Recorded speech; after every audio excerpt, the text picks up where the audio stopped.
Chapter 1744. Is that the Forever Pavilion? Gazing at the house at the end of the mountain path, Wu Yan muttered in a daze. It's just an ordinary house.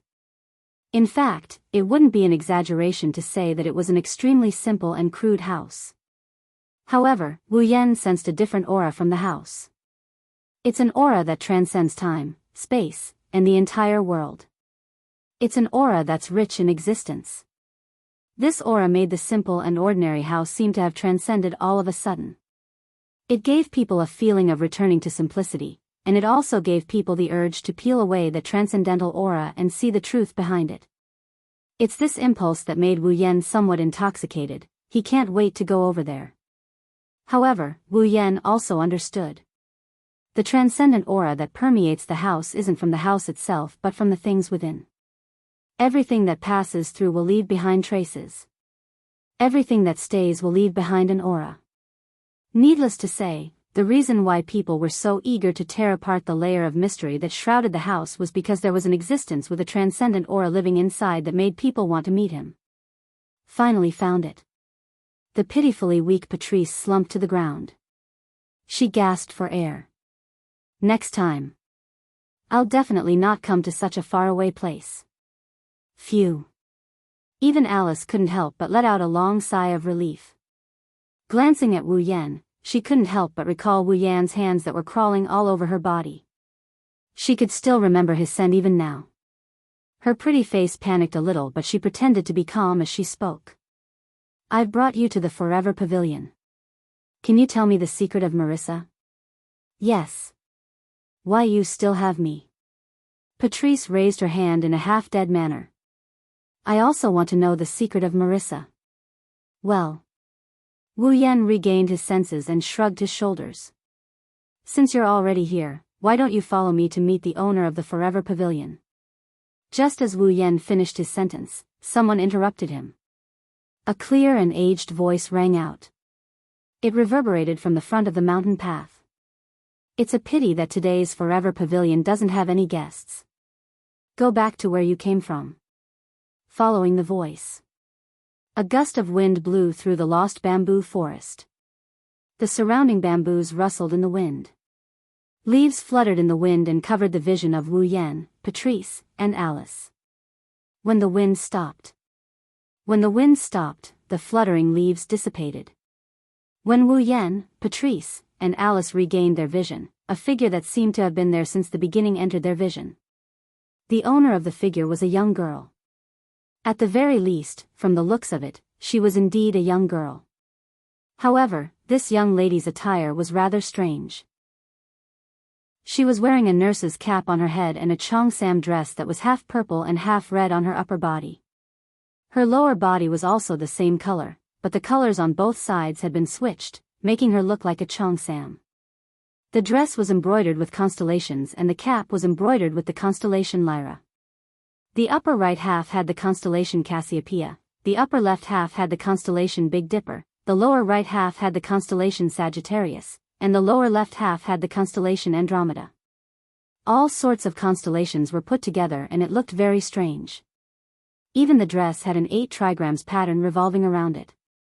However, it was precisely such a strange dress that no one could find the slightest bit of incongruity when worn by that young girl. Instead, they felt that it was how it should be and that it was extremely suitable.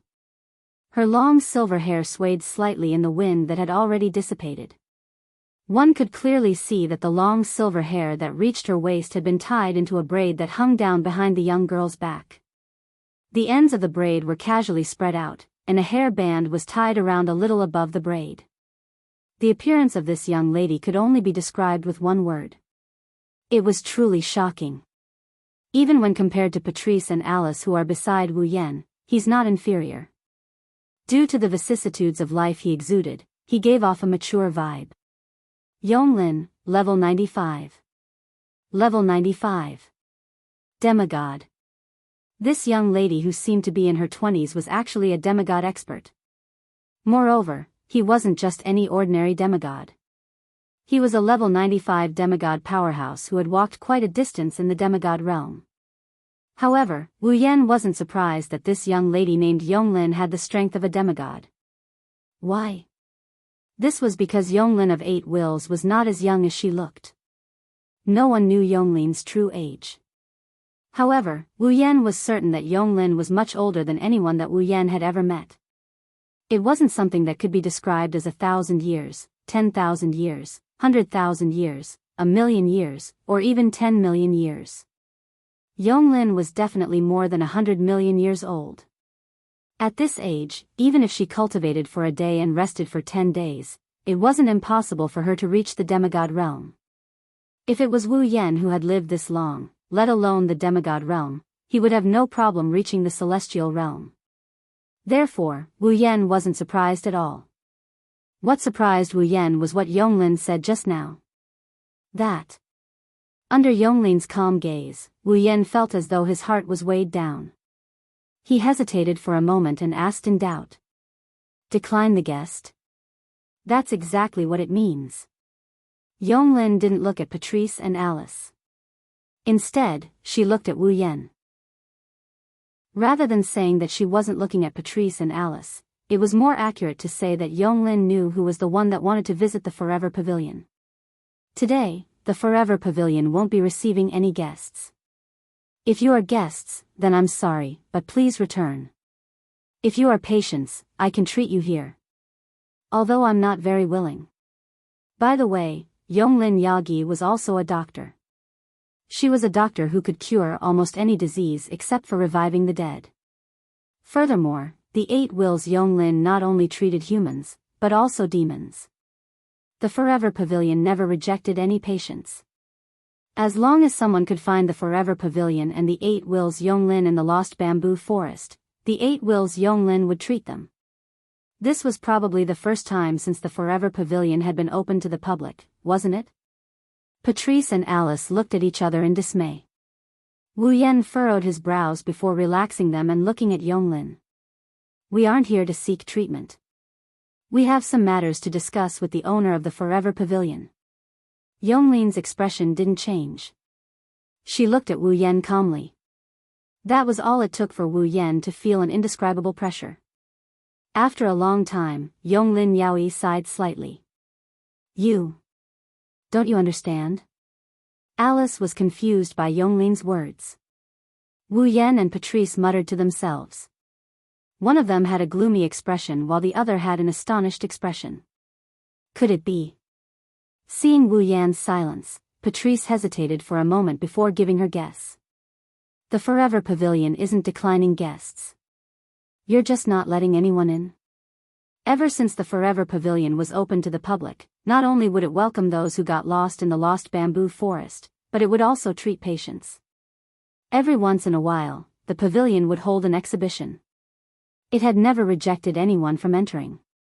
Today, however, Yonglin said that she would not be receiving any guests. Furthermore, it happened to be on the same day as Wu Yan. Furthermore, Yonglin only looked at Wu Yan and didn't have any intention of chasing Patrice and Alice away.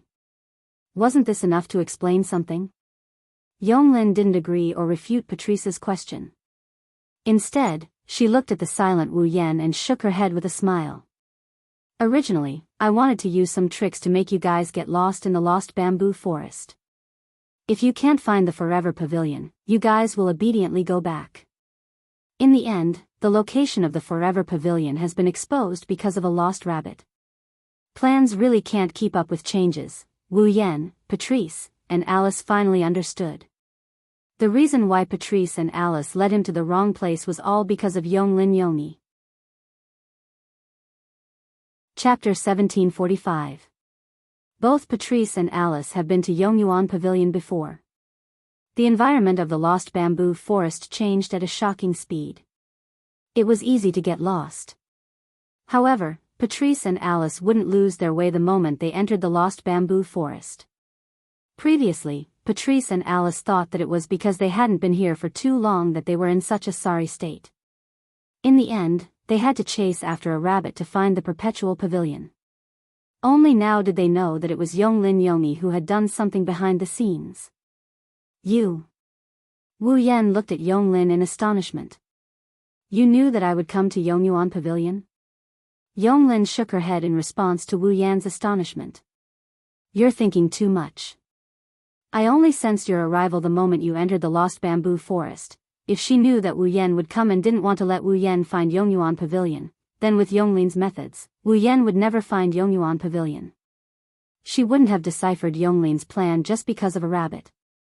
After all, Yonglin's greatest strength wasn't her demigod rank strength nor her medical skills that could bring the dead back to life. Instead, it was her intellect. After living for so long, Yonglin's intellect had turned into a demon. Just like Yukari, she was a true sage. In fact, in terms of intellect, Yonglin was slightly superior to Yukari. Yukari was a great demon with the title of Demon Sage. Yonglin was also a person from the moon with the title of Brain of the Moon. So you did something in the lost bamboo forest at the last minute to prevent me from finding the Forever Pavilion? Wu Yan frowned deeply. Why? I don't think I have offended Yongyuan Pavilion in any way, right? You are overthinking this. The reason isn't as great as you think it is. Yonglin looked at Wu Yan with a meaningful look. She had a half-smile on her face. I didn't let you enter Yongyuan Pavilion because of the unpleasant aura on you. An unpleasant aura? Patrice and Alice looked at Wu Yan in disbelief. An unpleasant aura? Wu Yan was also at a loss. He had no idea what was going on. I can sense that guy's aura from you. Yonglin glanced at Wu Yan. Yakumo Violet. Yakumo Yukari? Patrice and Alice paused for a moment. Purple? Wu Yan paused for a moment before he recalled. Yonglin Hachiai wasn't originally a resident of Fantasy Village. Neither were they natives of Earth. It was the people of the moon who lived on the moon. In the past, there had been 2 wars on the moon. It was a war between the forces of Fantasy Town led by Purple and the forces of the moon.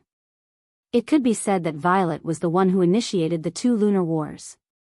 At that time, Yonglin's position was still on the moon. As such, the 2 lunar wars could be said to be a battle between Yonglin and Violet behind the scenes. In the first lunar war, Yonglin set a trap. She let Violet jump in. In the end, Violet led the forces of Fantasy Village to invade the moon and suffered a crushing defeat. In the second lunar war, Yonglin betrayed the moon and entered Fantasy Village. At that time, although she stood on the side of Fantasy Village, she was different from the monsters in Fantasy Village. She didn't actively participate in the war. However, in the second war on the moon, the purple dark sent by Yulo to successfully steal a bottle of wine from the moon and brought it back to the fantasy land to celebrate. They despised the moon's miscalculation and took revenge for the humiliation of the failure of the first war on the moon. They also took revenge for being framed by Yonglin of 8 Wills. In other words, the 2 lunar wars caused the 2 monsters with monstrous intelligence to secretly form a grudge. Although the grudge between them had not reached the point where they had to fight to the death, it did not mean that Yukari did not remember it. Otherwise, she would not have plotted revenge during the second war on the moon. Judging from the current situation, Yonglin seemed to have remembered what Yukari had done. Yonglin said that the reason why she didn't want Wu Yan to enter the Forever Pavilion was nothing special. Indeed, it was not a great reason. The reason why Yonglin didn't allow Wu Yan to enter the Forever Pavilion was that she sensed Violet's aura from Wu Yan's body. She could tell that Wu Yan had a close relationship with Violet, so she didn't want him to enter the Forever Pavilion. This was the reason. Understanding this, Wu Yan didn't know whether to laugh or cry. I didn't expect that the former moon's brain would actually reject me from entering the Forever Pavilion for such a childish reason. Like you said, I'm just the former moon's brain. Yonglin smiled indifferently. Besides, I've lived for so long. It's quite interesting to let my emotions affect my decisions for once, but your impulsiveness has brought me a lot of trouble. Wu Yan sighed and looked up at Yonglin, who was blocking the path. I have something important to discuss with the owner of the Forever Pavilion. Please make an exception for me. Hachiai Yonglin didn't say anything. She narrowed her eyes and stared at Wu Yan. It's as if she's trying to figure out what he's trying to do by observing his expression and expression. Wu Yan didn't say anything either. He met Yonglin's gaze fearlessly. After all, Wu Yan didn't come here to do anything wrong. What was there to be afraid of? Perhaps, Yuren saw through his intentions. Yuren looked at Wu Yan for a long time before grinning. It's not impossible to enter the Forever Pavilion. Hearing Yonglin's words, Wu Yan didn't feel happy. Since she had said so, he must satisfy one of Yonglin's conditions if he wanted to enter the Forever Pavilion. As expected, Yonglin took out a small medicine bottle and threw it to Wu Yan. Wu Yan was startled at first, then he reached out and caught the medicine bottle. It was a medicine bottle filled with some unknown liquid. This is a medicine that I've recently researched. I'm planning to let my family's servants try its effect. Yonglin said in a calm tone that could make any servant faint. Now, I've changed my mind. Hearing this, Wu Yan had a bad feeling. Don't tell me, you want to enter the Forever Pavilion, right? Yonglin Yaoi smiled evilly. Then help me test the medicine. After testing the medicine, not only will I let you into the Forever Pavilion, but if you have a request that doesn't cross my bottom line, and it's within my ability, I'll definitely help you complete it. This was a huge promise. If a person in the Spalier world had a demigod like Yonglin's promise, he could do whatever he wanted in the Spalier world. No one would dare to touch him. Even the 3 guardian gods had to give face to this demigod. Moreover, Yonglin wasn't just an ordinary demigod. With the title of the Brain of the Moon and superb medical skills, it wouldn't be easy to find something that Yonglin couldn't do. However, no matter how tempting the promise was, Wu Yan had to think about it. Test the medicine. Looking at the medicine bottle in his hand, Wu Yan swallowed a mouthful of saliva. What? What kind of medicine is this? Interesting, what an interesting medicine. Yonglin looked at the medicine bottle. It can draw out the deepest sin in a person's heart. It's effective for 7 days. If you help me test this medicine, I'll let you enter the Forever Pavilion after 7 days. Draw out the deepest sin in a person's heart? Wu Yan's grip on the medicine bottle tightened. He couldn't help but want to crush it. You're a doctor, why did you develop such a medicine? Interesting, isn't it? Yonglin's lips curled up.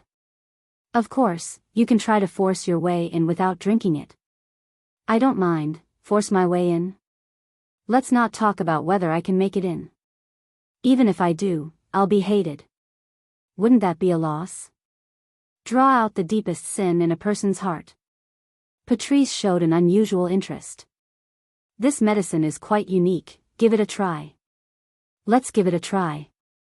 Alice also spoke up, eager to give it a try. It's quite interesting, my ass. Could it be that Fantasy Village is filled with people who love to watch a show? That seems to be the case, what's wrong? Yonglin said in a provocative tone. You don't dare? Wu Yan glared at Yonglin and he clenched his teeth. He uncorked the bottle and gulped down the contents of the bottle. Chapter 1746. Fantasy Village, Scarlet Fiend Mansion. Wu Yan was sitting at a round table at the end of the stairs. He was the center of attention. Stare. Remilia hovered in the air, her scarlet eyes were fixated on Wu Yan. Stare. Fren tried her best to put on a serious expression, but in the eyes of others, she looked adorable. Stare. Zuiyi stood behind Remilia and Fran with a calm expression. Her gaze was on Wu Yan, her blue eyes revealed a trace of curiosity. Stare. Patrice's gaze swept over Wu Yan as if she wanted to slice Wu Yan up and down. The 4 young ladies surrounded Wu Yan and stared at Wu Yan like he was a newly planted flower, waiting for it to bloom. They had been in this state for half an hour. Wu Yan endured the gazes of the 4 young ladies while supporting his cheek with his hand. His elbow rested on the table behind him. He tilted his body and looked at Remilia, Fran, Zuiyi, and Patrice with an uninterested expression. 10 minutes later, Remilia lost her patience. What? Remilia pursed her lips and said disappointedly. Didn't you say he drank the Moon Man's medicine? Why hasn't there been any change yet? You guys are just here to watch the show. Wu Yan's lips curled into a bitter smile. Let me tell you guys first. That isn't a medicine that can turn humans into animals. It's also not a medicine that can make humans explode like fireworks. Even if you want to watch the show, you won't be able to see anything. Or rather, if it's a drug that can turn humans into animals, or maybe a drug that can make humans explode in the sky like fireworks, Wu Yan would be happier. After all, even if he turned into an animal, Wu Yan could use a small magic trick to turn himself back to his original form. If he exploded like a firework, the pain would be excruciating. But Wu Yan was a true ancestor. He wouldn't die and would only feel pain. Wouldn't that save him a lot of trouble? However, the medicine of 8 wills Yonglin was something that could draw out a person's most instinctive evil.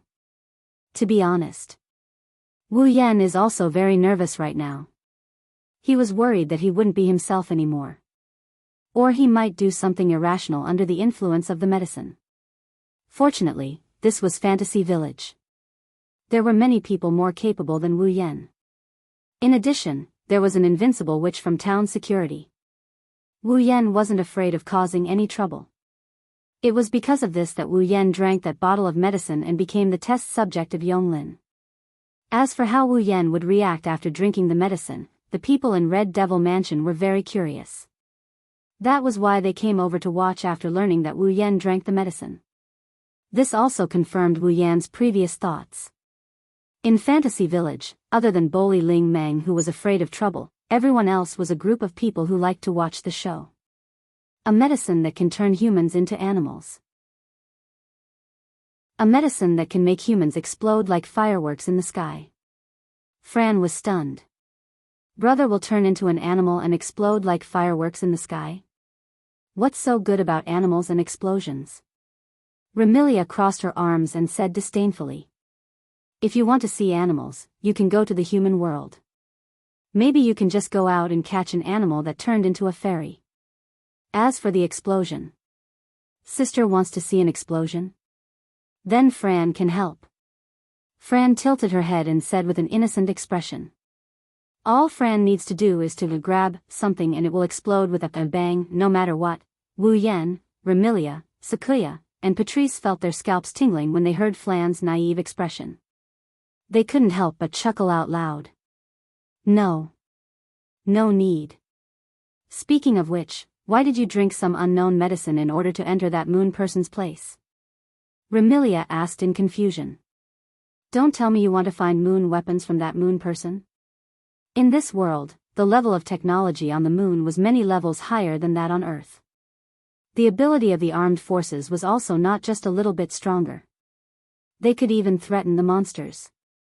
Remilia went to the moon during the Second War on the moon and saw the advanced weaponry there. That's why she assumed that Wu Yan wanted to get his hands on those advanced weaponry. Otherwise, there's no other way to explain why Wu Yan would drink some unknown drug just to enter the Forever Pavilion. However, Remilia had obviously guessed wrong. I have no interest in those weapons. Wu Yan sighed.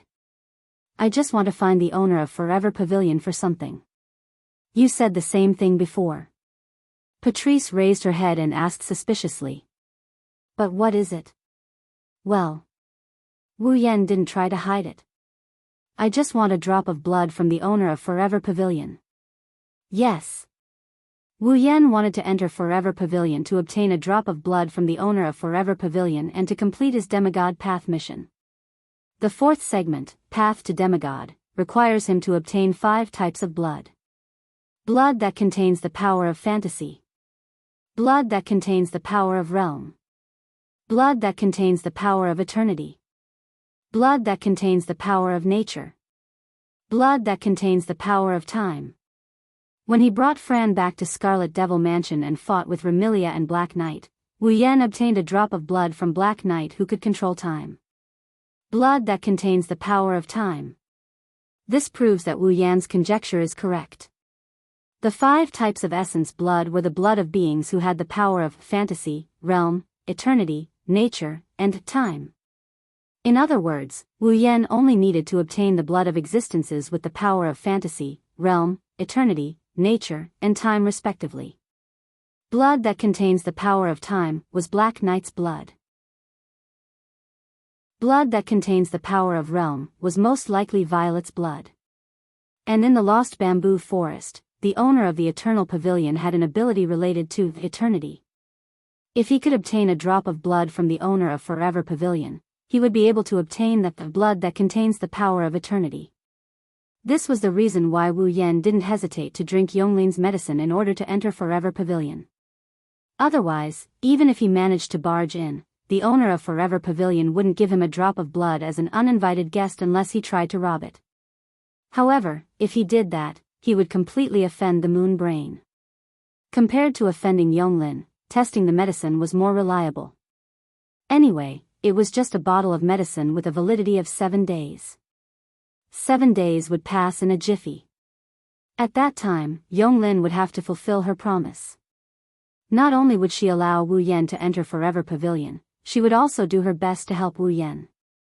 It shouldn't be too much to ask Yonglin to obtain a drop of blood from the owner of Forever Pavilion, right? Of course, Remilia, Fran, Black Knight, and Patrice, who didn't know the whole story, looked at each other in dismay. Remilia even asked such a question. Could it be that a true ancestor like you has a hobby of collecting blood from different people?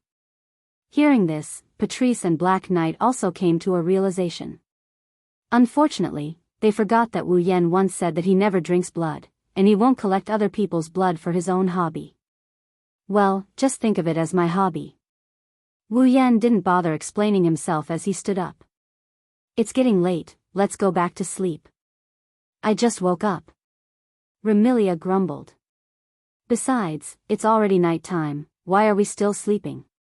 No. Normally, we should sleep at night, right? However, for a vampire like Remilia, night is the time for her activities and day is for her to sleep. You can have fun on your own. Wu Yan rolled his eyes and he picked up Flan. Fran, let's go to sleep. Okay. After speaking, Wu Yan carried Fran and walked towards the room. Stop right there. Remilia was stunned for a moment before shouting. Don't look for Fran when you're sleeping. Also, you're walking towards my room. Bye. Looking at Wu Yan's departing figure, Patrice uttered those words out of sheer inexplicable coincidence. If you feel anything strange about your body, remember to tell us. Got it. After leaving those lazy words, Wu Yan's figure disappeared from the hall. Chapter 1747. The next morning. Since Remilia usually moved around at night and slept in the morning, even if Remilia was unwilling, Wu Yan still slept in her room with Fran. When he woke up, Wu Yan slowly opened his eyes. He yawned and he got up from his bed. He gently removed Fran's limbs from his body and he stretched his back. Ugh! Wu Yan suddenly felt a wave of dizziness. He felt nauseous like he was going to vomit. He clutched his head and groaned. However, the dizziness and nausea disappeared as quickly as it came. In less than 2 to 3 seconds, the nausea receded like a receding tide, disappearing without a trace. Wu Yan's consciousness finally awoke from the hazy state brought on by his sleepy state. His body quivered slightly as he jolted awake. He examined his body and moved his shoulders and limbs around. After finding nothing wrong with his body, he scratched his cheeks. Could it be that I got up too quickly, so I feel dizzy? With that in mind, Wu Yan closed his eyes and sensed his body's condition. Body, nothing out of the ordinary. Magic, operating freely. Consciousness, very clear. Strength, as usual. Whether it was his own body or the power he controlled. Nothing out of the ordinary made Wu Yan feel strange. However, Wu Yan didn't dare to be careless. There was no other reason other than the fact that he just drank Yonglin's experimental potion yesterday. He didn't know if it would work or not. Arousing the most fundamental evil in the human heart. After muttering, Wu Yan frowned. Originally, Wu Yan thought that his mind might be occupied by the most fundamental evil mentioned by Yonglin and do something out of his control. Perhaps his will would be hidden and replaced by another will. But what he felt at this moment. There was nothing out of the ordinary. He was still him, physically and mentally. There was no change at all. There was nothing out of the ordinary with his body. His consciousness was very clear. What's going on? Did Yonglin's potion lose its effect? Or because the medicine of the 8 Wills' eternal beauty was not strong enough to break through his endless martial refinement of mind, technique, and body as one, and could not affect him. However, as the brain of the moon, a demigod champion, and an unparalleled doctor, would the medicine made by Yonglin of 8 will be so weak that it could not break through the state of mind brought about by his endless martial arts training? Forget it. Unable to figure it out, Wu Yan decided not to think about it. It's best if it doesn't work. With that thought in mind, Wu Yan looked at Fran, who was sleeping soundly, and shook her awake. Red Devil Mansion, Hall. At this moment, Remilia was yawning and sitting at the head of the round table on the platform as if she was about to fall asleep. She was eating breakfast. During the day, Remilia was sleeping. However, before going to bed, Zhao Yi requested that Remilia eat breakfast before going to bed. That way, it would be beneficial for her body. Thus, to Remilia, breakfast was equivalent to a midnight snack for others before they went to bed. Wu Yan carried a half-asleep Fran to the main hall of the Scarlet Devil Mansion. Wu Yan was surprised by what he saw. Because in the hall, other than Remilia and Zhao Yi, Patrice, who never left the house, was also sitting at the table and eating breakfast prepared by Zhao Yi. When Wu Yan entered the hall, Patrice noticed him. She looked up and sized up Wu Yan. She hesitated for a moment and asked tentatively, "You're up?" "Yes." Wu Yan casually replied. He carried Fran and sat down without greeting the young lady who was supposed to be served. He placed the half-asleep Fran on the seat beside him. "Why are you acting so strange today? Why aren't you squatting in your library?" "I'm only here to check on your health." Patrice half closed her eyes and replied truthfully. Soon after, she felt that her words were a little insincere and immediately added another sentence. "After all, you just drank the moon people's medicine yesterday. Today might be the day it acts up. I'm quite interested in the effects of the medicine." "Humph." Wu Yan snorted. He lifted his head and calmly said, "Although I don't know how much the medicine can affect me, I'm not someone to be trifled with. If I get serious, I might as well challenge Yongyong Pavilion and fight it out with Yongyong Lin. I'm not without confidence in winning. Wu Yan has Violet's red jade mode. It might be difficult to win against Yongyong Lin while Violet's red jade mode is in effect, but it shouldn't be a problem for him to tie with Yongyong Lin." Wu Yan didn't realize that when he said those words, his eyes were filled with a sense of pride and disdain that would never appear in the past.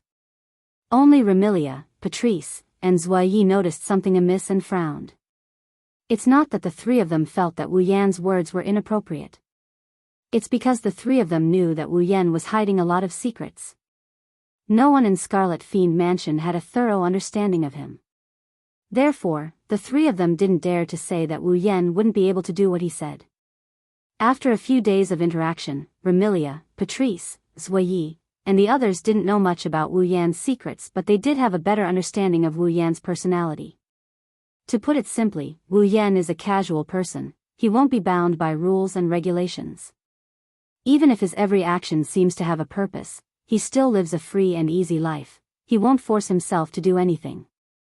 How could such a casual person display such obvious arrogance and disdain towards others?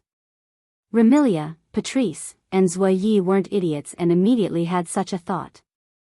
Wu Yan seemed to have changed. "Hey." Remilia put down her utensils and frowned at Wu Yan. "Don't you feel that something is wrong with you?" "Wrong?" Wu Yan casually replied. "I don't feel that anything is wrong with me." "You really don't feel that you're different from usual?" Patrice's purple eyes were filled with seriousness as though she wanted to see through Wu Yan. "I think you should take a closer look at your body to see if there's anything wrong." "I already said I'm fine." Remilia, Patrice, and Zhao Yi looked at him as though he was a problematic child. Wu Yan knitted his brows and his eyes revealed obvious impatience. The so-called moon's brain is just that.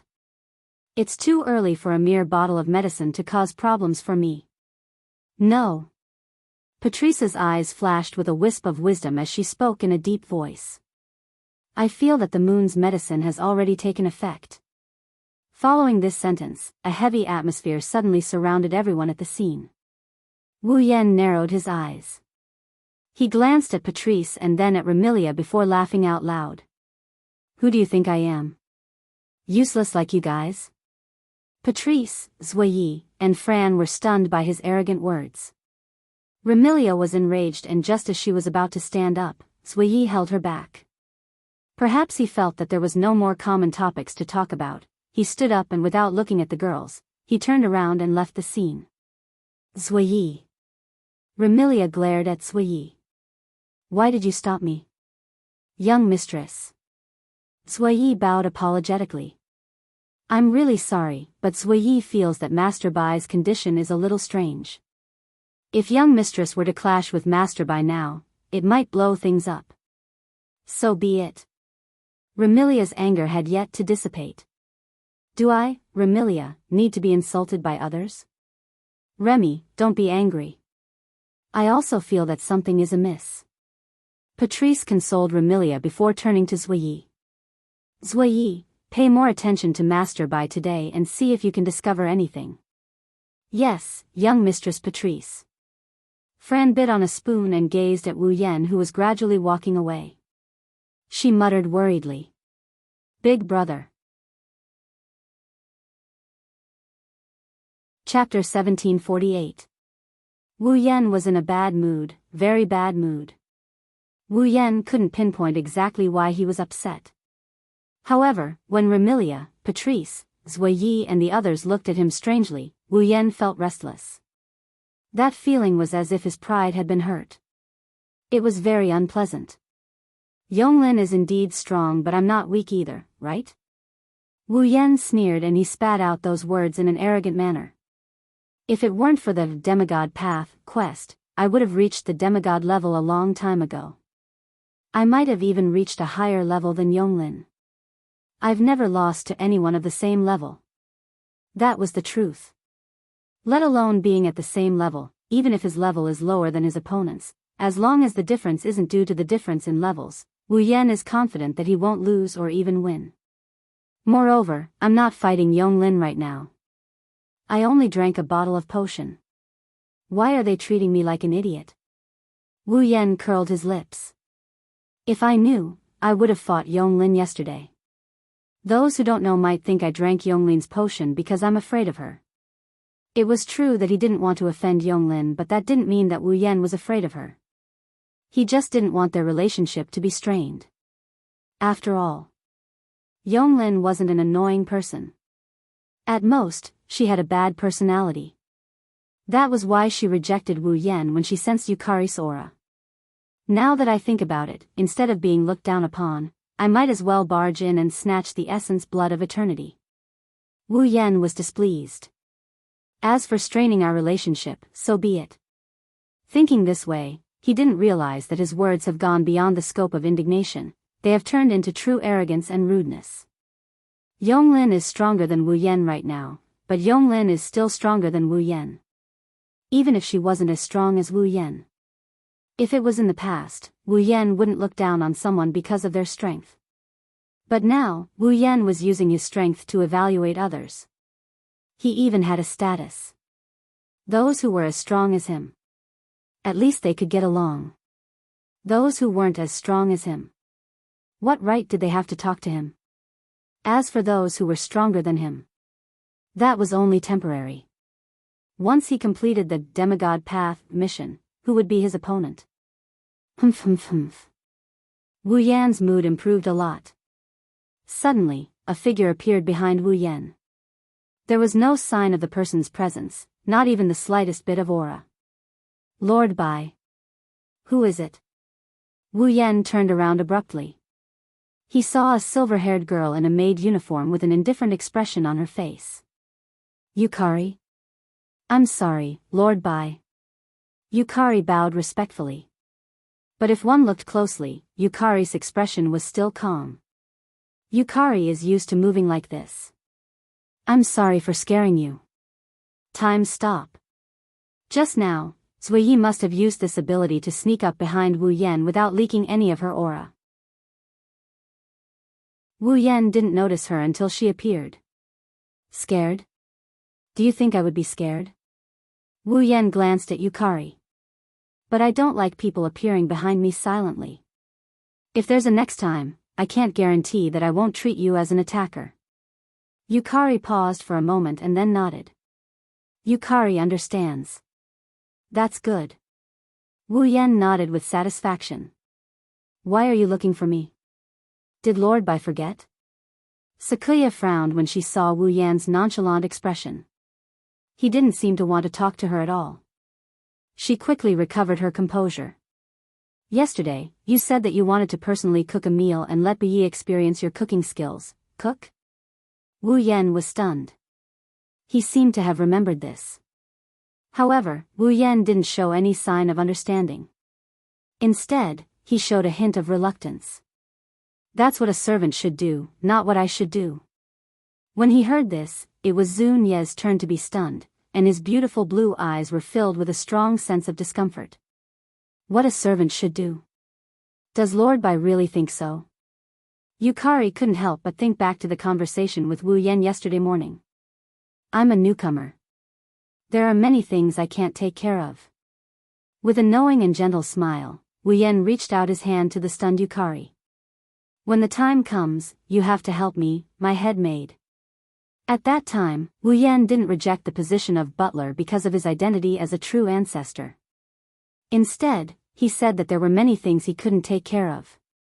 He didn't think it was shameful at all. Moreover, at that time, Wu Yan didn't treat Sakuya as a servant at all. He extended his hand and shook Sakuya's hand.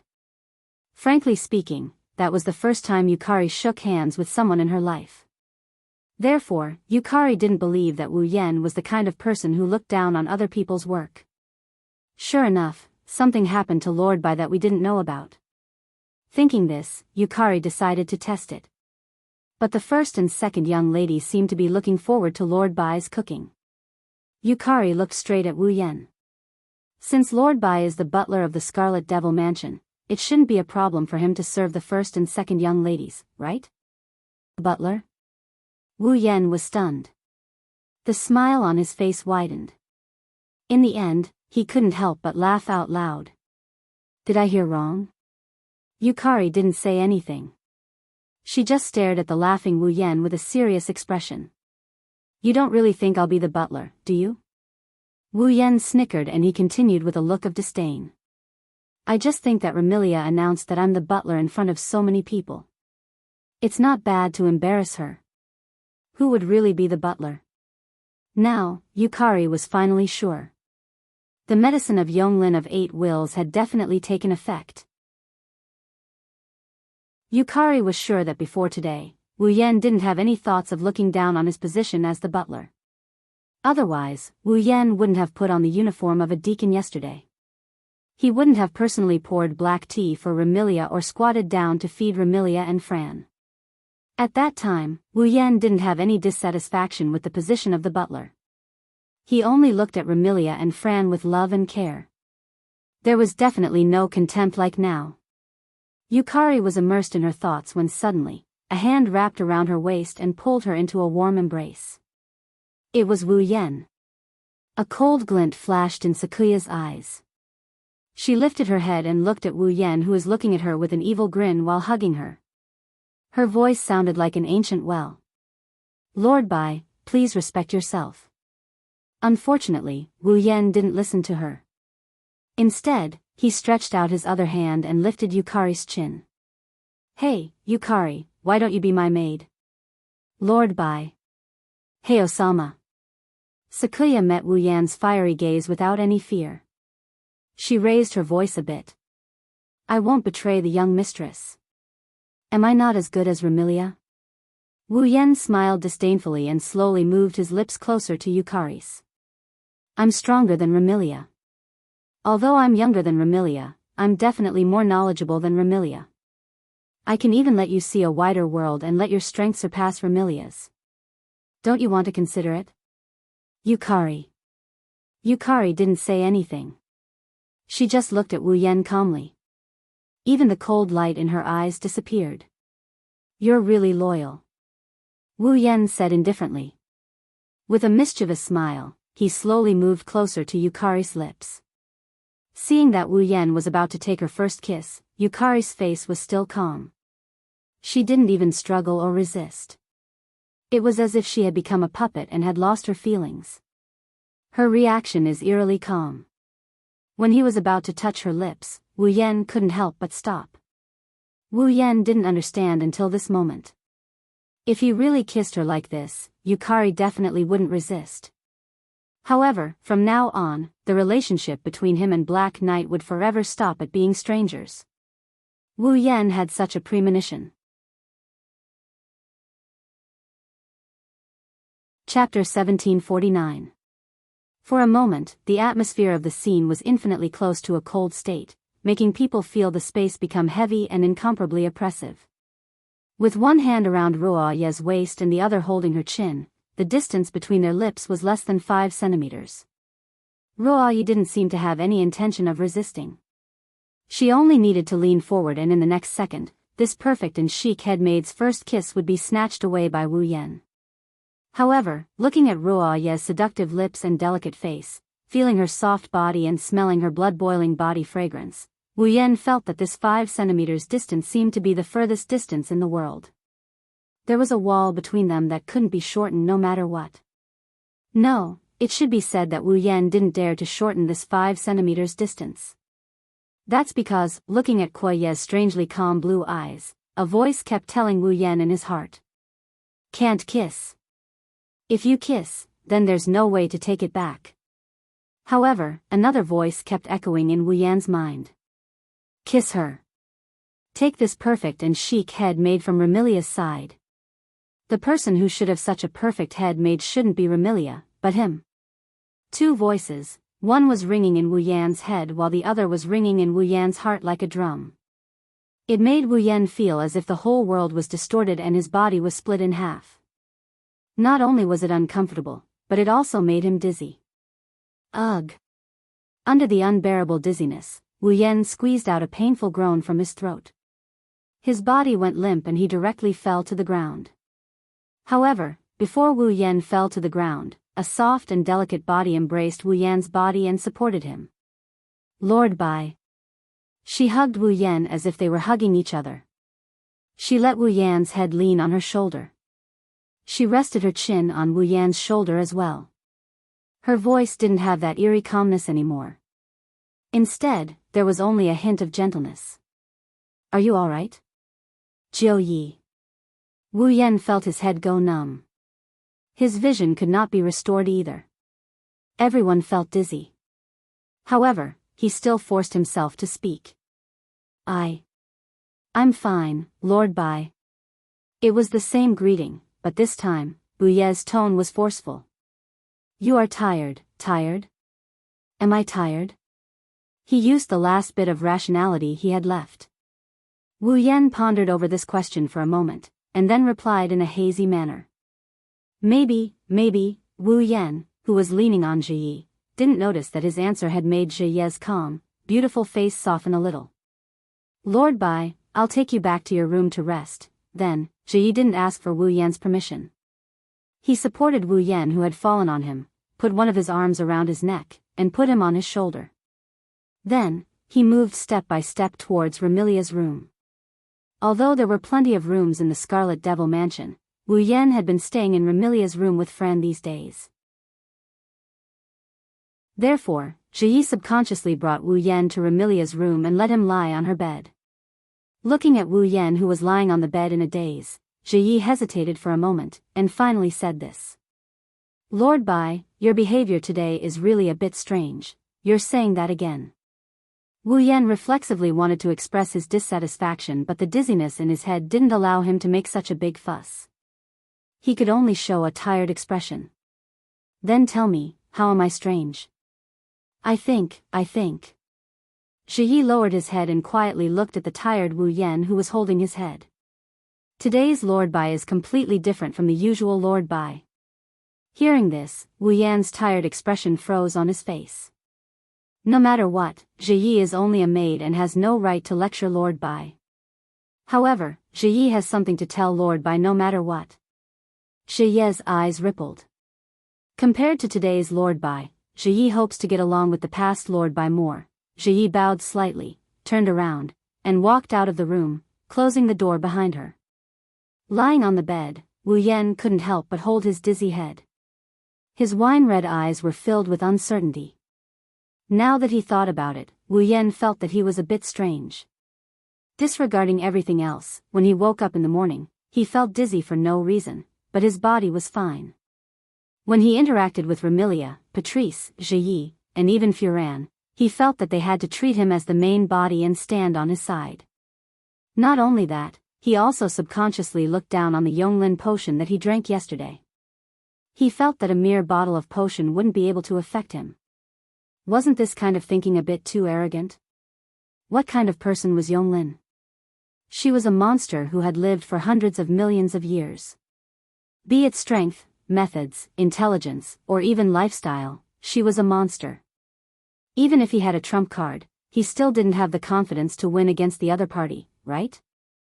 Since he didn't have absolute confidence in winning, what right did he have to criticize Yonglin and look down on her medicine? Moreover, Wu Yan had been wondering why he didn't feel anything strange after drinking Yonglin's medicine. Was it really because Yonglin's medicine wasn't effective on him? With Yonglin's methods, Wu Yan didn't think that would be the case. But before this, Wu Yan took it for granted that Yonglin's medicine couldn't do anything to him and looked down on Yonglin's medicine. In fact, he even looked at Yonglin with contempt. After thinking about it, Wu Yan frowned. His head hurt even more and he couldn't help but rub his forehead. Thinking back, Wu Yan realized that his attitude today is very different from how he used to be. He was too arrogant and conceited. Moreover, his arrogant attitude, mental activity, and even his words were expressed so naturally. There was nothing wrong with it at all. Even at this moment, Wu Yan still had a certain degree of arrogance. In Wu Yan's mind, he had the ruby mode as his trump card, which allowed him to have the same level of strength and ability as Yukari for a short period of time. He also had powerful and mysterious trump cards such as familiars. He was also the king of vampires. Everything about him was far superior to others. Even in this fantasy land blessed by the gods, other than a few existences, everyone else was just a pile of trash with a combat strength of 5 compared to him. Wasn't that arrogant and conceited? What was even more terrifying was that this arrogance came directly from Wu Yan's heart. Even he didn't feel that there was anything wrong with it. Could it be that Yonglin's medicine really worked? His train of thought stopped here. In the next moment, the negative effects of dizziness assaulted him. Fatigue suddenly assaulted Wu Yan's mind, causing Wu Yan to feel drowsy and fall asleep. On the other side, Ziyi walked out of Remilia's room and closed the door. He then walked to the corridor. At the corner of the corridor, Patrice was standing there. How is it? Patrice glanced over when she saw Zhao Yi walking over. Is he all right? From her words, it can be seen that Patrice was present the whole time. He should be fine. Ziyi shook his head but his brows were tightly knitted. However, just as Madame Patrice said, the medicine that Lord Bai drank should have taken effect. Otherwise, there wouldn't be such a huge change. Indeed, compared to 2 days ago, his behavior today was too abnormal. I almost thought that this was his true nature. Patrice said in vexation. However, if his nature is that arrogant, there's no need for him to stay in Scarlet Devil Mansion as a housekeeper, right? Madame Patrice. Ziyi hesitated for a moment before asking. What do you think we should do? Give me some time. Patrice muttered to herself for a moment before giving an answer. I will go back and look for information to see what the most fundamental evil in his heart is. Ziyi nodded and turned to look at Remilia's room. His eyes flickered with an indescribable light. Chapter 1750. Just like that, a whole day passed, until the next morning. The two voices that had been lingering in Wu Yan's heart and mind, causing Wu Yan to feel dizzy and tired, slowly dissipated. Wu Yan, who was sleeping, let out a comfortable sigh and woke up from his dream. Wiping the sweat that covered his forehead, Wu Yan smiled bitterly. This is probably the first time that I feel that sleeping is not a good thing. Under the torment of dizziness and exhaustion, rather than saying that he was sleeping, it would be more accurate to say that he was in a nightmare.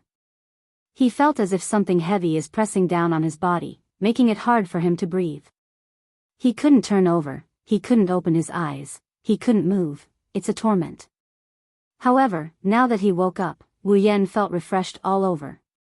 It wasn't just because he was freed from this torture, nor was it because the two voices that kept colliding in his mind and heart disappeared. It was also because he faintly felt that something was wrong yesterday. Now, Wu Yan dared to say that there was definitely something wrong with him yesterday. Because, at this moment, the arrogance that came from the bottom of his heart had disappeared without a trace along with the two voices. The medicine of Yonglin of 8 senses has indeed taken effect, causing a change in my state of mind. A few wisps of haze appeared in Wu Yan's eyes. Drawing out the most fundamental sin in one's heart? Could it be that the most fundamental sin in my heart was what happened yesterday? Of course, compared to this. What made Wu Yan more confused was that Yonglin of 8 senses clearly said that the medicine would last for 7 days, but now only 1 day had passed. How did he return to normal? At least now, Wu Yan didn't feel that he looked down on Yonglin of 8 senses in his heart at all. He also didn't feel how strong he was in Fantasy Village at all. His mentality and thoughts had completely returned to normal. Could it be that the medicine of Yonglin of 8 senses didn't take effect? But the effect was weakened? After all, Yonglin of 8 senses said that this medicine was just an experimental product. She originally planned to use it for the servants of Yongyong Pavilion before the medicine test was completed. No one knew whether this medicine could produce the expected effect. But on second thought, Wu Yan rejected again. Yesterday, I thought that Yonglin of 8 senses medicine didn't work. In the end, I was tricked. This time, I can't be careless. Otherwise, it's very likely that not only will I be a sinner, but I will also faint again. Wu Yan finally understood the essence of the voice that collided with the voice in his head and in his heart. These two voices, one of them was his own heart, and the other was the mentality caused by Yonglin of 8 senses medicine. Yesterday, Zui Ye's calm and strange performance aroused Wu Yan's disapproval of his behavior at that time. It awakened Wu Yan's heart that was covered by arrogance and conceit. If it was the original Wu Yan, he would definitely not have done such a rude thing and said such arrogant words. It almost broke the relationship that he had established with Zui Yi. And of course, Wu Yan absolutely didn't want the relationship that he had established with Zui Yi to be broken. Therefore, Wu Yan's heart was awakened and collided with the mentality caused by the medicine. As a result, under the collision of two different states of mind, Wu Yan's head couldn't bear the burden of two spirits and suddenly crashed. This was the fundamental reason why Wu Yan suddenly felt dizzy and tired. I have to be careful today. Wu Yan was a little vigilant and said to himself with guilt. Also, I have to apologize to Remilia and Zui Yi. With that, Wu Yan lifted the blanket, got off the bed and walked out of the room. Scarlet Devil Mansion. Today, Patrice wasn't in the main hall like yesterday. Remilia, Fran, and Zui Yi weren't in the main hall either. Instead, they went to the balcony on the second floor of Scarlet Devil Mansion. On the balcony, there was a small round table with all kinds of tea sets on it. Remilia and Fran were sitting opposite each other. In front of them was a pure white teacup filled with scarlet liquid. Their expressions were somewhat absent-minded. Especially Fran, her wine-red eyes were filled with apprehension and uneasiness. Sometimes, there was even a trace of anxiety. Remilia, who saw this, felt vexed and angry. Remilia said unhappily, "Are you still thinking about Yakumo Bai?" Yakumo Bai? Fran blinked in confusion. Then, she remembered that this name was Wu Yan's current alias. She couldn't help but nod. Big brother. Is he alright? He won't die. Remilia's tone turned sour after getting the answer. I'm clearly your biological sister, but I don't see you being this concerned about me. Hearing this, Fran tilted her head and suddenly smiled. Big sister, Are you jealous? Huh? Remilia widened her eyes and flipped out like a cat whose tail was stepped on. Who would be jealous of that bastard? Big sister, aren't you jealous? Furan's face was filled with confusion. She continued to speak until she was shocked to death. Then, big sister, do you like Fran? I. Remilia stammered in embarrassment. Big sister. Of course big sister likes Fran. Isn't big sister jealous of big brother because Fran is so concerned about him? Fran immediately beamed with joy and said such a sentence. What? So big sister is really a siscon. What? Remilia almost fell to the ground. She looked at Fran in disbelief and said with a trembling voice. Who taught you to say that? Big brother. Fran answered honestly. It's big brother. That bastard vampire true ancestor. Remilia exploded. What did he teach Fran? What? Fran had a doubtful look on her face once again. Isn't a siscon someone who likes their own sister a lot? Remilia's roar came to an abrupt halt. She rolled her eyes and hurriedly nodded. That's right, that's right. It means liking your own sister. What? Fran puffed up her cheeks. Then big sister likes Fran. Isn't that a siscon?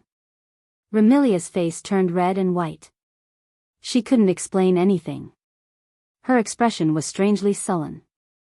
Looking at Remilia's sullen expression, Ruoyi couldn't help but shake his head with a chuckle. He casually glanced at the balcony entrance and was stunned. Wu Yan, who was looking for something, happened to pass by. Zuoyi saw him. Zuoyi inadvertently called out when Wu Yan was about to walk over. Lord Bai. Remilia and Flan turned around when they heard Sakuya's voice. Wu Yan, who was about to leave the balcony, stopped and he turned around to look at them. You're here? Wu Yan let out a sigh of relief. Finally found you, big brother. Fran stood up from her chair and jumped toward the balcony entrance. She crossed several meters and threw herself into Wu Yan's arms. Fran was so worried about you.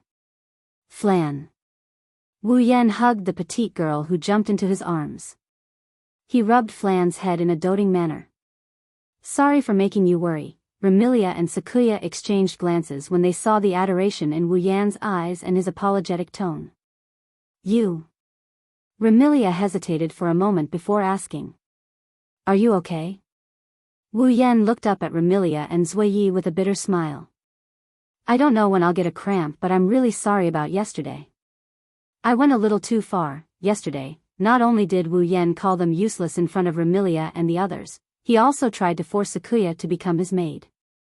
That wasn't just a little too far, it was very far. Wu Yan's apology eased Remilia's expression, and she turned her head away. Looks like you've really recovered. When Sakuya saw the usual indulgence and clarity in Wu Yan's eyes, her heart unknowingly calmed down. She told Wu Yan. Lord Bai, if you feel that something is wrong, please remember to tell us. I will. Wu Yan looked at Sakuya. She's neither servile nor overbearing. She's confident and cool. He praised her in his heart. No one could find any fault with this maid. Another idea popped up in his mind after thinking about it for a bit. Why would such a perfect being be Remilia's maid and not his? Chapter 1751. Why couldn't she be his maid? When such a thought appeared in Wu Yan's mind, it was like a spark that quickly burned through every corner of Wu Yan's heart, causing a dark and negative emotion to emerge in Wu Yan's heart. Driven by this negative emotion, Wu Yan actually developed a sense of rejection, hostility, and even a trace of killing intent towards Remilia. Remilia, who was about to drink tea, keenly felt a sense of hostility and killing intent lock onto her at the same time. She even felt a sense of danger in her heart, causing her hand that was holding the teacup to tremble violently. She turned her head abruptly and looked over. Thus, Remilia saw it. The pair of wine-red eyes kept turning. Sometimes it's the usual wine-red color, other times it's the gold color that represents a noble bloodline. There's hostility and killing intent in those eyes as he stared at Wu Yan. Seeing the hostility and killing intent in Wu Yan's eyes, Remilia seemed to have suffered a blow, and her expression was abnormally ugly. It was because Remilia no longer hated this inexplicable true ancestor of vampires as much as before. Instead, she truly treated him as someone close to her. It couldn't be helped. Not only did this man in front of her sleep in the same bed as her, but he also treated her as a younger sister. He doted on her, took care of her, and even fed her. On the surface, Remilia disdained this kind of behavior, but in fact, she enjoyed it very much. Fran stayed in the basement for hundreds of years and tasted loneliness. What about Remilia? She had almost ruled the entire fantasy land. She even had the idea of invading the moon. Attempting to invade the moon did seem awe-inspiring on the surface, but hadn't Remilia never enjoyed the feeling of kinship? Not only did she have no parents, but she also had to personally lock her only sister in the basement. Although this behavior was a bit extreme. However, Remilia's desire for kinship was also unconcealable. Now, her biological sister had recovered. She could live with her openly, and she even had a brother who talked to himself. Remilia had never admitted it, but in her heart, she had indeed developed a trace of dependence towards Wu Yan. This trace of dependence was still very weak, but if it continued to develop, sooner or later, Remilia would be like Fran and treat Wu Yan as her own kin. Under such circumstances, seeing Wu Yan develop hostility and killing intent towards her for no reason, Remilia's heart felt a little uncomfortable.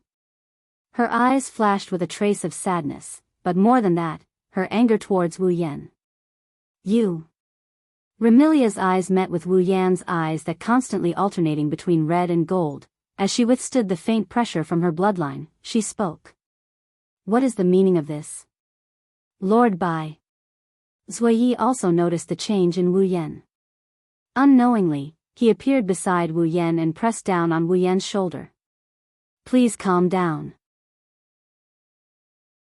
Wu Yan was already somewhat awakened by Remilia's scolding, but now that Zuiyi spoke, Wu Yan's heart immediately surged with more negative emotions, causing his eyes to completely turn gold. For Remilia? Zuiyi stopped me for Remilia's sake, right? Why is she so nice to Remilia? Am I not worthy of being treated well by her? Such thoughts continuously emerged from the depths of Wu Yan's heart, causing the surface of Wu Yan's body to begin circulating with a faint magical light. Brother. Fran subconsciously felt that something was wrong and hugged Wu Yan tightly.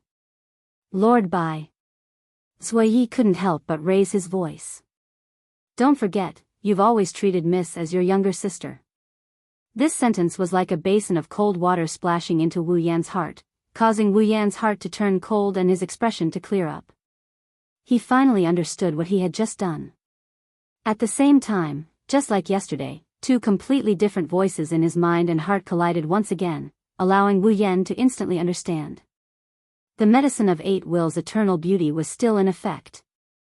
His heart was confronting the mentality triggered by the medicine's effect. The moment he understood, Wu Yan's head exploded and buzzed. Ah! Screaming in pain, Wu Yan covered his head and squatted down. His eyes and face were filled with pain. Big brother! Fran yelled. Lord Bai! Zuiyi also exclaimed. Remilia would have lived for 500 years in vain if she still didn't realize that something was wrong. Looking at Wu Yan squatting down and covering his head with a painful expression, she couldn't help but stand up. However, Wu Yan couldn't hear the voices around him clearly. He struggled to lift his eyes and swept a glance at Remilia, Zuiyi, and Fran. Enduring the dizziness and pain, he flashed and used space teleportation, disappearing from the scene. Brother, Lord Bai. Fran and Zuiyi knew that something was wrong when they saw the magical waves emanating from Wu Yan's body. They pounced on him, but in the end, they missed. Remilia stared at the place where Wu Yan disappeared. She took a deep breath and calmly gave an order. Send everyone in the Red Devil Mansion to search for him. Also, go to the library and call Puki out. Yes, miss. Zuiyi didn't delay any longer. He directly used his ability and disappeared on the spot. Sister. Fran threw herself into Remilia's arms, tears welling up in her eyes. Brother. Brother, are you all right? It's fine. It'll be fine. Remilia comforted Fran while looking at the sky outside and gritting her teeth. Despicable people from the moon, feeding people unnecessary things. Don't let me catch you, otherwise, I'll definitely destroy your bamboo forest.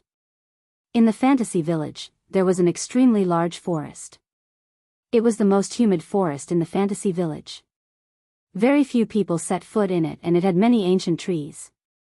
The inside of the forest was dense and dark. There was very little light in it. Therefore, other than trees, it was very difficult for other plants to grow in the forest. However, for some reason, it could produce mushrooms. Most of the mushrooms that grew in this forest were inedible. Only a small portion of them could be eaten. However, no one would come here to pick mushrooms, because the environment was very bad. There were a large number of mushroom monsters living in the forest.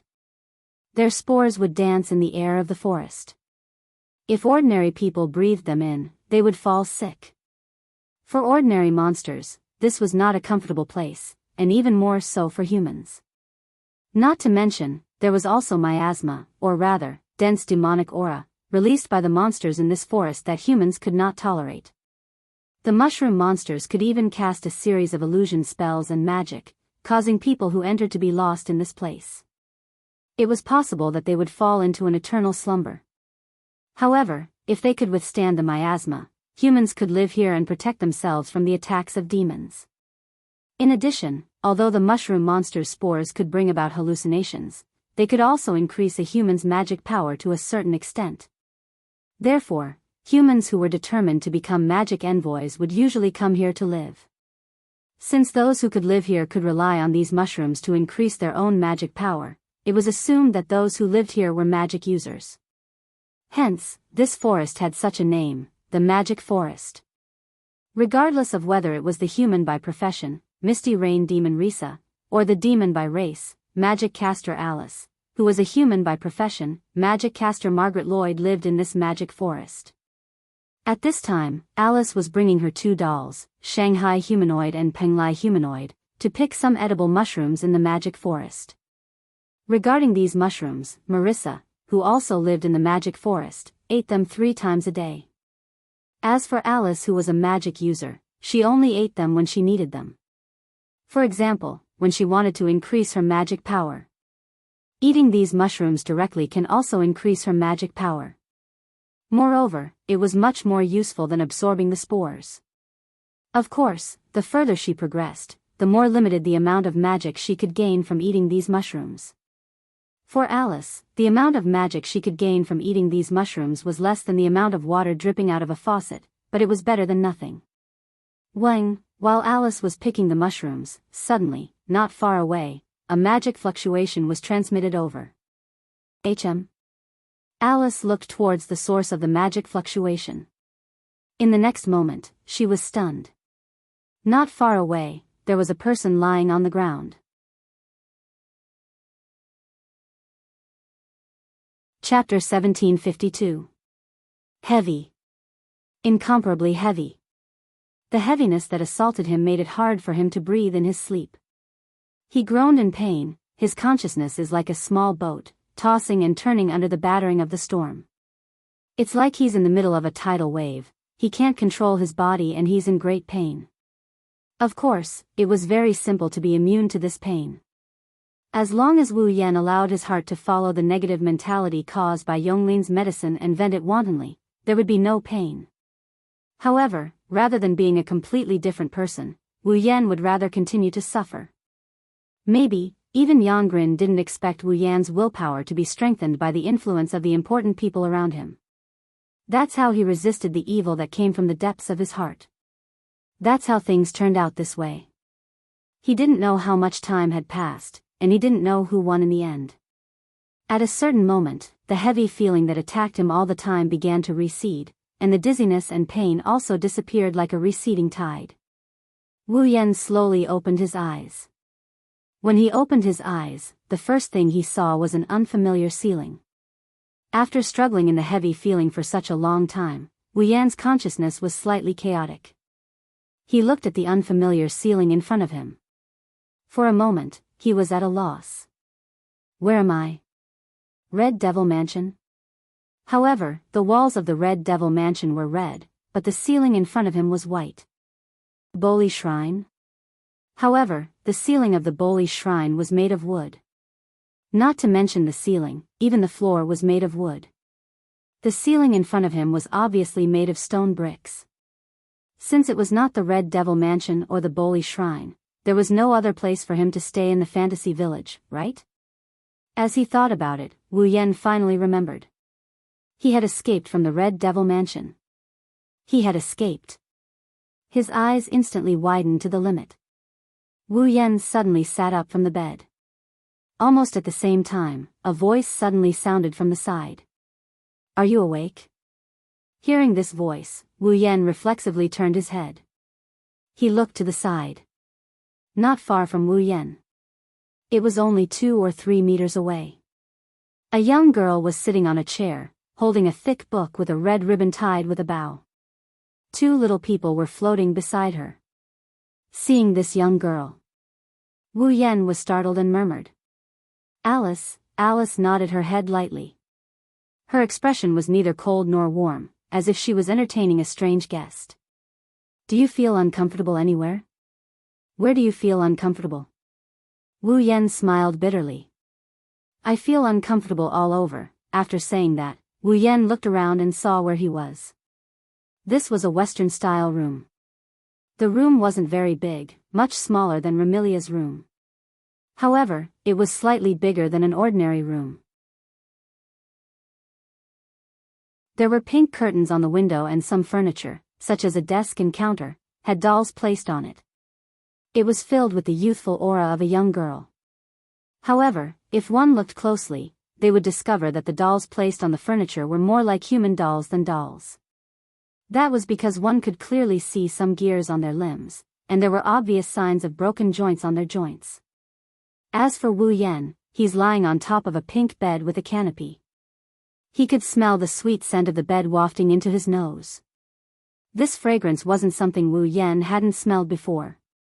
In the lost bamboo forest, in order to track the rabbit, he hid on top of Patrice and Alice.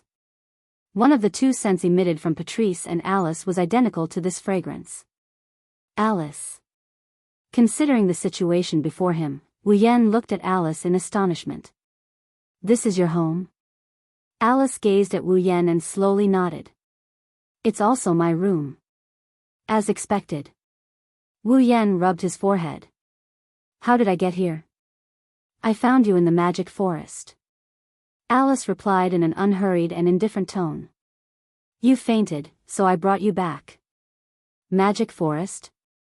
Wu Yan took a deep breath and asked the question he was most concerned about.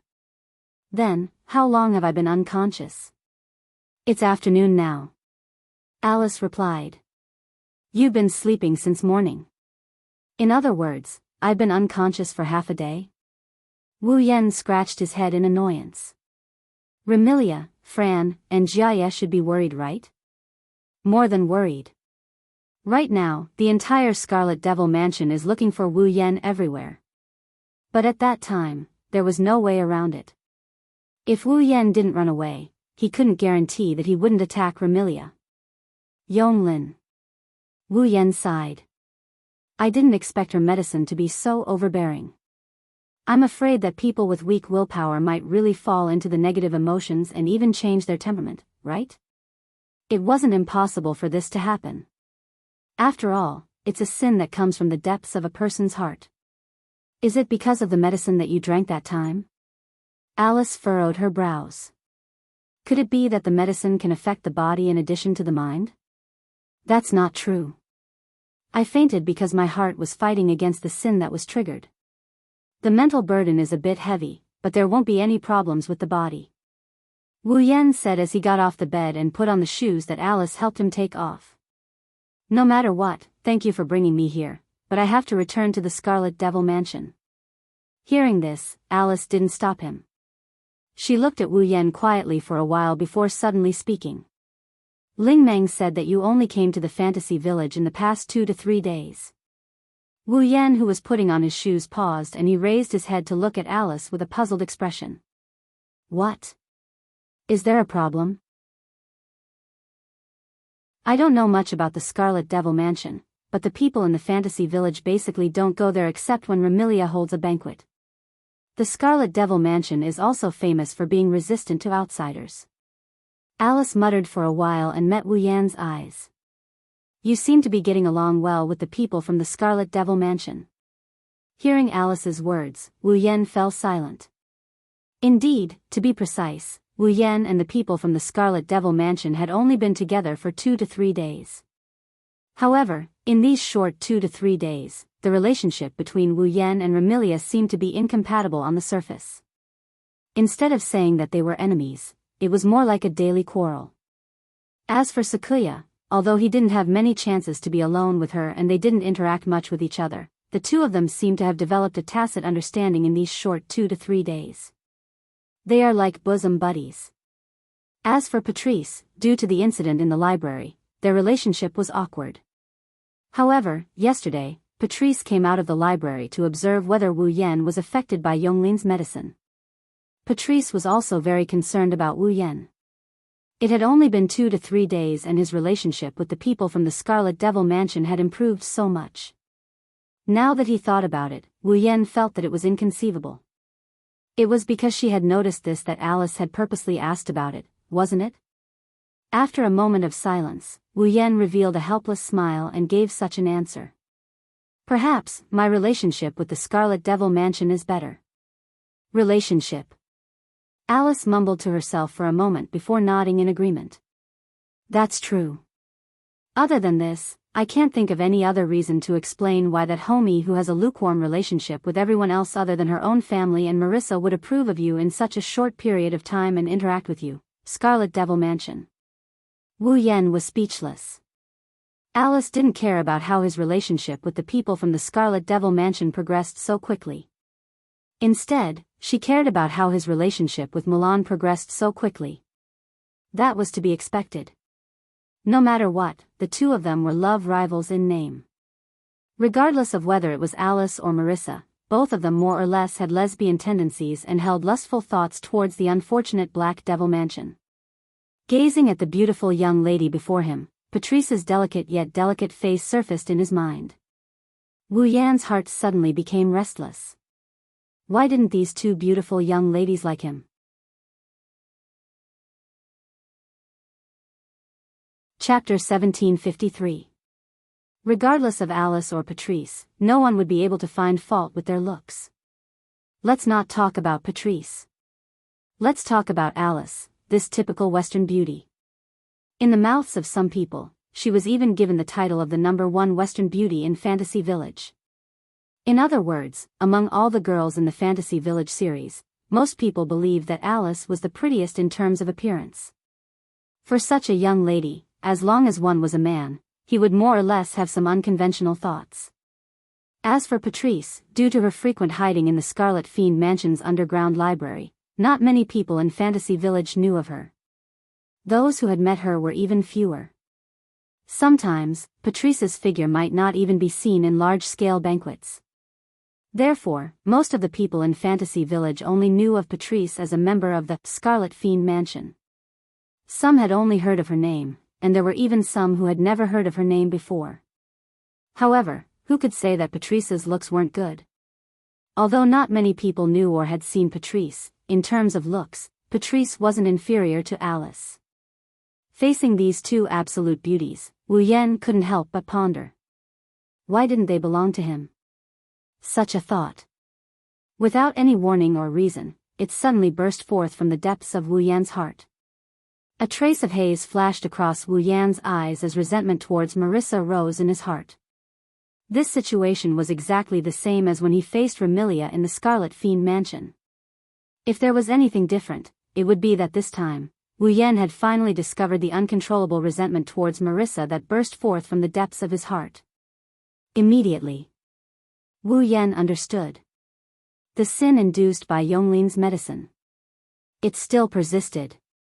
Damn it. Clutching his aching head, Wu Yan's eyes were filled with haze of resentment towards Marissa. He was vexed at his inability to control this negative emotion. Ahead, he clearly saw this scene. Alice, who had clearly seen the haze and vexation in Wu Yan's eyes just now, was stunned for a moment before she hurriedly asked. Are you all right? Ah. Wu Yan could only give an ugly smile, but he did not dare to assert that he was fine. With one hand on his forehead and the other on his chest, he carefully felt the restless negative emotions in the depths of his heart before he spoke softly. Looks like I'm jealous of Marissa, jealous Marissa? Alice froze on the spot when she heard these sudden words. She was not surprised at all. I can't help it. Perhaps he did not have the strength to explain or conceal it, or perhaps he did not have the intention to explain or conceal it at all. Wu Yan could not help but laugh. Alice and Patrice are so beautiful, yet they treat that black and white bandit so well. So, I must be jealous. Beautiful. Beautiful. This was definitely not the first time she heard this evaluation from others. Alice, who used to be calm and indifferent, felt her heartbeat uncontrollably speeding up this time.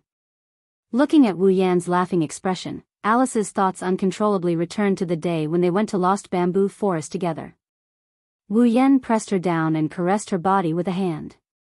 Alice's heart beat faster, and her eyes were more or less filled with a little panic. Without thinking, she retorted such a sentence. I didn't treat Marissa well. Looking at Alice's flustered expression, Wu Yan thought that Alice is behaving like this because he hit the nail on the head. The restless negative emotions in his heart increased all of a sudden, giving Wu Yan a scare. Okay, I understand. But don't mention Marissa again. Wu Yan clutched his throbbing head and hurriedly explained. My current state isn't right. If you mention Marissa again, I might really be tormented by my jealousy to the point of losing my wolf. Tormented to the point of losing your wolf? Alice also noticed that something was wrong. She calmed down and pondered for a moment. She then asked in an uncertain tone. Could it be the medicine of that doctor in Forever Pavilion? Wu Yan suppressed the negative emotions surging from the depths of his heart while nodding weakly. Alice fell into deep thought. That doctor said that the medicine can trigger the most fundamental evil in a person's heart. That is to say, it triggered your jealousy and made you jealous of Marissa. Yes, it could also be that I am jealous of Marissa. In the end, my jealousy was amplified by the effects of Yonglin's medicine. Wu Yan didn't push all the blame onto the medicine. He openly admitted to it and even joked around. If the person Alice likes is me, perhaps I will chop myself up out of jealousy. Don't talk nonsense. Alice's heart started to beat faster again. She shook her head hard and changed the topic. Then what do you plan to do now? Return to Scarlet Devil Mansion? Wu Yan hesitated for a moment before nodding. Even though it might bring trouble to Scarlet Devil Mansion, I want to go back and find Muck. Muck? Alice tilted her head to one side, not knowing what was going on. Muck is Patrice. Wu Yan reminded Alice when he saw her confused expression. You see, sometimes, Patrice has the habit of adding the word M when she speaks, right? So, you call that squatting girl Muck? Alice smiled knowingly. However, she frowned in the next moment. She spoke in a displeased tone. Why are you looking for that squatting girl? That girl reads books all day, perhaps she might have a solution. Wu Yan's tone turned displeased. Actually, compared to Muck, I want to look for Yukari more. She might be able to give me some ideas. But for some reason, after coming to Fantasy Village, she didn't seem to have any intention of looking for me. I don't know where she is, I really don't know what she is up to. Take a step back. Alice's tone was still filled with displeasure. Then why are you looking for that girl who only knows how to read? Can't I help you? If this sentence was heard by those who were familiar with Alice, they would definitely be shocked. After all, Alice was famous for being cold to others. She was also someone who didn't care about things and wasn't a stubborn person. Alice often attended all kinds of banquets held in the fantasy village. She would also perform puppet plays in the human world during the festival. If she met people who were lost in the magic forest, she would send them outside and protect them until they were safe. Overall, she was a person who was close to others but always kept a distance from others. It was probably the first time that he had expressed his desire to help someone so directly, wasn't it? Only Wu Yan knew that Alice's reaction was due to a trace of competition towards Patrice. He couldn't help but laugh bitterly. Then, do you have a way to help me alleviate this uncontrollable negative emotion from the depths of my heart? Alice was speechless for a moment. Then, she raised the thick book in her hand, unwilling to be outdone. It was tied with a red ribbon and a bow. That method, I will look for it. I will definitely find it. Seeing that Alice was about to flip through the book, Wu Yan rolled his eyes. Don't think that I don't know that book in your hand is a magic book. It is indeed outstanding to use magic. However, there shouldn't be any medicinal methods in it, right? Alice's hand that was about to flip through the book froze. You have already helped me a lot by bringing me back when I was unconscious. Wu Yan stood up with some difficulty. If you want to help me, why don't you send me back to Scarlet Devil Mansion? In my current state, I don't wish to use spatial teleportation. Spatial teleportation required extreme concentration in order to sense the surrounding space and find the coordinates of the destination. With Wu Yan's current state, if he used spatial teleportation, perhaps the coordinates would be shifted to an unknown location. Alice was also a magic user and naturally understood this point. She didn't object and nodded. After hesitating for a moment, she stepped forward and supported Wu Yan towards the door.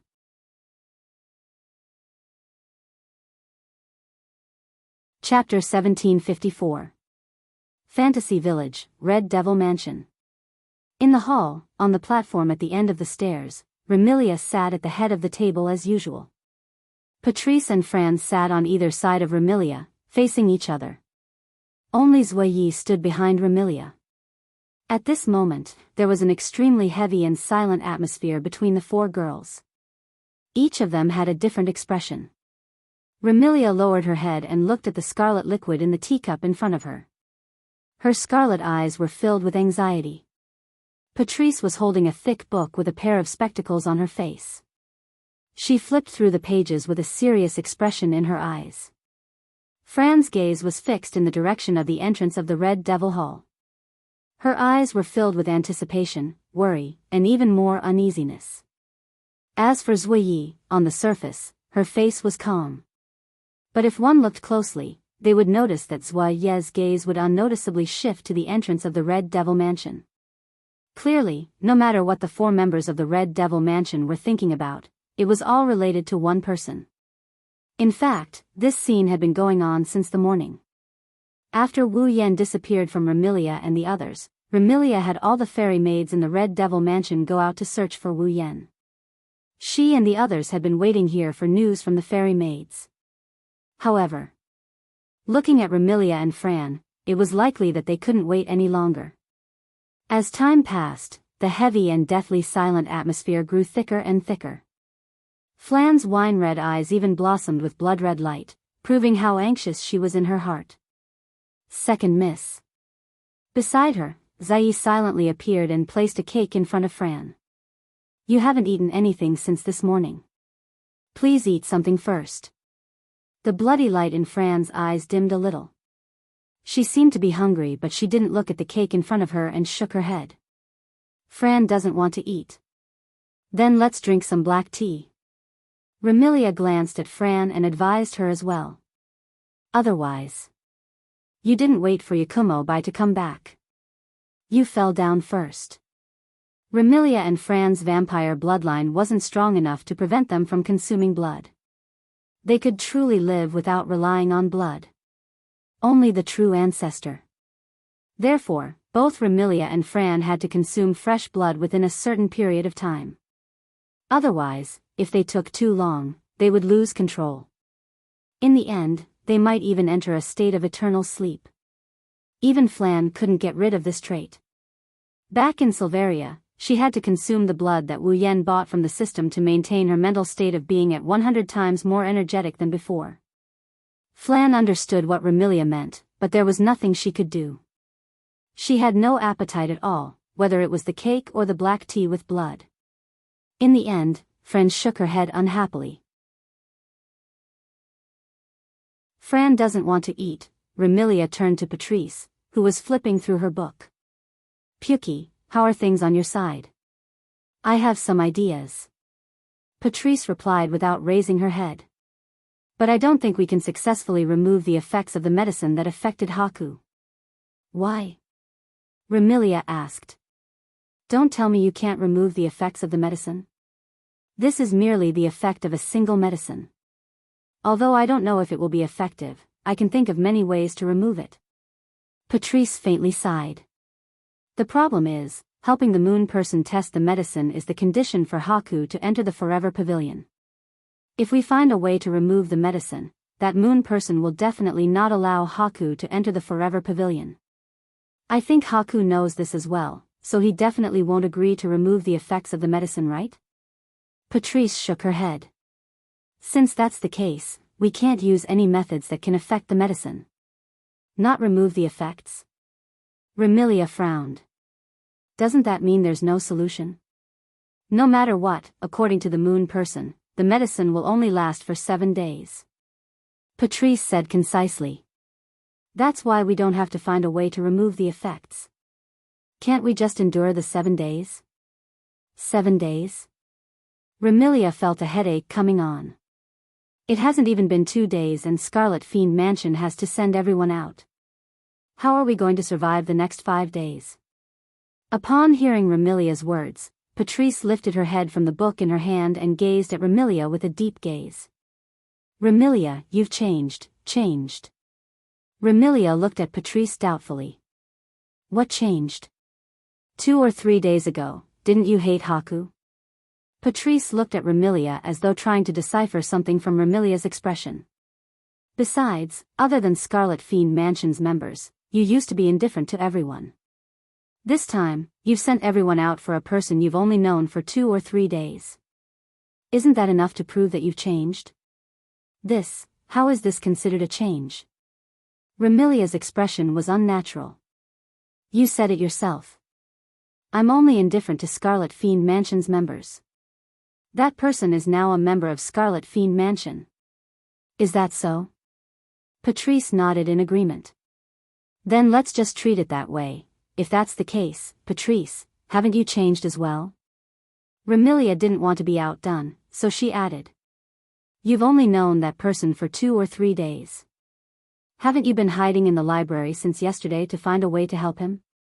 Hearing this, Patrice was taken aback and fell silent. At the side, Zuiyi sighed in his heart when he saw this scene. Remilia and Patrice weren't the only ones who changed. Didn't Zuiyi change as well? Although she didn't say it out loud, Zuiyi couldn't help but admit it. Right now, she's worried about the person she's only known for 2 or 3 days. At this moment, a flustered figure ran in from outside. Young miss. Young miss. Panicked shouts resounded throughout the hall, startling everyone who had fallen into silence. A cold light flashed in Zuiyi's blue eyes. Without hesitation, he pulled out a throwing knife and threw it out with all his might. The flying dagger flashed through the air, drawing a long arc of light. With a soft sound of breaking through the air, it cut through the atmosphere and fiercely stabbed into the head of the figure who ran in a panic. Pucci, ah! Along with a tearing sound, a blood-curdling scream was heard. The figure who ran in a panic fell to the ground. Blood spurted out from his head. With a trace of blood, he fell to the ground. China, I didn't expect you to not guard the door properly and leave your post without permission. You even dared to scare the young lady. Zuiyi grabbed the second flying knife with a calm face. I'll deduct your salary for the next year. My name is Hong Miling, not China. The corpse on the ground jumped up and covered her bleeding forehead as she cried out pitifully. Also, young Miss Zuiyi, you've already deducted my salary for the next 10 years. Is that so? Zui Yi sneered. Then this time, I'll deduct your salary for the next 20 years. No. Miss Zui Yi. Hong Meiling cried out. I didn't leave my post and didn't mean to scare the young miss. I just have something to report. Something to report? Remilia waved her hand impatiently. Don't tell me it's that black and white rat again. And no, it's not the black and white rats that sneaked in, but I'm back. Hong Meiling was just about to explain when a weak voice interrupted her and entered everyone's ears. Brother. Fran was the first to react. Her eyes were filled with joy as she stood up. At the same time, Wu Yan, who was supported by Alice, walked in from the main entrance. Raising his head, he looked at the girls on the platform and he smiled helplessly. Sorry for making you guys worry. Remilia, Patrice, and Zui Yi came to Wu Yan's side. Hi Sama. Sakuya supported Wu Yan's other hand when she saw how weak he looked. You should return to your room first. Wu Yan nodded. Zui Yi and Alice supported him as well as Remilia, Fran, and Patrice accompanied him to his room.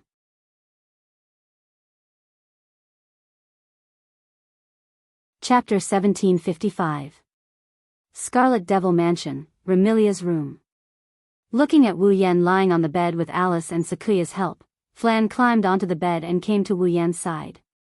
She asked him with a worried expression. Big brother, are you all right? Turning around, Wu Yan saw the worry on Fran's delicate face. He stretched out his hand and rubbed her head. Big brother is fine, it just looks serious. Actually, I'm just a little dizzy. Apart from that, I'm fine. Hearing that, Fran's worried expression eased a little. Remilia and Patrice couldn't help heaving a sigh of relief. Then, after heaving a sigh of relief, Patrice turned her head and looked at Alice. Her purple eyes were filled with unwelcome. Why did you come here?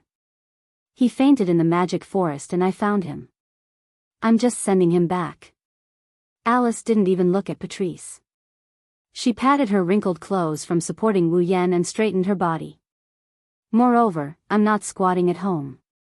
Is it strange for me to come here? Of course it's strange. Patrice calmly replied. I thought you only know how to play with dolls. So you know how to send people home? Not only do I know how to send people home, I also know how to play in other people's homes. Alice looked at Patrice with a mischievous smile. I have an appointment with Marissa. We'll have a meal together. Patrice's brows twitched slightly. Seems like you're quite free. I am. After all, I don't have to stay at home to read, right? Is that so? Don't you need to take some time out to fix those moldy dolls that you left there because you were too free? That's true. Otherwise, I'll get Marissa to help me repair my puppet. That way, I'll have more time to play with Marissa, right?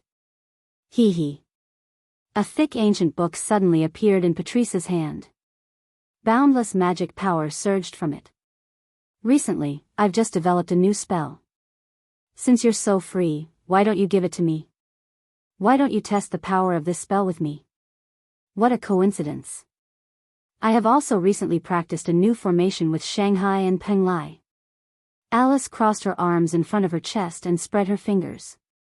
Traces of magic power also appeared on her slender palms, condensing into the shape of a thread. And connected out. The next moment, each of them was only the size of a palm. Young girls with spears in their hands floated up from all directions. They formed a formation around Alice and pointed their spears at Patrice. I need someone to practice with me, immediately. Among the two beautiful girls, one held a thick, ancient tome, one magic array fluctuating around her. The other had threads extending from her fingers and connecting them to tiny girls. Tiny figures hovered around her, similarly radiating a large amount of mana. Seeing that a fight was about to break out between Patrice and Alice, Night Eye spoke up. Lady Patrice, Lady Alice, Lady White still needs to rest. Do you intend to fight here? Remilia spoke up with an unfriendly expression. This is my room. You are not allowed to fight when Big Brother is resting. Fran stood up and shouted angrily. Otherwise, Fran will kick all of you out first. The magic surging from Patrice and Alice's bodies paused for a moment. They looked at each other and snorted at the same time before withdrawing their magic. However, none of the girls noticed that Wu Yan was staring at Patrice and Alice with a gloomy expression. Are you guys fighting over Marissa again? When everyone quieted down, Wu Yan's gloomy voice echoed. I really don't know what's so special about that black and white mouse that the two of you, who are as calm as water, would make such a fuss every time you meet. Hearing Wu Yan's gloomy voice, everyone was stunned. When they turned to look at Wu Yan, they were shocked. Wu Yan, who was lying on the bed, sat up. He tilted his head as he looked at Patrice and Alice. His wine-red eyes were filled with a dense haze that ruined his deep and beautiful eyes. Remilia shuddered, and her voice became nervous. Don't tell me he's acting up again. Big brother. Lord White. Both Fran and Zaoi extended their hands, but before they could touch Wu Yan, they were stopped by Wu Yan. The two of you aren't the type who would easily quarrel with others. Neither are you the type who would mindlessly attack others. Why would you quarrel and even fight when you meet? Wu Yan looked at Patrice and Alice and sneered. Isn't it because of Marissa? This. Seeing Wu Yan's gloomy expression, Patrice felt uncomfortable. At the same time, she was puzzled. Even though Yonglin's medicine seemed to have taken effect since yesterday, compared to the arrogant Wu Yan from yesterday, Wu Yan didn't seem as arrogant as before. Instead, it made her shudder. If the arrogant Wu Yan from yesterday was disgusting, then the gloomy expression of Wu Yan today was frightening. It seemed that even Alice felt a little uncomfortable. She took a small step back. Then, as if she had thought of something, her expression changed. Don't tell me you're jealous of Marissa again? Jealous of Marissa? Remilia, Patrice, Zaoi, and Fran were stunned. As for Wu Yan, it was as though his thoughts were pierced. The gloominess in his eyes intensified and his voice was filled with resentment. What? Am I not allowed to be jealous of Marissa? Do you want to fight me because of Marissa? Let alone Patrice and Alice, even Remilia, Furan, and Sakuya felt uncomfortable when they saw Wu Yan's gloomy and resentful appearance. Even though Wu Yan isn't exactly a sunny person, at least the girls feel comfortable and relaxed when they get along with him. They don't feel any pressure at all, and sometimes, they would even feel a trace of happiness when they see Wu Yan's every move and action. How could the current Wu Yan give them such a feeling? What's going on? Patrice lowered her voice and asked Alice. How did you know Haku was jealous of Marissa? He said it himself. Alice found it hard to speak, but she knew it wasn't the time to hide the truth. She explained hesitantly. He said that he felt that I were both very beautiful, yet he treated Marissa that way. That's why he felt a bit jealous of Marissa. But because of that Forever Pavilion's doctor's medicine, that trace of jealousy in his heart expanded and became a negative emotion of jealousy. You said he said we were beautiful? Patrice was stunned and her face blushed a little. In other words, he was jealous of the black and white mouse because of the two of you? Remilia frowned.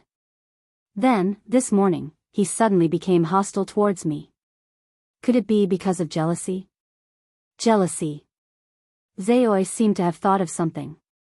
In the morning, Wu Yan was normal at first, but after talking to Yakuya, he inexplicably developed hostility towards Remilia. He even developed murderous intent towards her. Could it be that Lord Haku is jealous of the young mistress because of me? Thinking of this, Zuiyi was no longer calm. What's wrong? You have nothing to say? Wu Yan thought Patrice and Alice had nothing to say. He clenched his fists and he spat out in a hateful tone. Since all of you like that black and white mouse so much, I shall get rid of her. Wu Yan vanished into thin air in a flash. What? Patrice and Alice turned pale with fright. This is going to be troublesome. Remilia felt a headache coming on, but she was also taking pleasure in his misfortune. That black and white mouse is in trouble. Patrice and Alice glanced at each other and ran towards the door without saying a word. Big sister. Fran grabbed Remilia's hand. Let's go find Big Brother. It seems like I'm in trouble too. Remilia grumbled. Really, it's daytime now.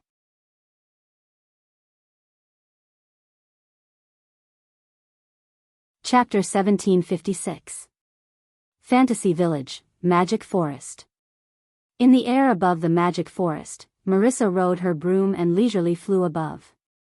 After circling around for a bit, she landed on the ground.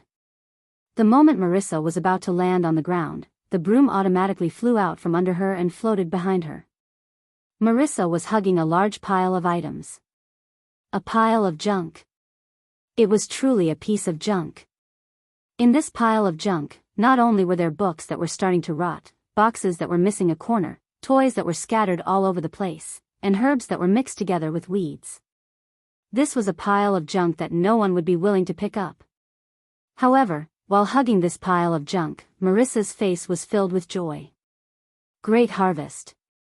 Great harvest. While walking through the misty fog of the magic forest, Marissa laughed heartily. I didn't expect Soul Dream's warehouse to have so many things. These must have been thrown in from the outside world, right? After hearing these words, there was no one who didn't understand. These things were originally in the warehouse of the Bori Shrine. Marissa, on the other hand, used her special ability to borrow all of them. Bori Shrine was connected to the outside world. Thus, from time to time, some things from the outside world would coincidentally flow into Bori Shrine in Fantasy Village. For these things, if they were useful, Soul Dream would throw them into the warehouse and wait for the time to use them. If they were useless, Soul Dream would directly throw them away. Without a doubt, Marissa borrowed the things that Soul Dream casually threw into the warehouse. Moreover, she definitely didn't get Soul Dream's permission, and it wasn't the first time she did this. But, Marissa said regretfully while holding the pile of junk in her hands, although these things are very rare, but they are useless to me. Or Patrice's books are useful to me. Marissa frequently went to Scarlet Devil Mansion's underground library to borrow books. It wasn't just for her collection. One must know that Patrice's library had piles upon piles of magic books. The magic recorded in these magic books could not only be used to learn. It could also be used as completed magic. He only needed to inject magic power. Then, he would be able to use the magic recorded in the book. Therefore, for Marissa, the grimoire could increase her magic cultivation. It could also be used in battle. It was something that could really be used. Since I don't have anything to do today, let's go to the Scarlet Devil Mansion later. Marissa giggled and explained to herself. I'm not going to steal anything. I'm going to borrow something. I'll also take a look at Ling Meng's husband. I'll make sure that he doesn't forget about the Boli Shrine just because he has the Red Devil Mansion. With him around, Ling Meng won't hide in the shrine and sleep all day. However, there was no way for Marissa to realize this idea. In front of Marissa, a figure noiselessly appeared in the middle of the forest that was surrounded by an extremely hallucinatory fog. A pair of wine-red eyes stared at the jubilant Marissa as she walked over. Traces of light flashed within those eyes. Misty Rain Magic Lisa, level 78. On the other side, Marissa seemed to have sensed that something was wrong. Her footsteps paused as she hugged the pile of junk in her hands and looked forward. Then, her eyes lit up and she laughed heartily. Oh! Ling Meng's husband. I was just thinking of going to the Scarlet Devil Mansion to see you. The newcomer was Wu Yan. Seeing Marissa's candid smile, Wu Yan suppressed the killing intent that was about to surface in his eyes. He felt a sharp pain in his head and felt dizzy.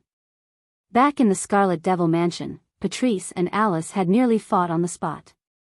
This had ignited the negative emotions that Wu Yan had been suppressing in his heart for a long time. In the end, it led to Wu Yan finding Marissa and saying, "Get rid of her." In fact, despite his vicious words, even if his heart is filled with negative emotions, he didn't really want to kill Marissa.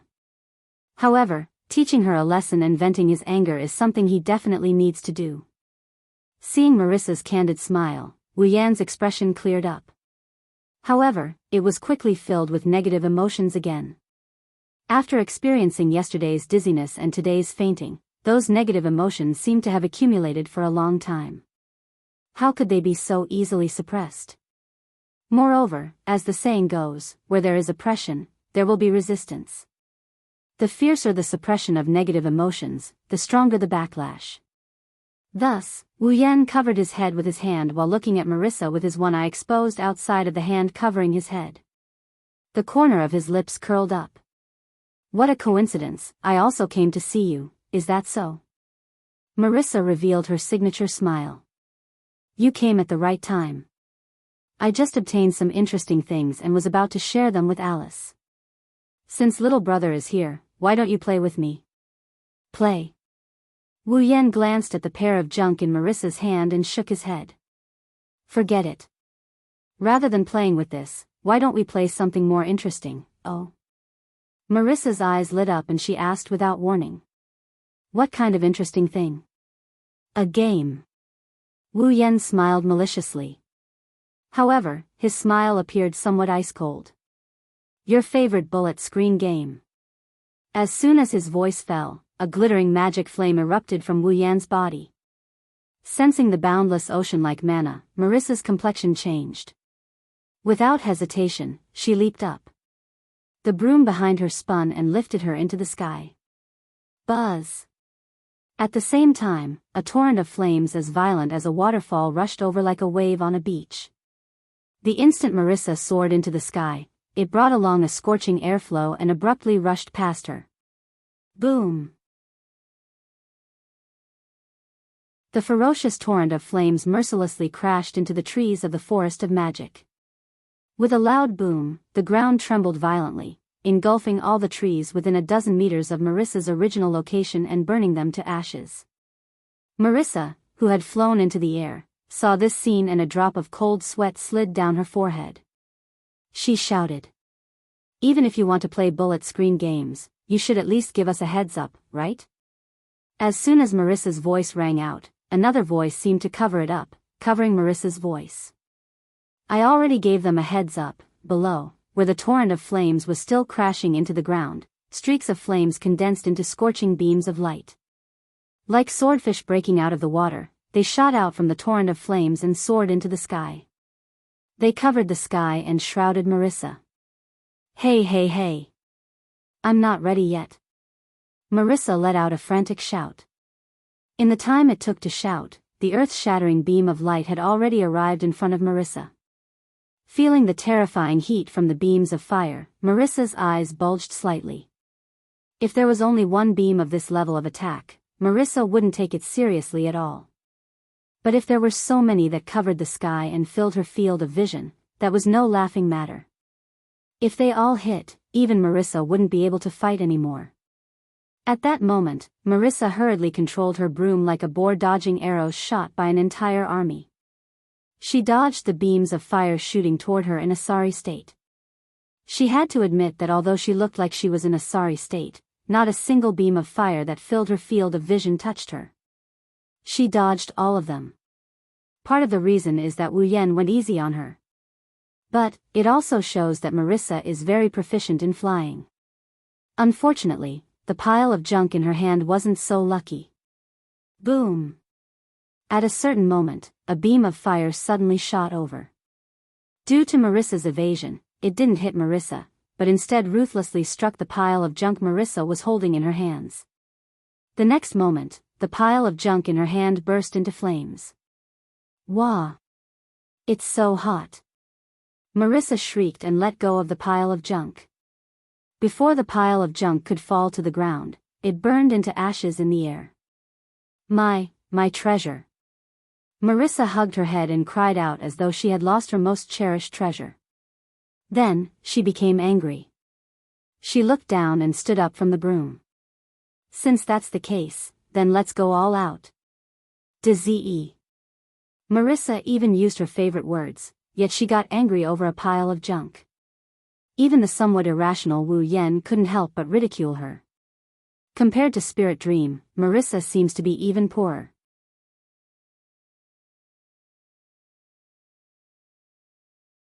Chapter 1757.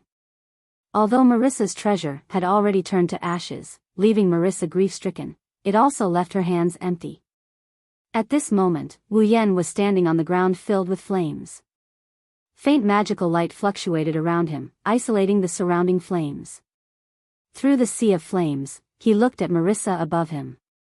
Under Wu Yan's attentive gaze, Marissa's hand reached into her magus hat and fished out something. It was an octagonal block.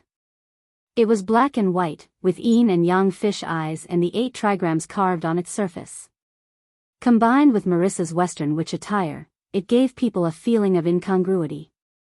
However, that octagonal block, which was like a small stove, was actually an extremely outstanding magical tool.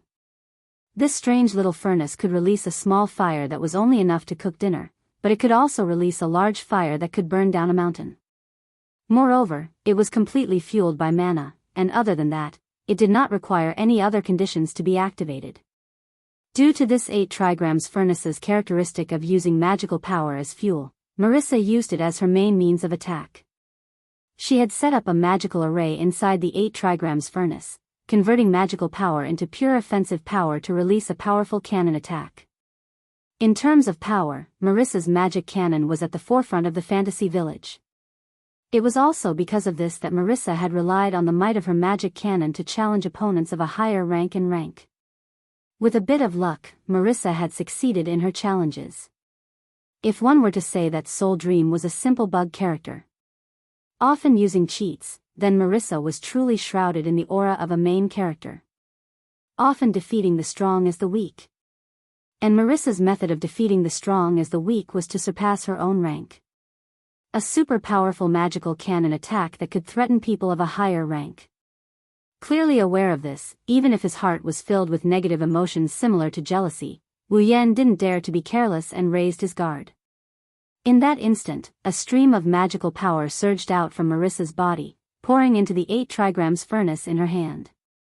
Wearing her trademark grin, she aimed the 8 trigrams furnace at the flames below. Magic cannon, final spark. It was as if he was venting. Marissa shouted, and all the mana on the surface of her body instantly poured into the 8 trigrams furnace in her hand, causing it to emit intense mana fluctuations. Bam! With a gunshot that sounded like a sniper pulling the trigger and firing a bullet, the 8 trigrams furnace in Marissa's hand trembled and a fierce beam of mana shot out from it. From start to finish, Marissa had clearly only poured mana into the 8 trigrams furnace, but the 8 trigrams furnace had actually condensed that pure mana into an extremely powerful beam of light, and with a sound of tearing through the air. Descending from the sky, it landed in the torrent of flames that had yet to dissipate. Then, it ruthlessly scattered the torrent of flames. It landed mercilessly in the direction of Wu Yan. Looking at the power of that attack, even Wu Yan would end up with burns all over his body if he was caught off guard. Impressively, Marissa's bombardment was already capable of threatening rank 9 powerhouses. In the next second, Wu Yan's figure was completely submerged in that multicolored beam of light. Bam! Following an explosion, the torrent of flames was scattered into sparks that filled the sky. Like blossoming fireworks, they scattered in all directions, while the place where Wu Yan was standing exploded into smoke and flames that soared into the sky. Even the ground trembled.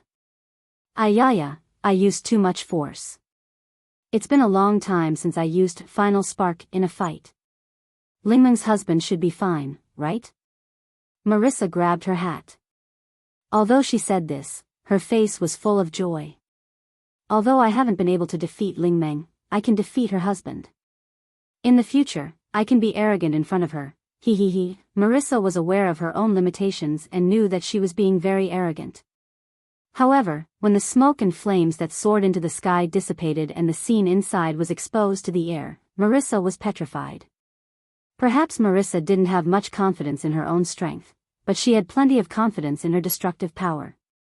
Originally, Marissa was a pure violent person who placed great importance on firepower and didn't care about results. It was also because of this that Marissa's destructive power was like a bug. In the fantasy village, there weren't many people who could withstand Marissa's bombardment head-on. But now, there was one more such person. Below, at the place where the smoke and fire dissipated, there was a sword wall that was as black as ink. It was made up of giant swords, and it was more than 10 meters tall, standing in the center of the smoke and fire. Thick smoke was still rising from it. Clearly, Marissa's final spark didn't hit Wu Yan. Instead, it hit the pitch-black wall of swords and completely blocked Marissa's bombardment. It can't be. Seeing the pitch-black wall of swords that was emitting thick smoke and completely unscathed, Marissa's eyes once again bulged out. My magic cannon actually couldn't penetrate that wall? Your destructive power is indeed sufficient, but unfortunately, if you want to directly destroy the ultimate armament born from fantasy, you're still a bit lacking. The pitch-black wall of swords that rose from the ground scattered. The swords that formed the wall of swords floated up and pointed at Marissa in midair. You do indeed possess an extremely powerful destructive power. However, your moves are too simple. As long as I can see through the trajectory of your attacks and have the means to block your magic cannon, Marissa, you won't be a threat to me. After saying that, the pitch-black swords pointed at Marissa slashed through the air. Amidst a series of sonic booms, they shot toward Marissa. A barrage of bullets once again appeared in front of Moisa. Reacting to the situation, Moisa hurriedly piloted her broom. Just like before, she used a flustered and irregular flying method to accurately avoid the incoming pitch-black greatswords. Unfortunately, these pitch-black swords were different from the uncontrollable flame beam from before. Wu Yan could easily control the trajectory of his noble artifacts. Thus, just as Marissa had just bypassed the incoming pitch-black swords, the swords that brushed past Marissa's body turned around. As if gliding, they drew a beautiful arc and chased after Marissa like homing missiles. Is this even possible? Marissa cried out in alarm. Her figure that was dodging the swords became even more wretched. Not only did she have to pay attention to the incoming swords, she also had to be on guard against the incoming swords from all directions. This made Marissa's situation seem extremely dangerous. After all, Marissa was currently using extremely dangerous methods to avoid the attacks of her noble artifacts. Even if she was a second late in dodging, she would still be hit.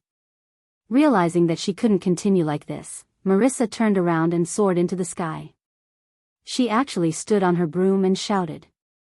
Don't think that you're the only one who knows how to use bullet curses. After saying that, Marissa waved her hand. Small wooden cubes that resembled Marissa's 8 trigrams furnace emerged from various parts of her body and floated around her. Rich magical power gushed out of Marissa's body and swept into the wooden cubes. The next moment, laser beams shot out from the center of the wooden cubes like streaks of light. The pitch-black swords collided head-on. Bang! Bang! Bang! Bang! Like needles against wheat, the huge swords and laser beams collided in midair, exploding into clouds of smoke and flames. Then, the noble artifacts and laser beams that followed scattered the smoke and flames in front of them and continued to collide fiercely.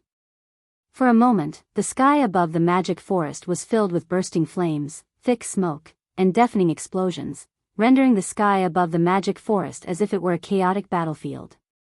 Meanwhile, the huge swords and laser beams that filled the sky continued to collide. At this moment, 2 figures arrived at the entrance of the magic forest. Looking at the fierce collision in midair, they looked at each other anxiously and rushed into the magic forest without hesitation.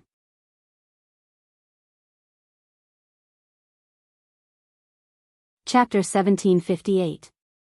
When Patrice and Alice arrived not far from the battlefield of the magic forest, the scene before them was already intense to the point of no return.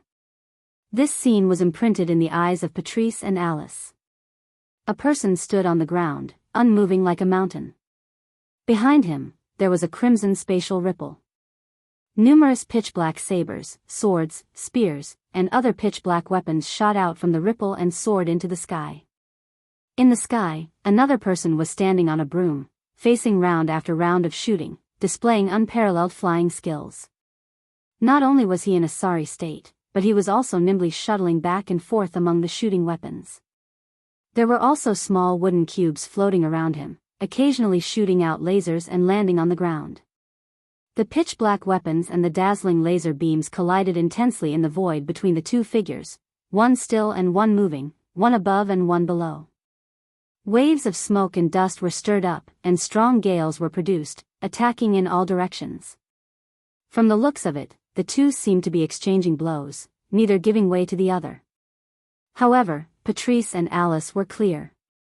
Marissa's situation was extremely bad. This was to be expected. Even if Marissa's magic cannon was powerful enough to threaten opponents of a higher realm, it was impossible to win against Wu Yan just by relying on powerful moves. After all, although it was said to be able to threaten opponents of a higher realm, it was still just a threat and not dangerous. If it did not hit the opponent, it would be useless no matter how powerful it was. Furthermore, this kind of threat would have to depend on what kind of opponent it was. Against an initial Type 9 opponent, relying on the magic cannon. If Marissa found an opportunity to play some tricks. If it hit the opponent, it was not impossible to win. However, it was a pity that Wu Yan was not an initial Type 9 opponent, but a true peak Type 9 opponent. If they fought seriously, it would only take an instant for Marissa to be defeated. As for the battle that seemed to be a draw, it was actually extremely disadvantageous to Marissa. The reason was simple. Even the full-powered magic cannons couldn't damage Wu Yan's noble phantasm, let alone the weakened lasers. As a result, this intense showdown on the bullet screen was, at most, just on the surface. The truth was that Marissa's laser could only deflect the noble phantasm's trajectory. Otherwise, Marissa wouldn't need to continue dodging the noble phantasm's attacks. However, Wu Yan's relic looked like a dazzling array of flowers, but it was just a relic that had turned into iron sand.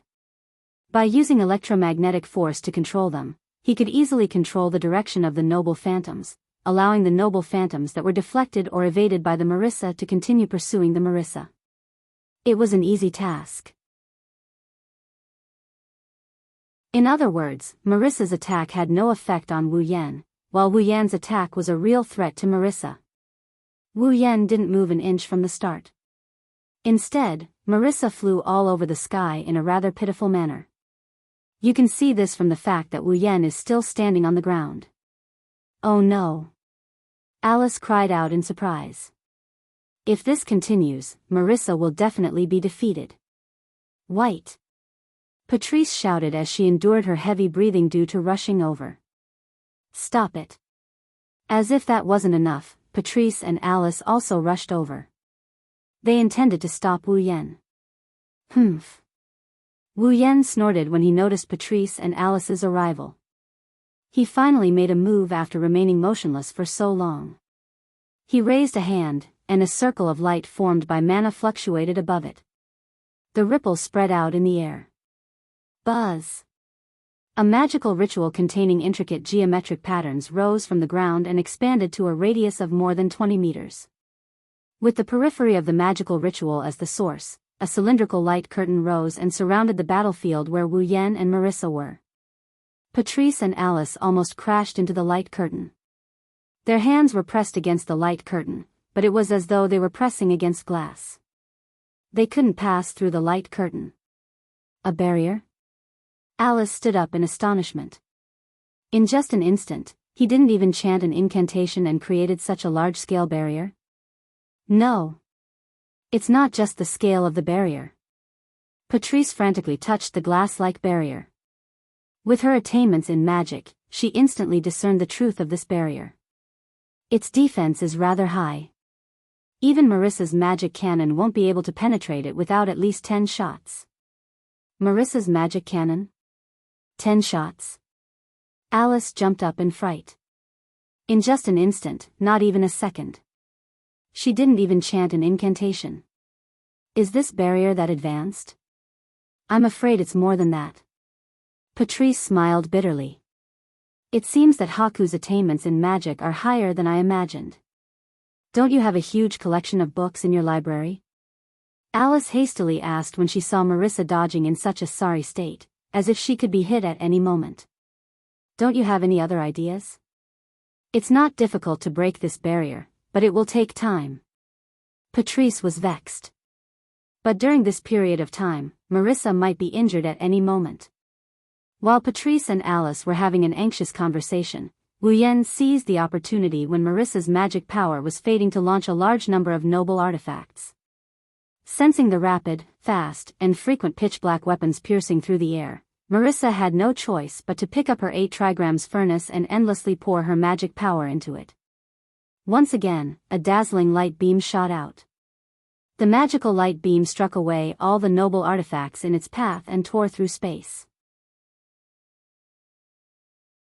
In an earth-shattering explosion, it arrived before Wu Yan like a meteorite. But before that, a wave of iron sand swept out from the crimson space behind Wu Yan and wrapped the incoming magic cannon like dumplings. Boom! The powerful magic cannon was like a dud. It was wrapped up and formed into a ball of iron sand and exploded. In the sky, Marissa passed through the smoke and fire caused by the collision of the noble artifact and the lasers with her flying item. She held the 8 trigrams furnace in her hand and with a confident smile on her face, she rushed in front of Wu Yan. Next, Marissa waved her hand and blocked the cannon-like 8 trigrams furnace in front of Wu Yan. Love charm, or spark. After the tender voice sounded, a burst of dazzling light burst out from inside the barrier. Boom! Like a wild clap of thunder, an astonishing roar resounded, carrying with it a violent gust of wind and soaring flames, filling every corner of the barrier. Boom!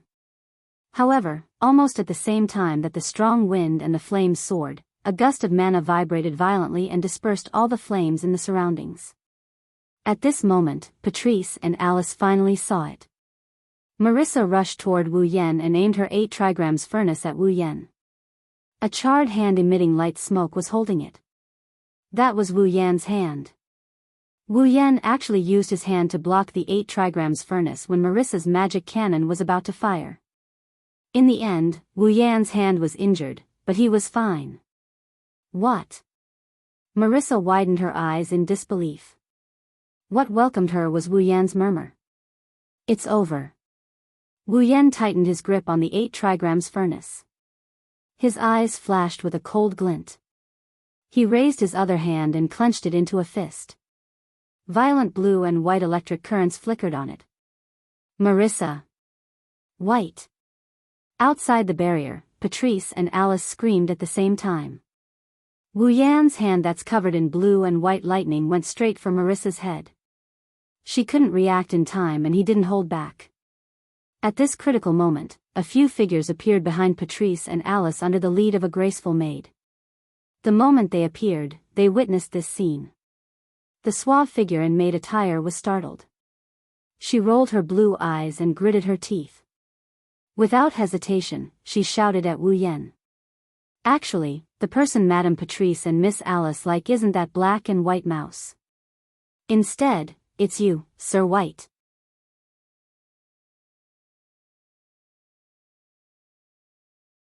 Chapter 1759. Actually, the person Lady Patrice and Miss Alice like isn't that black and white mouse, but you, Lord Bai. These shocking words caused the chaotic battlefield to fall into a state of stillness as if time had come to a standstill. The fist flickering with blue-white electric arcs abruptly stopped before it struck Marissa's face. The fist wind didn't lose its momentum as it blew against Marissa's face, causing her resplendent golden hair to flutter in the wind. Looking at the fist that stopped less than 5 centimeters away from her, a drop of cold sweat slid down Marissa's cheek. Wu Yan stopped paying attention to Marissa and turned his head towards the outside of the barrier where the sound came from. His originally gloomy and unsightly face that was tainted by negative emotions is now filled with astonishment. As for Patrice and Alice, their faces alternated between green, white, black, and blue. In the end, their faces turned into a rose-red color. Let alone Patrice and Alice, even Ramilia and Fran couldn't react in time. Their eyes were wide open as they looked at the culprit behind this sentence. Luo Yi. That sentence just now was said by this head maid who had the beautiful reputation of being perfect and chic. Furthermore, looking at Luo Ye's stiff face, it was clear that she shouted out in a moment of desperation. Of course, it was just shouting. However, Luo Yi didn't think of anything. Of course, Wu Yan, who was filled with negative emotions, definitely wouldn't have thought of Luo Ye's considerations. He looked at Luo Yi in astonishment and was at a loss. What you said is true. With a swish, all the people present cast their eyes on Zui Yi. Under everyone's gazes, Luo Yi calmed down. Under Patrice and Alice's sluggish expressions, she nodded her head. Of course it's true. Luo Yi. You. Perhaps it was because these words were too shocking, causing Patrice and Alice to stutter. They looked at the indifferent Luo Yi. He couldn't even spit out a complete sentence. Instead, Remilia, who was holding Fran's hand, was the first to react and chuckled. So that's what you're planning? Noticing that Patrice and Alice were about to panic, Remilia lowered her voice and said. He explained Zhe Ye's intention. Since Yakumo is jealous that you two like that black and white mouse, he intends to teach her a lesson. Then, let him think that the two of you like him and the source of his jealousy will disappear. Hearing this, Patchouli and Alice understood Yi Ye's intention. They looked at each other in dismay. One had to admit that Luo Ye's method was the fastest way to solve the problem. Since Wu Yan is jealous of Patrice and Alice for liking Marissa, why don't we just make him think that Patrice and Alice like him instead of Marissa? This way, not only will he be able to stop Wu Yan, he will also be able to get rid of the jealousy in his heart. Why not? It was because they understood this point that Patrice and Alice couldn't refute it even if they wanted to. However, admitting it was even harder than refuting it. How could these two young girls with extremely tender skin do it? However, there was no time for Patrice and Alice to dilly-dally. Really? Under the influence of his negative emotions, Wu Yan appeared to be muddle-headed. He didn't think too much about it and looked at Patrice and Alice with a perplexed expression. The two of you don't like Marissa and like me? Patrice and Alice's hearts skipped a beat. Just as they were about to retort, Raven Knight whispered from the side. Lady Patrice, Lady Alice, admit it for the time being. Admit it? Patrice and Alice were shocked. They shook their heads without hesitation and shouted in unison. How is that possible? Why are the two of you so serious? Remilia snickered at Patrice and Alice as if she was watching a good show. She revealed her cute canine teeth. In any case, even if you admit it, Yakumo-bai will understand that it's only a temporary measure after the moon's drug wears off. So what if the two of you admit it? You make it sound so easy. Alice was infuriated. But if I admit it, how am I going to interact with him? How am I going to interact with him after the drug wears off? That's too embarrassing. Patrice also weakly begged to give up. Remy, let's think of another way. Then think about it. Remilia agreed without hesitation.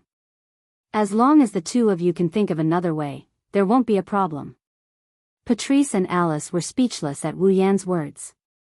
On the other side, Wu Yan's expression darkened when he saw Patrice and Remilia whispering to each other. The two of you aren't lying to me, right?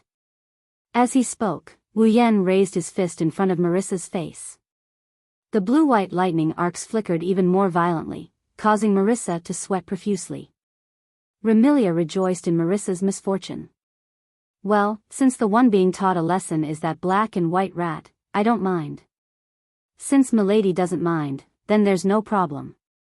Marissa nodded. Teaching that black and white rat a lesson isn't a bad idea. Teach it a lesson. Flan, who didn't know what was going on, also laughed. She even said that out of kindness. Don't worry. Patrice and that doll's sister, Fran, played bullet screen games with Marissa before. Marissa is very sturdy and won't break. However, not only did Fran's words fail to comfort Patrice and Alice, but it also made the two young ladies' hearts skip a beat. In the end, it was Patrice who mustered her courage and blushed. He cried out as if he had given up on himself. Yes. That's right. The one I like isn't Marissa.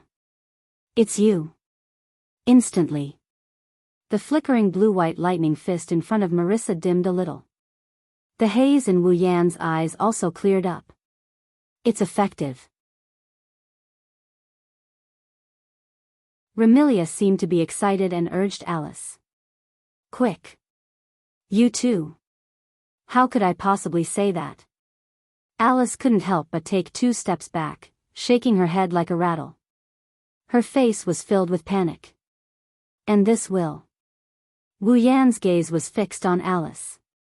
Alice's body stiffened, and she couldn't react. Miss Alice. Even Dark Knight began to urge her.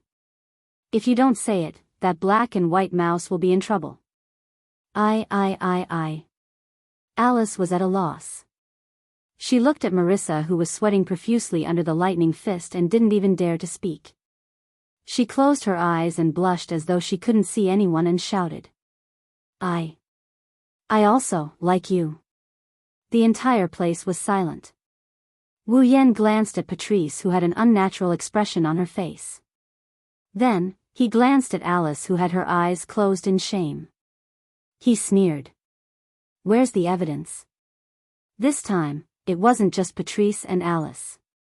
Even Remilia and the others had stiffened up. Seeing this, Wu Yan's face darkened and a hint of viciousness surfaced on his face. You're indeed lying to me. After speaking, he wanted to strike Marissa with his hand covered in blue-white lightning. Wait. Patrice called out. I'll give you the evidence. Everyone's gazes converged on Patrice. Patrice looked like she wanted to cry, but no tears came out. She gritted her teeth and clenched her hand that had been on the barrier all this time. She had been trying to undo the barrier all this time, but she managed to undo the barrier. Then, Patrice hesitantly walked in front of Wu Yan. Seeing Wu Yan's frown, she steeled her heart and tiptoed. Chirp! After hearing this sound, Wu Yan was stunned, and so were all the girls. Patrice moved away as though she was electrocuted and cried out in panic. Do you believe me now? Wu Yan nodded in a muddle-headed manner. Then, he looked at Alice. Alice's whole body stiffened. Don't tell me I want it too. How could I do that? Just as this thought surfaced in Alice's mind, Remilia's words filled with admiration entered Alice's ears. Patrice is truly noble. For that black and white mouse, she was even willing to give her first kiss. However, Remilia didn't know that Patrice had already given her first kiss to Wu Yan. That's why Patrice is willing to give him a kiss to cover up her lie. Let's not talk about kissing. Patrice has already done more intimate things with Wu Yan, hasn't she? But when these words fell into Alice's ears, they provoked her. For Marissa, Patrice was willing to give her first kiss? Then I can do it too. With such thoughts running through her mind, Alice looked at Wu Yan with a gloomy expression. She whimpered and closed her eyes. Then, she charged at Wu Yan and threw herself into Wu Yan's arms. As though throwing caution to the wind, Alice cut the Gordian knot. The moment she threw herself into Wu Yan's embrace, she tiptoed. Chirp! A second erotic sound echoed in the surroundings. Ugh! Not only that, but Alice also let out a panicked whimper. This was because Wu Yan hugged Alice tightly and stuck his tongue into her mouth, entangling with hers. Chirp tisk chirp ha! In the next moment, the sound of intertwining became even more erotic, causing people's faces to turn red, reverberating in the air.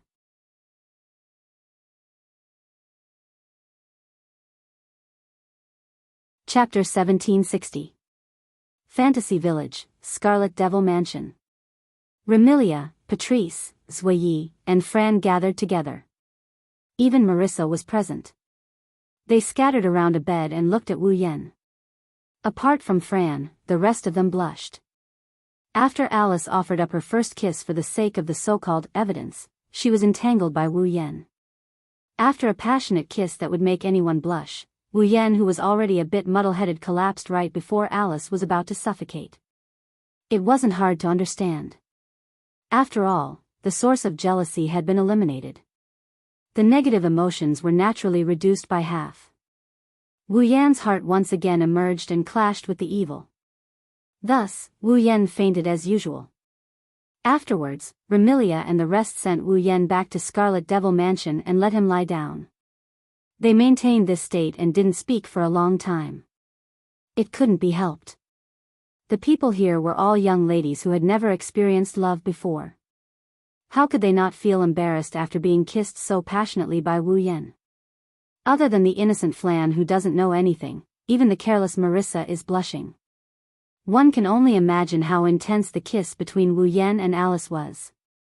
Of course, no matter what, Marissa had a carefree personality. Not long after, she patted her cheeks and sighed. I didn't expect it. I haven't seen Babin's little brother for a day or two, and Lingmeng's husband was snatched away. Hearing those words, Patrice felt as though she was struck by lightning. Her body trembled and she choked out those words after a long while. Marissa, if I say that what I said to Haku wasn't true, would you believe me? Of course I believe you. Marissa said with a, I know, we all know, expression. She looked at Patrice. She gave a thumbs up. Although Lingmeng is my good friend, she is also my greatest opponent. Thus, I will not tell Lingmeng about today's matter. Don't worry. Patrice, who had long expected that Marissa wouldn't believe her words, revealed a broken smile. She no longer spoke. But there was no other way. Who asked Patrice to take the initiative to kiss Wu Yan for the sake of the proof? Marissa couldn't possibly know that Patrice only did this because of the ripple she had with Wu Yan. Thus, she took the initiative to kiss Wu Yan for the sake of proof. Patrice naturally couldn't spread the news and could only swallow the bitter fruit. It's over. Marissa completely misunderstood me. It's really over. Pondering over this, Patrice's mischievous smile turned even more bizarre. Coupled with her pale complexion due to her frail body, she looked exceptionally terrifying. If Patchouli looked like she was broken, then Alice looked like she was broken. Ha ha ha, ah ha ha ha. Hiding in the corner of the room, Alice had her back facing everyone present. No one could see her expression clearly, but a sinister laughter kept coming out from her body. My first kiss is gone. Marissa even saw me kissing a man, ha ha ha, ha ha ha ha. While laughing sinisterly, Alice's body would emit a sinister black aura from time to time. This caused Shanghai and Penglai, who were floating around Alice, to shrink back in fear. The carefree Marissa was completely oblivious to the thoughts of Patrice and Alice. She grabbed her hat as if she was distressed. But both of you like this little brother, and this little brother is Lingmeng's husband. What should we do? This sentence caused Patrice and Alice to tremble. Patrice's smile became even more sinister while the others' laughter became even more sinister. Remilia felt uncomfortable as she waved her hand. All right, if you want to make fun of Patrice and Alice, wait for Mayunbai to wake up. After all, their first kiss was snatched away and Patrice and Alice can't get married. Can't get married? Patrice and Alice seemed to have suffered a blow as their bodies trembled violently. Who says we can't get married?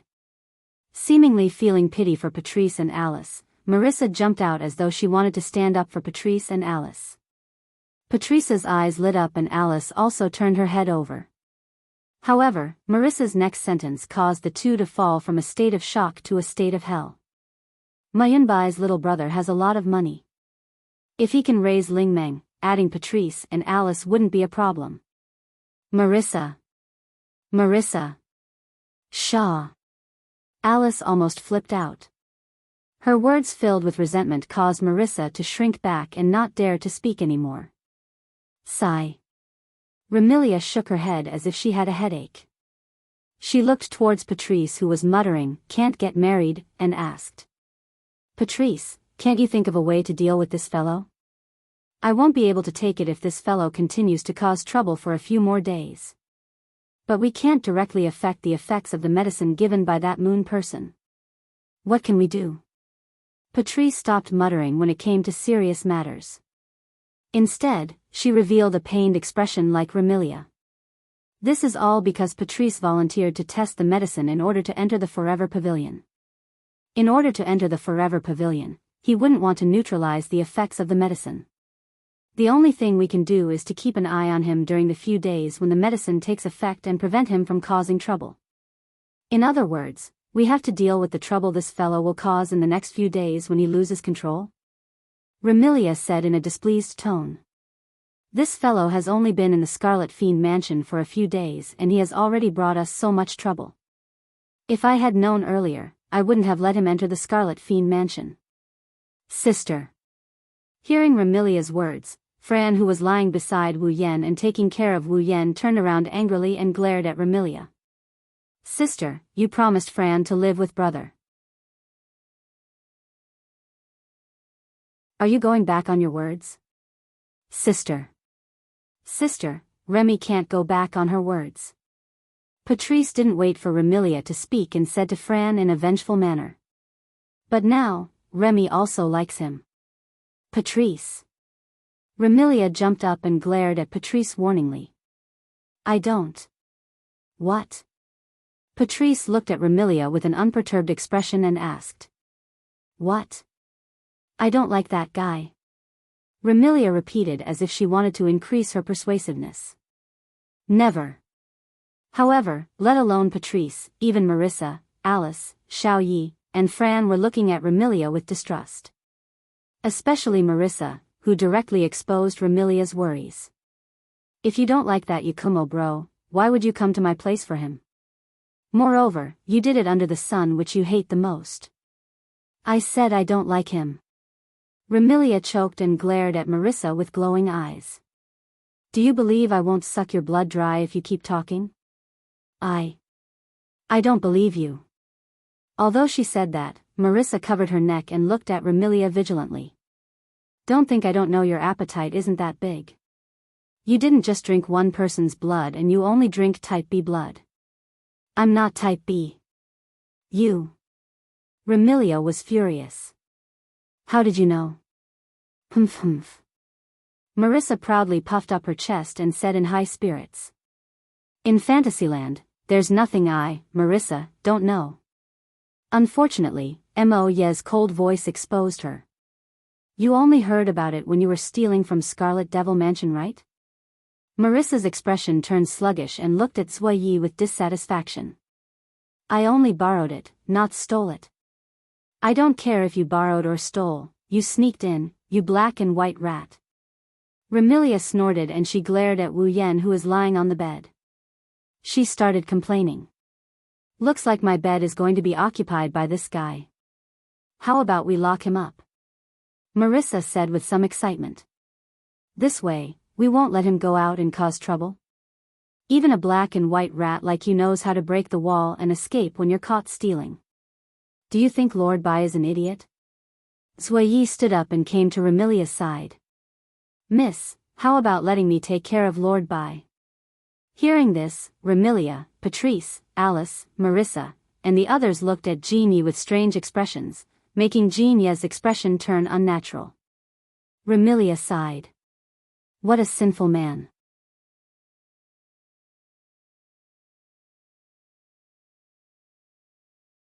Chapter 1761. Thinking about it, ever since he drank Yonglin's medicine, for the past 2 days, if he wasn't feeling dizzy or tired from the clash of the two natures, he would have fainted and spent most of his time lying in bed. Yonglin's medicine was supposed to only affect a person's heart and mind, but in the end, it created such a burden. It was indeed unexpected. However, this also proves that Wu Yan's heart has been trying to resist the evils brought about by Yonglin's medicine. He hasn't stopped at all. However, no matter how much he resisted, there would always be an opportunity. There would be times when he would be taken advantage of. There would also be times when the negative emotions would erupt due to excessive suppression and become difficult to suppress. The bullet screen game with Marissa proved this point. Now that things had developed to this extent, neither Remilia nor Patrice dared to treat this as a good show. After all, strictly speaking, even if the bullet screen game between Wu Yan and Marissa was considered to have followed the rules of the rune card, who knew when the negative emotions would cause Wu Yan to break the rules and directly attack others? If that's the case, Boli Miko-sama might even make a move and clash with Wu Yan who's under the influence of negative emotions. And clashing with Barry would be equivalent to clashing with the entire Fantasyland. At that time, it would truly be troublesome. Regarding this, Remilia's face had a grumbling expression.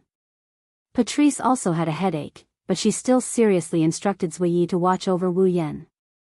Zuiyi seemed to have the same intention and nodded without hesitation. Then, Fran, who wanted to stay behind to take care of Wu Yan, was pulled away by Remilia. Marissa also trembled in fear as she brought Alice, who was still emitting black smoke, and left. Zuiyi was the only one left in the room. He stood by the side and looked after Wu Yan. It was rare for him to not be by Remilia's side. He looked after Wu Yan for an entire night. Until the next morning. Ugh. Wu Yan, who had been sleeping on the bed, suddenly let out a soft groan. The groan was extremely soft. However, his voice reverberated clearly in this incomparably silent room. Along with the sound, Wu Yan, who was lying on the bed, slowly opened his eyes. Ugh. As soon as he opened his eyes, Wu Yan felt a stabbing pain in his head. He couldn't help but cover his forehead and look around with a dazed expression. This is Scarlet Devil Mansion? Am I back? The dazed expression on his face gradually faded. Wu Yan's clear consciousness returned to his mind, but his face was filled with a strange expression. He didn't know whether to laugh or cry. Although his head was still a little dizzy, Wu Yan still remembered everything that happened when he was awake. Even when he was under the influence of negative emotions. In other words, he got jealous out of nowhere and got into a fight with Marissa. Then, he got confessed to by Patrice and Alice. Then, he got kissed by the two beauties in front of everyone. Wu Yan remembered all of that. It was because of these memories that Wu Yan felt his headache worsening. If he had a choice, Wu Yan would rather not remember these things. She actually got jealous of Marissa because of Patrice and Alice's Yuri plot and fought with Marissa. Was there anything more shameful than this? In order to prevent himself from doing that, Patrice and Alice sacrificed a lot. Later on, Wu Yan even hugged Alice and kissed her wildly under the eyes of everyone in Scarlet Devil Mansion. How am I going to face others in the future? Hachi-e Yonglin. Wu Yan could only treat this as humiliation and blame it on Hachi-e Yonglin. I was really screwed over by you. Grumbling, Wu Yan patted his head and sat up on the bed. But when he sat up, Wu Yan discovered that there was another person beside him. Dazzling silver hair drooped down due to gravity. Some laid on the edge of the bed and some scattered on the owner's cheeks. Along with the owner's long breath, the hair moved up and down along with the owner's cheeks. Her beautiful and long eyelashes seemed to be stained with a little bit of water vapor, reflecting a beautiful luster. The young girl sat on a chair beside the bed, lying on the edge of the bed. Her eyes were closed, and she breathed out sweet breaths with a serene face. Without a doubt, the young lady was in a deep sleep. Moreover, after taking care of Wu Yan for an entire night, she finally fell asleep due to exhaustion. Needless to say, the young lady sleeping on the edge of the bed is Xiao Yi. Xiao Yi? Looking at the sleeping Xiao Yi lying on the edge of the bed, Wu Yan was startled at first. Then, he guessed what was going on and a bitter smile appeared on his face. Really, you've caused me a lot of trouble. While saying that, he looked at Sakuya's peaceful sleeping posture. Wu Yan couldn't help but reach out his hand to gently brush away the strands of hair that are hanging on Sakuya's cheeks. He also gently caressed her pretty face. The smooth feeling instantly passed through his hand that touched the young lady's skin. However, Wu Yan wasn't in the mood to enjoy it. He was completely immersed in Xiao Ye's peaceful sleeping face. In other people's eyes, Zuiyi was an all-round person who could even be said to be perfect. Her performance was decent, she was smart and capable, and her temperament was extraordinary. No one could find fault with her. Therefore, she was given the title of Perfect Head Maid. In the past, Wu Yan had more than once admired this highly capable head maid. He also admired Nageo's workability and other aspects of her. But, looking at Sakaya's peaceful sleeping face, Wu Yan understood the reason behind it. No matter how good her performance was, how decent her temperament was, how extraordinary her workability was, and how smart and capable she was, the young lady in front of him was just an ordinary young lady who was less than 20 years old. No matter how tense her heart was, no matter how restrained her behavior was, and no matter how much she paid attention to her every move and performance, Xiaoyi couldn't continue to maintain her perfect and chic image in her sleep. Because this was the only time Xiaoyi could relax, and not pay attention to the gains and losses. Without the powerful ability to control time, without the strict requirements for her behavior and performance, Xiaoyi was just an ordinary young lady. This point could be proven by the peaceful and ordinary sleeping posture of the night. Perhaps, this was the first time Xiaoyi exposed her sleeping posture in front of others? Looking at Xiaoyi's peaceful sleeping posture, Wu Yan's heart was filled with uncontrollable tenderness instead of tranquility. This tenderness might have been completely transmitted to Xiaoyi's heart through the hand stroking Xiaoyi's cheek. Xiaoyi's eyelashes trembled a few times, and she slowly opened her eyes. When the wine-red eyes and the blue eyes met, time seemed to have stopped. Wu Yan didn't stop because of Xiaoyi's awakening. He still stroked Xiaoyi's cheek, and the tenderness in his eyes couldn't be hidden. Sakuya didn't make any move due to her current situation. It's as if she's immersed in the rich tenderness surging from those wine-red eyes. She maintained her lying position as she stared at Wu Yan without blinking her eyes. Her eyes rippled with emotions. Everything was understood without words. Not knowing when, Wu Yan moved closer to Xiaoyi. Xiaoyi looked at the face that gradually enlarged in her eyes. Xiaoyi didn't want to avoid it. Except for the ripples in her eyes, she didn't make any other move. Under such circumstances, the distance between the two was constantly shortened, and their lips were getting closer and closer. At a certain moment, Xiaoyi gently closed her eyes. Ugh! The instant their lips touched, Ruoyi let out a nasal sound. Her delicate body also trembled slightly as she instinctively opened her mouth. Taking advantage of the opportunity, Wu Yan stuck out his tongue, caught the soft lilac tongue, and entangled it. Chirp. This time, Xiaoyi's eyelashes trembled slightly, but she didn't refuse the overbearing invasion of the tongue.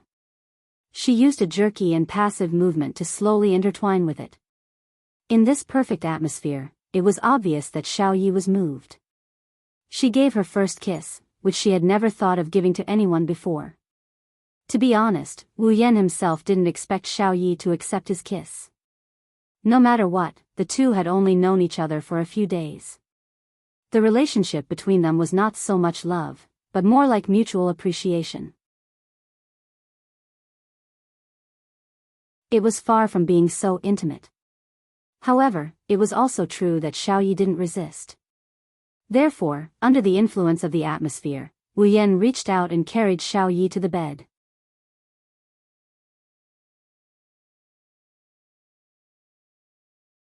Chapter 1762. Fantasy Town, Remilia's room. Ruoyi was lying on the spacious bed. Her maid attire was slightly messy, and her pretty face was covered with a red glow. Her blue eyes were filled with moisture, and her breathing was extremely heavy.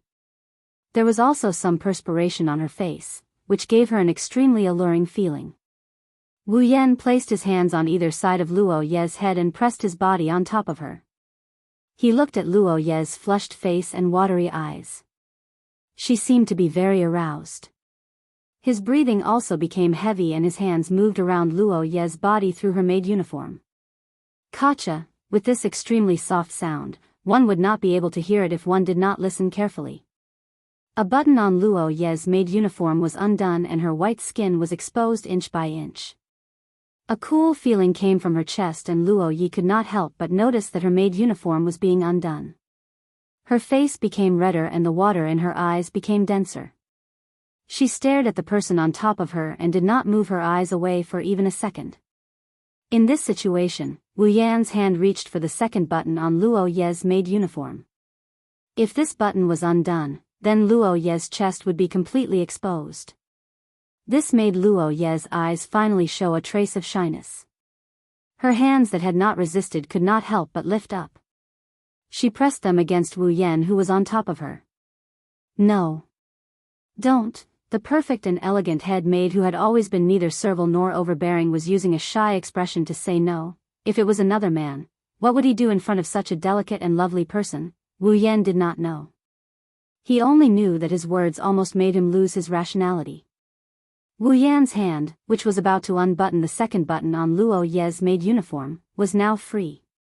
He grabbed one of Luo Ye's hands and brought it in front of him. He gently kissed this slender and soft jade hand. Luo Yi seemed to have been comforted by Wu Yan's action. Wu Ye's eyes couldn't help but tremble. She no longer resisted the hand that tried to undo the buttons of her maid's dress. Seeing this, Wu Yan couldn't help but reach out his hand again and put it on the button of Zhe Ye's maid uniform, just as Wu Yan was about to undo the buttons on Bai Ye's maid uniform and release the softness hidden under the maid uniform. Bai Ye's eyes lit up. At the entrance to Remilia's room, the door was forcefully opened. "Yo! I'm here again." The sudden voice gave the two of them a huge fright. "Ah!" The confusion in Xiao Ye's eyes instantly disappeared without a trace.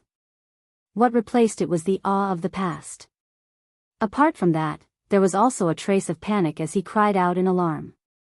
She forcefully pushed away Wu Yan, who was on top of her. She sat up and covered her slightly exposed chest. Being pushed away without warning, Wu Yan followed the trend and retreated to the other side.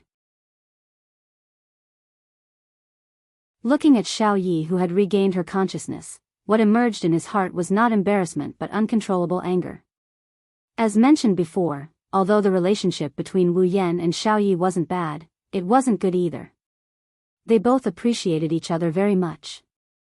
They could barely be considered friends, but they weren't very close. The reason why Xiao Yi didn't refuse Wu Yan's intimate action and not only accepted his kiss, but also accepted him to take a step further. If things continued to develop, they would definitely have a relationship. It was all because of the atmosphere. In such a good atmosphere, it was believed that as long as people liked each other, they would more or less inevitably have some intimate contact with each other. It was precisely because of this that this perfect and chic head maid would let down her guard and accept Wu Yan's invasion. In other words, this sudden voice had broken a great opportunity to have intimate contact with Black Knight. With Xiao Ye's personality, if he wanted to make progress with her again, he was afraid that the atmosphere would no longer be able to decide, and it wouldn't be that easy. How could an opportunity for the perfect and chic head maid to let down her guard be so easily encountered? Thinking of this, Wu Yan's heart surged with a sullen feeling like a volcanic eruption. At the same time, there was also an indescribable emotion that definitely shouldn't be expressed by Wu Yan.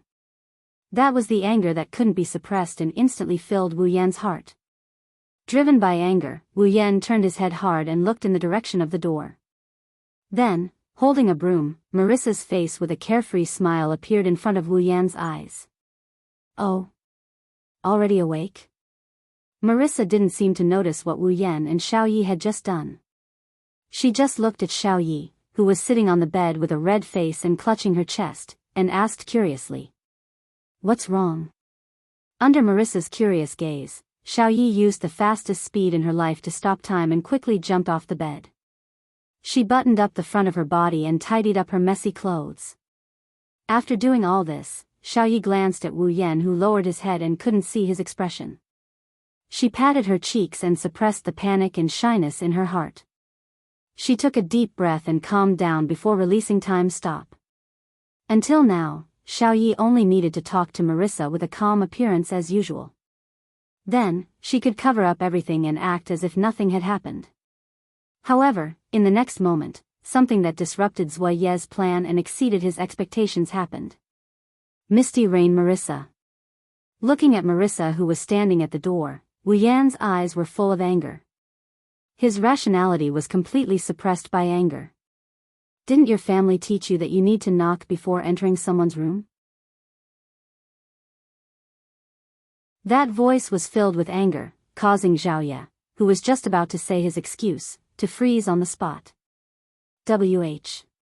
What? Even Marissa seemed to be surprised, but she quickly shouted with a face full of anger. "I came to see you with good intentions. Why are you so angry?"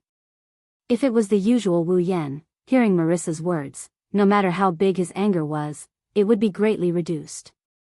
But at this moment, Wu Yan's anger not only didn't diminish but also became more and more exuberant, causing him to coldly say such words. "I don't think our relationship is so close that we can visit each other." "You." Marissa was stunned. Clearly, she didn't expect Wu Yan to say such words. Lord Bai. Xiao Yi had been observing Wu Yan ever since Wu Yan lost his temper. Seeing the uncontrollable anger in Wu Yan's eyes and his unreasonable words, her expression finally froze. Could it be that it's the medicine of the Forever Pavilion's moon people again? Marissa also heard this sentence. After being slightly startled, she revealed an expression of sudden realization and looked at Wu Yan. In other words, the little brother from the Babin family is abnormal again? Xiao Yi didn't even have time to nod when Wu Yan's face was also filled with anger. It seems that not only did your family not teach you the most basic etiquette, they also didn't teach you the most basic manners. After speaking, Wu Yan directly got off the bed and stood up. With a face full of anger, he walked towards Marissa. Could it be that yesterday's lesson didn't make you understand the gap between us? If that's the case. Magic power began to flow around Wu Yan's body. I don't mind letting you have a taste of being defeated again. Sensing the magic power flowing from Wu Yan's body, Xiao Ye's face changed slightly. Marissa was stunned for a moment and spoke in disbelief. You want to play bullet screen games with me again? Isn't this what you like to do the most? Wu Yan's voice had already lowered due to his anger, causing Marissa to tremble with fear. In that case, you should be happy that I'm here to accompany you, right? That. Marissa was baffled and felt that something was wrong. She took 2 steps back and smiled embarrassedly. How about, when you're back to normal, we'll play another round of bullet screen games? Back to normal? Wu Yan was so angry that he laughed. I'm very normal. After speaking, the magic power flowing around Wu Yan's body soared and rushed out like a whirlwind. In the next moment, Wu Yan turned around and disappeared on the spot. Lord Bai. Xiao Yi, who sensed that something was wrong, didn't even have time to activate her ability to stop time before Wu Yan disappeared. She could only scream. Stop. Bang. In the next second, Xiao Ye's voice was drowned out by a muffled sound.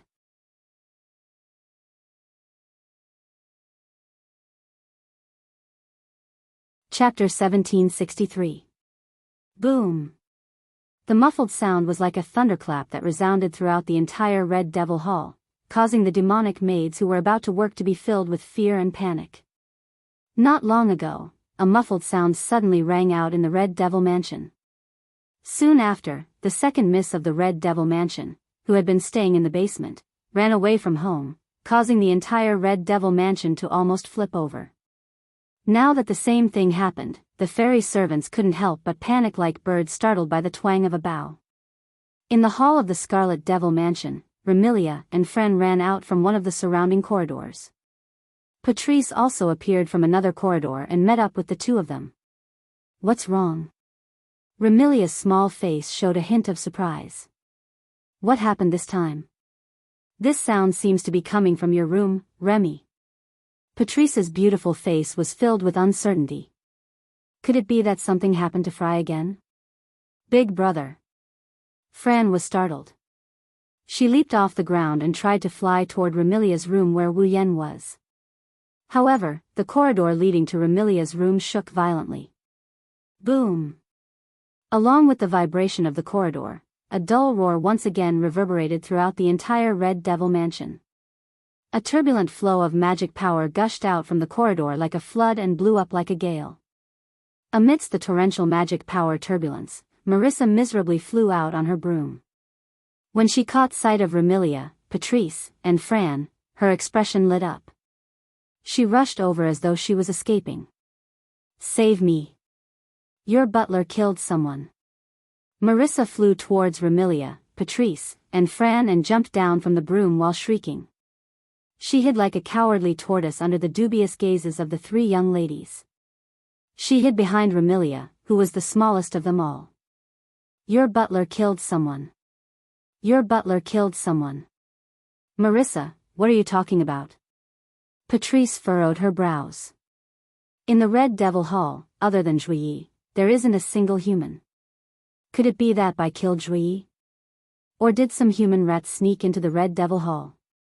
Remilia shot a glance at the trembling Marissa behind her and sneered meaningfully. Then just kill him. Why do we need to spread the news everywhere? In Fantasy Village, there were no written rules that forbade killing. There were rules that forbade demons from causing trouble in the human world and killing people in broad daylight. Don't think that the Fantasy Village was peaceful just because Ling Meng and Marissa quarreled all day long.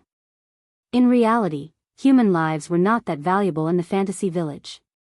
One of the instincts of monsters included attacking humans. Other races also more or less treated humans as their food. Therefore, other than in the human realm, it wasn't strange for someone to die in Fantasy Village. Even if they were lost in the fantasy country from the outside world. If they could find the Boli Shrine and obtain the protection of the Boli Shrine, they might be escorted into the human realm. But if they were to encounter a monster and get eaten, no one would think about it. Including Ling Meng. Including Marissa. Therefore, killing people was not worth making such a big fuss in the Fantasy Village. Moreover, Remilia wasn't wrong. No human would sneak into the vampire's base except for Marissa, you heartless bastards. Marissa shrunk her body. She hid behind Remilia's back and shouted. The one your butler wants to kill is me. Just as Marissa's voice fell, a strange light flashed across her eyes. The magic power turbulence that swept out stagnated and dissipated. Wu Yan walked out step by step with a gloomy expression. The fury in his eyes was about to erupt. Look! Look! Marissa grabbed Remilia's shoulder with one hand and she pointed at Wu Yan, who was walking towards them step by step. She started yelling at him. That murderous look, someone will definitely die. Even without Marissa's words, Remilia, Patrice, and Fran also felt that it was abnormal for Wu Yan to be so angry. They looked at each other in dismay. Lord White.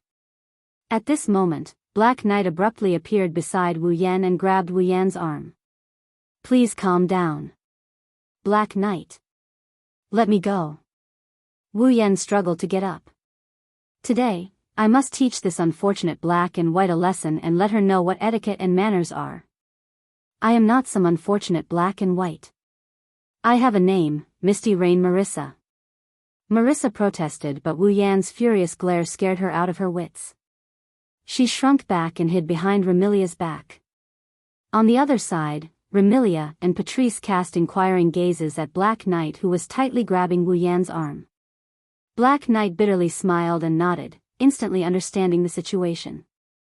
The reason why Wu Yan is so angry is because of Yonglin's medicine. Seeing Wu Yan's furious expression, Remilia and Patrice glanced at each other in confusion. Wu Yan didn't seem to be the same as yesterday. He didn't attack Marissa out of jealousy. Besides, with Patrice and Alice's confession, there shouldn't be anything on Marissa that could make Wu Yan jealous. What was going on here? The day before yesterday, he was too arrogant and conceited. Yesterday, he was jealous. Today, he's brimming with anger. Patrice suddenly raised her head after muttering to herself for a while. That moon person's medicine is effective for 7 days, and its effect is to trigger the most fundamental sin in a person's heart. Could it be that the most fundamental sin is, what's wrong? Remilia hurriedly asked when she saw Patrice's glowing eyes. Patrice, did you think of something? Yes. NN. Patrice nodded. She looked at Wu Yan and she replied in a low voice. I think I know what sin the moon person's medicine triggered. What? Remilia's eyes lit up. Even Fran came over to look at them. What sin is it? It's hard to explain in such a short time. Patrice shook her head and said to Remilia and Fran. In any case, no matter what White does today, don't make him angry.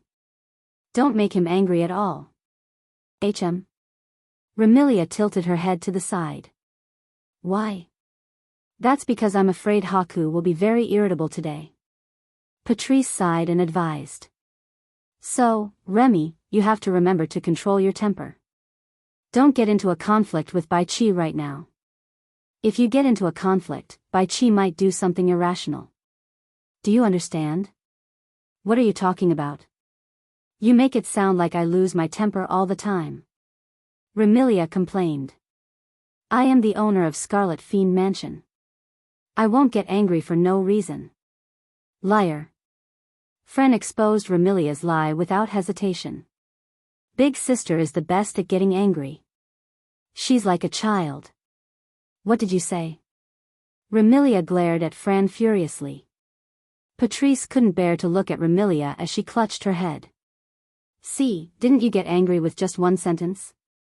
Noticing that relying on Remilia isn't a good idea, Patrice stood up and softened her tone as she told Wu Yan.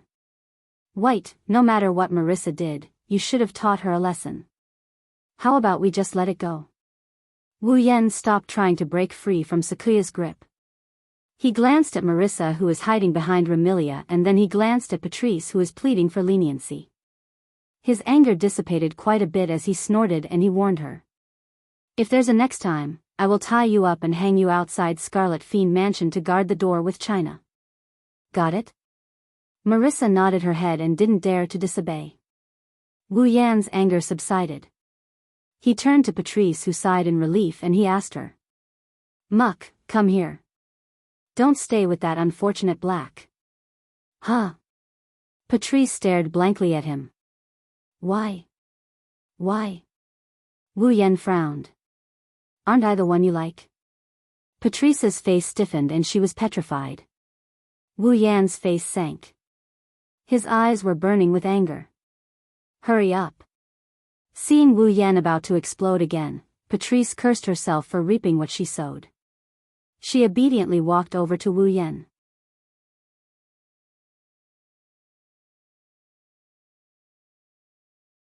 Chapter 1764.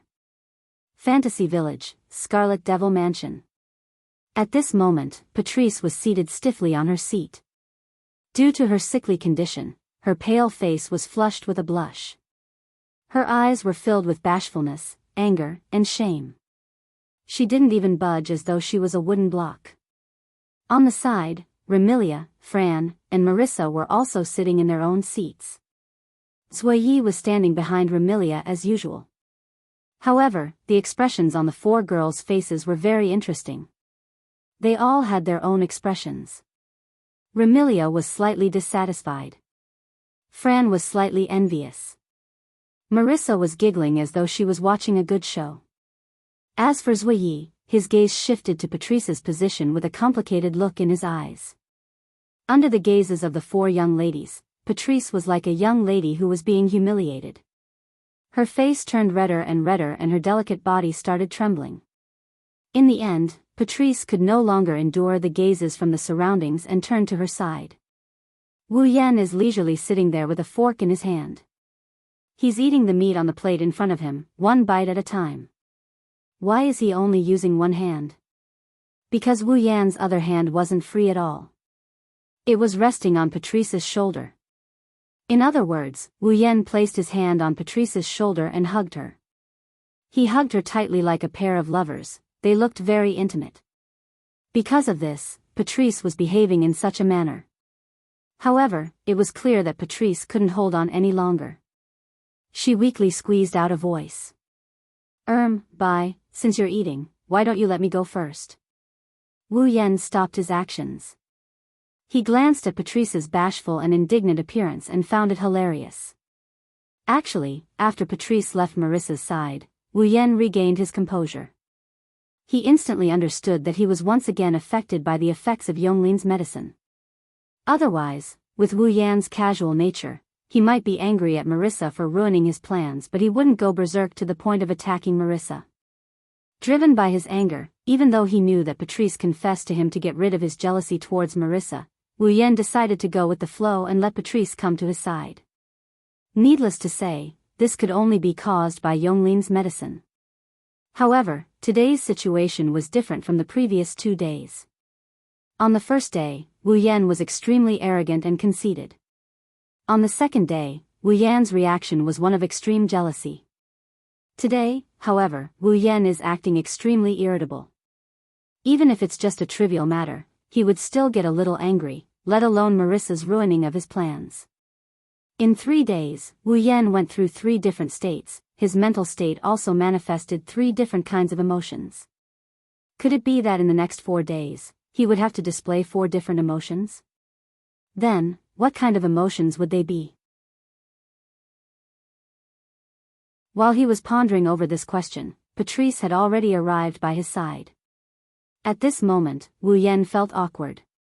After all, he couldn't possibly apologize to Patrice and tell her that he couldn't control himself and ask her to leave, right? Because he was jealous of Marissa yesterday, he played a barrage game with her. Patrice and Alice had to confess to him to get rid of the jealousy in their hearts. Wu Yan felt very embarrassed. He didn't know how to face Patrice. Therefore, Wu Yan decided to make the best of it. In other words, Wu Yan had accepted Patrice's confession and made her his lover. As for Patrice, she knew that Wu Yan was in an extremely irritable state. Therefore, in order not to anger Wu Yan and cause trouble for Wu Yan, she could only play along with Wu Yan's act. However, even though she had lived for over 100 years and was a witch with profound knowledge and high attainments in magic, Patrice had never come into contact with such matters apart from having some lesbian feelings for Marissa. Right now, Wu Yan was hugging her shoulder and receiving everyone's gazes. Patrice felt dizzy and couldn't take it anymore. Wu Yan inwardly exclaimed at her pureness, and at the same time, a mischievous attitude arose in his heart. Wu Yan said in a righteous tone, "How can that be? How can eating be more important than you?" In other words, rather than letting go of her lover to eat, she might as well give up on eating and be intimate with her lover. Such words of love not only made the young ladies who had never been in love but also the innocent Fran blush and felt extremely mushy. It also made Patrice want to find a hole to hide in. By the way, after living for over 100 years, Patrice had never heard anyone say such words of love. Not to mention Patrice, who had lived for over 100 years, even Remilia, who had lived for over 500 years, couldn't take it. "I say, if you two continue to be lovey-dovey in front of me, do you believe that I won't chase you out?" Remilia clenched her teeth in anger. She didn't know why, but she was angry. Scarlet Devil Mansion forbids impure relationships. If you want to be lovey-dovey, go back to your room. Remy, you. Patrice looked at Remilia angrily. She clearly knew that he was forced to do this, but he still buried himself in it. Could they still be friends happily? On the other hand, Wu Yan nodded and hugged Patrice even tighter. He then gently blew into her ear. "Then, let me finish this meal first." Feeling the warm breath and soft whispers in her ear, Patrice's expression changed and she almost moaned. She endured the strange feeling and quickly nodded. Wu Yan released Patrice and she heaved a sigh of relief. "I say, little brother, aren't you being a little unreasonable?" At this time, Marissa seemed to have forgotten the pain after her wound healed. She spoke with a dissatisfied expression. "I don't object to you being lovey-dovey with Patrice, but don't forget, you still have Princess Ling Meng and Alice confessed to you. What do you intend to do?" "What do you mean by I still have Princess Ling Meng? I don't even have the slightest bit of relationship with Princess Ling Meng, okay?" Wu Yan inwardly ridiculed and rolled his eyes. He spoke with a matter-of-fact expression. "Don't worry, I will treat them well too." Remilia, Patrice, Koi Yi, and Marissa didn't react for a split second. But when they did, shock surfaced on their faces. Could it be? Remilia spoke with incomparable astonishment. "You intend to have a foot in 3 boats? What do you mean by having a foot in 3 boats?" This time, it was Wu Yan's turn to reveal a dissatisfied expression. "I only wish to divide this love equally among the 3 of us." Remilia and Marissa nearly fell over. "Isn't that the same as having a foot in 3 boats?" Wu Yan wanted to retort, but an ice-cold gaze swept over him, causing him to turn sluggish. He secretly glanced behind Remilia. San Yi used a frighteningly cold gaze to look at Wu Yan. The tray in his hand was unknowingly twisted. Only then did Wu Yan snap out of his complacent state. He almost pushed the head maid to the ground, and now he's saying that he's going to step on 3 girls, and she's not one of them. Even if the atmosphere of the Black Night gathering was just the atmosphere, they should be itching to cut him into 1,000 pieces, right? Cough, cough, cough. Suddenly, Patrice coughed. Her charming face turned even paler and attracted everyone's attention. Patrice. Remilia seemed to have thought of something and a worried expression surfaced on her face. Are you all right? I'm fine. Patrice waved her hand nonchalantly. It's just an old ailment. Hearing Patrice's words, Wu Yan frowned. You have asthma, right? Patrice looked at Wu Yan in astonishment. How did you know? Wu Yan didn't reply. Instead, he put down his fork and knife and held Patrice's hand. Patrice struggled for a while before she said bashfully. What are you doing? What am I doing? Wu Yan's lips curled up. Helping you treat your illness.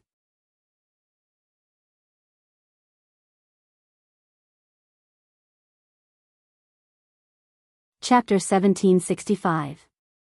Scarlet Devil Mansion, Underground Library. At the end of the library, there were several hidden doors that could only allow one person to pass through at a time. Behind these doors, there were rooms for people to live in, and some were warehouses for storing miscellaneous items. There were only 2 rooms that could be used for people to live in. Needless to say, one of these rooms belonged to Patrice and the other belonged to the imp. However, at this time, the little devil was not in the room. Instead, he was tidying up the messy books in the pile not far from the room, categorizing them and placing them back on the bookshelf in front of him. However, from the way the little demon kept glancing at one of the 2 rooms that could be used as a living space with indignation in her eyes, it could be seen that the little demon's thoughts were not on those books at all.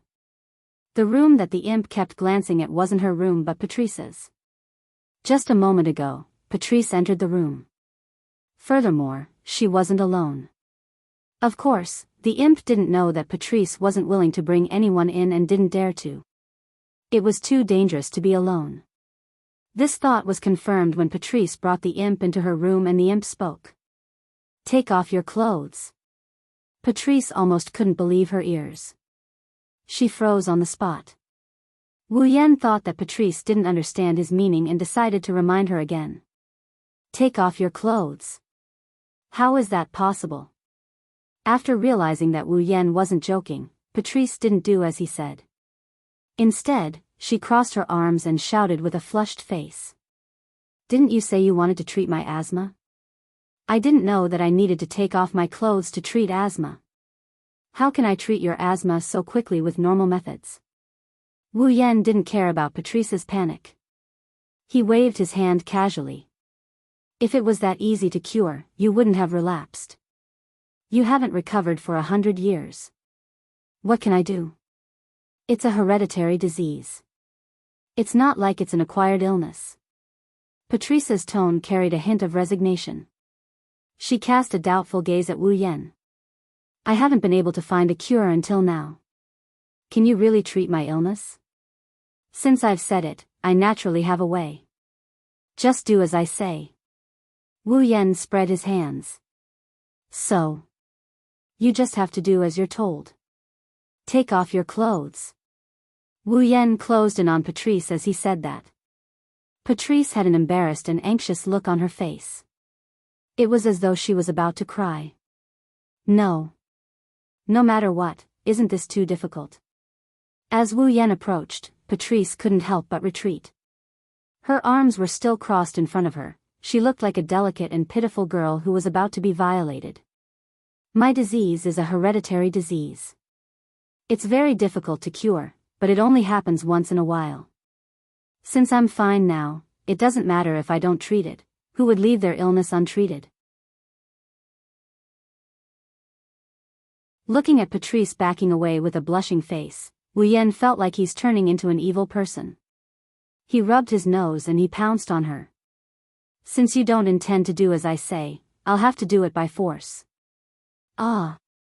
Seeing Wu Yan pouncing towards her with an evil expression, Patrice screamed and wanted to escape. But in terms of physical strength, how could a pure mage like Patrice be Wu Yan's opponent? Therefore, Patrice didn't even have the chance to turn around and was hugged tightly. Feeling the thick male aura, Patrice finally panicked. She raised her fists and pounded on Wu Yan's chest without caring about her image. You! Let go of me. I'll scream. I don't want to say that no one will hear you even if you scream yourself hoarse, but if you want to scream then go ahead. I have already set up a barrier so no one will be able to hear you inside this room. Wu Yan snickered when he heard this line that all girls would say when they are being violated. So, no matter what I do to you, no one will come to save you. You. Patrice struggled. If you don't let go of me, I'll make my move. You don't have to worry about that. Wu Yan ignored Patrice's weak struggle and chuckled. Because you're not my opponent.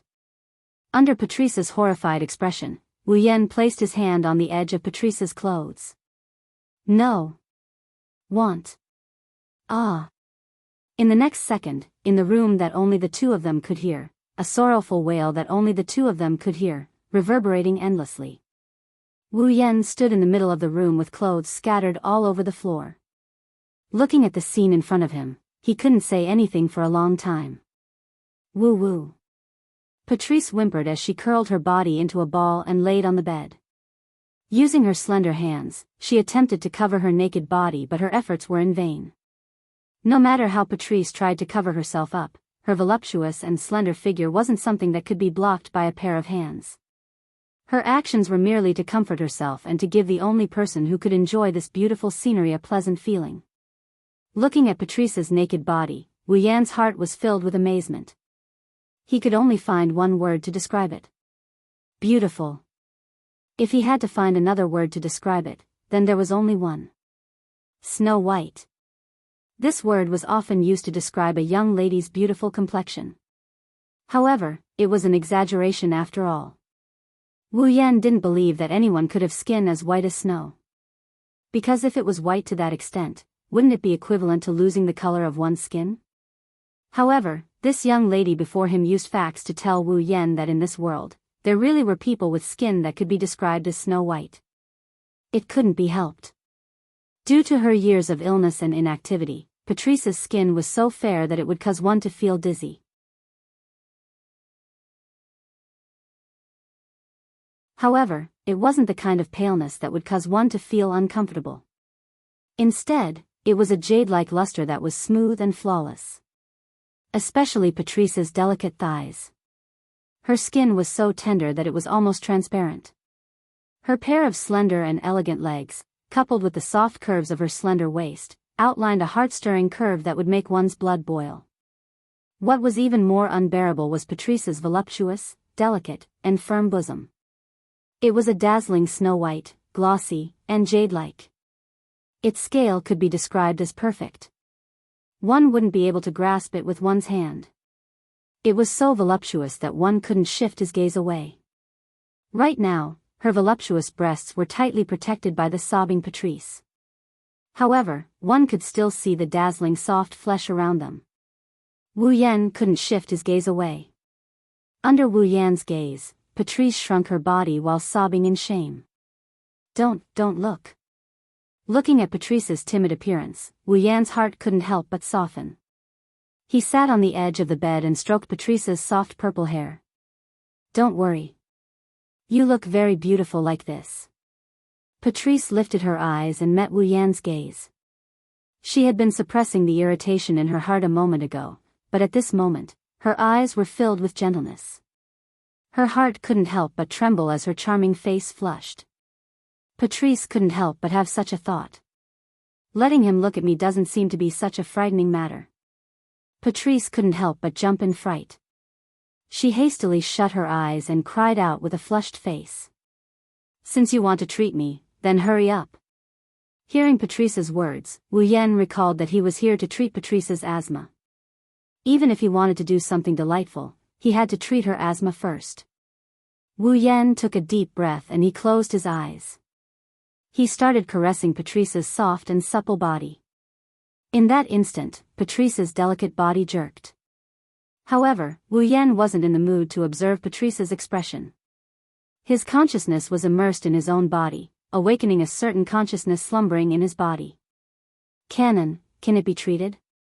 Not long after, Cannon's serene voice transmitted into Wu Yan's mind. Because it's an illness and not an injury, it will be a little difficult. But it shouldn't be a problem. All right. Wu Yan nodded heavily. Then let's begin.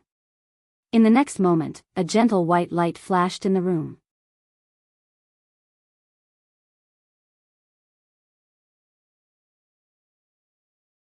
Chapter 1766. Buzz. Under the urging of mana, a soft white brilliance flickered in the entire dim room like a sun. When it was at its brightest, it was so bright that people couldn't see anything clearly. Even when it was at its darkest, the light could fill the entire room. Patrice had curled up into a ball with her back facing Wu Yan. Even though her perky buttocks would be exposed to Wu Yan's eyes, it was better to expose her back instead of the front. In order to treat Patrice's asthma, Wu Yan used the Angel's Holy Light ability to place his hand on Patrice's back. As Patrice's back was facing him, he naturally placed his hand on her soft back. But unknowingly, Patrice's body began to relax and lay flat on her back. Her delicate body was exposed and her blushing face gradually turned into a healthy rosy complexion. Patrice, who had been closing her eyes to sense the condition of her body, was astonished. Patrice knew her body better than anyone else. Due to her asthma, Patrice's breathing had never been smooth. Even when her asthma didn't flare up, her breathing was more difficult and weak than ordinary people. But now, Patrice could clearly feel that not only was her breathing gradually smoothing out, but her breathing had also become stronger. What did this prove? This proved that the asthma that had plagued Patrice for 100 years and would cause unbearable pain whenever it relapsed, was disappearing at a rapid pace. How could Patrice not be astonished? Patrice's asthma wasn't an ordinary disease. It was a hereditary disease. Like Natsuki, Patrice was born a demoness. However, she wasn't like Natsuki, who had signed a contract with a devil and gained powers. Instead, she was born with powerful magical powers and wasn't of the human race. Perhaps it was due to the massive amount of magical powers that she was born with. Basically, all the witches in Patrice's family suffered from asthma. Even Patrice carried the cause of her asthma, causing it to be a characteristic of her body that she carried around with her. Since it was an illness that was like a characteristic of her body, it was undoubtedly a pipe dream to use medicine and magic to eradicate it. Even with Yonglin Hakamara's medical skills that could cure almost any disease apart from reviving the dead, she couldn't cure Patrice's asthma. Remilia had even attempted to remove Patrice from the fate of being asthmatic, but failed as well. But now, Patrice's asthma was truly disappearing. This wasn't something that could be done with just the healing ability of the angelic holy light. It also required the help of the angelic holy light's miraculous purification ability to get rid of this disease that was absolutely a burden to the body. Patrice's asthma was a characteristic of her body. In fact, it could also be treated as a curse. Of course. It couldn't be considered a curse, but it could also be attached to the human body. Compared to a curse that placed a specific burden on the human body, Patrice's asthma could be said to be rather similar in nature. Due to this point, Wu Yan ingeniously utilized the purification ability of the Angel's Holy Light to dispel any negative effects. Together with the healing ability of the Angel's Holy Light, he removed Patrice's asthma from her body and proceeded with the treatment. Because Wu Yan can only rely on a portion of his familiar's power, he can't do this alone. That's why. Therefore, he awakened Canon and allowed her to control his ability. Through his body, Patrice could receive a comprehensive treatment. And the facts proved it. This method was indeed feasible. The pale complexion on Patrice's face was disappearing at a speed visible to the naked eye and was gradually being replaced by a rosy complexion.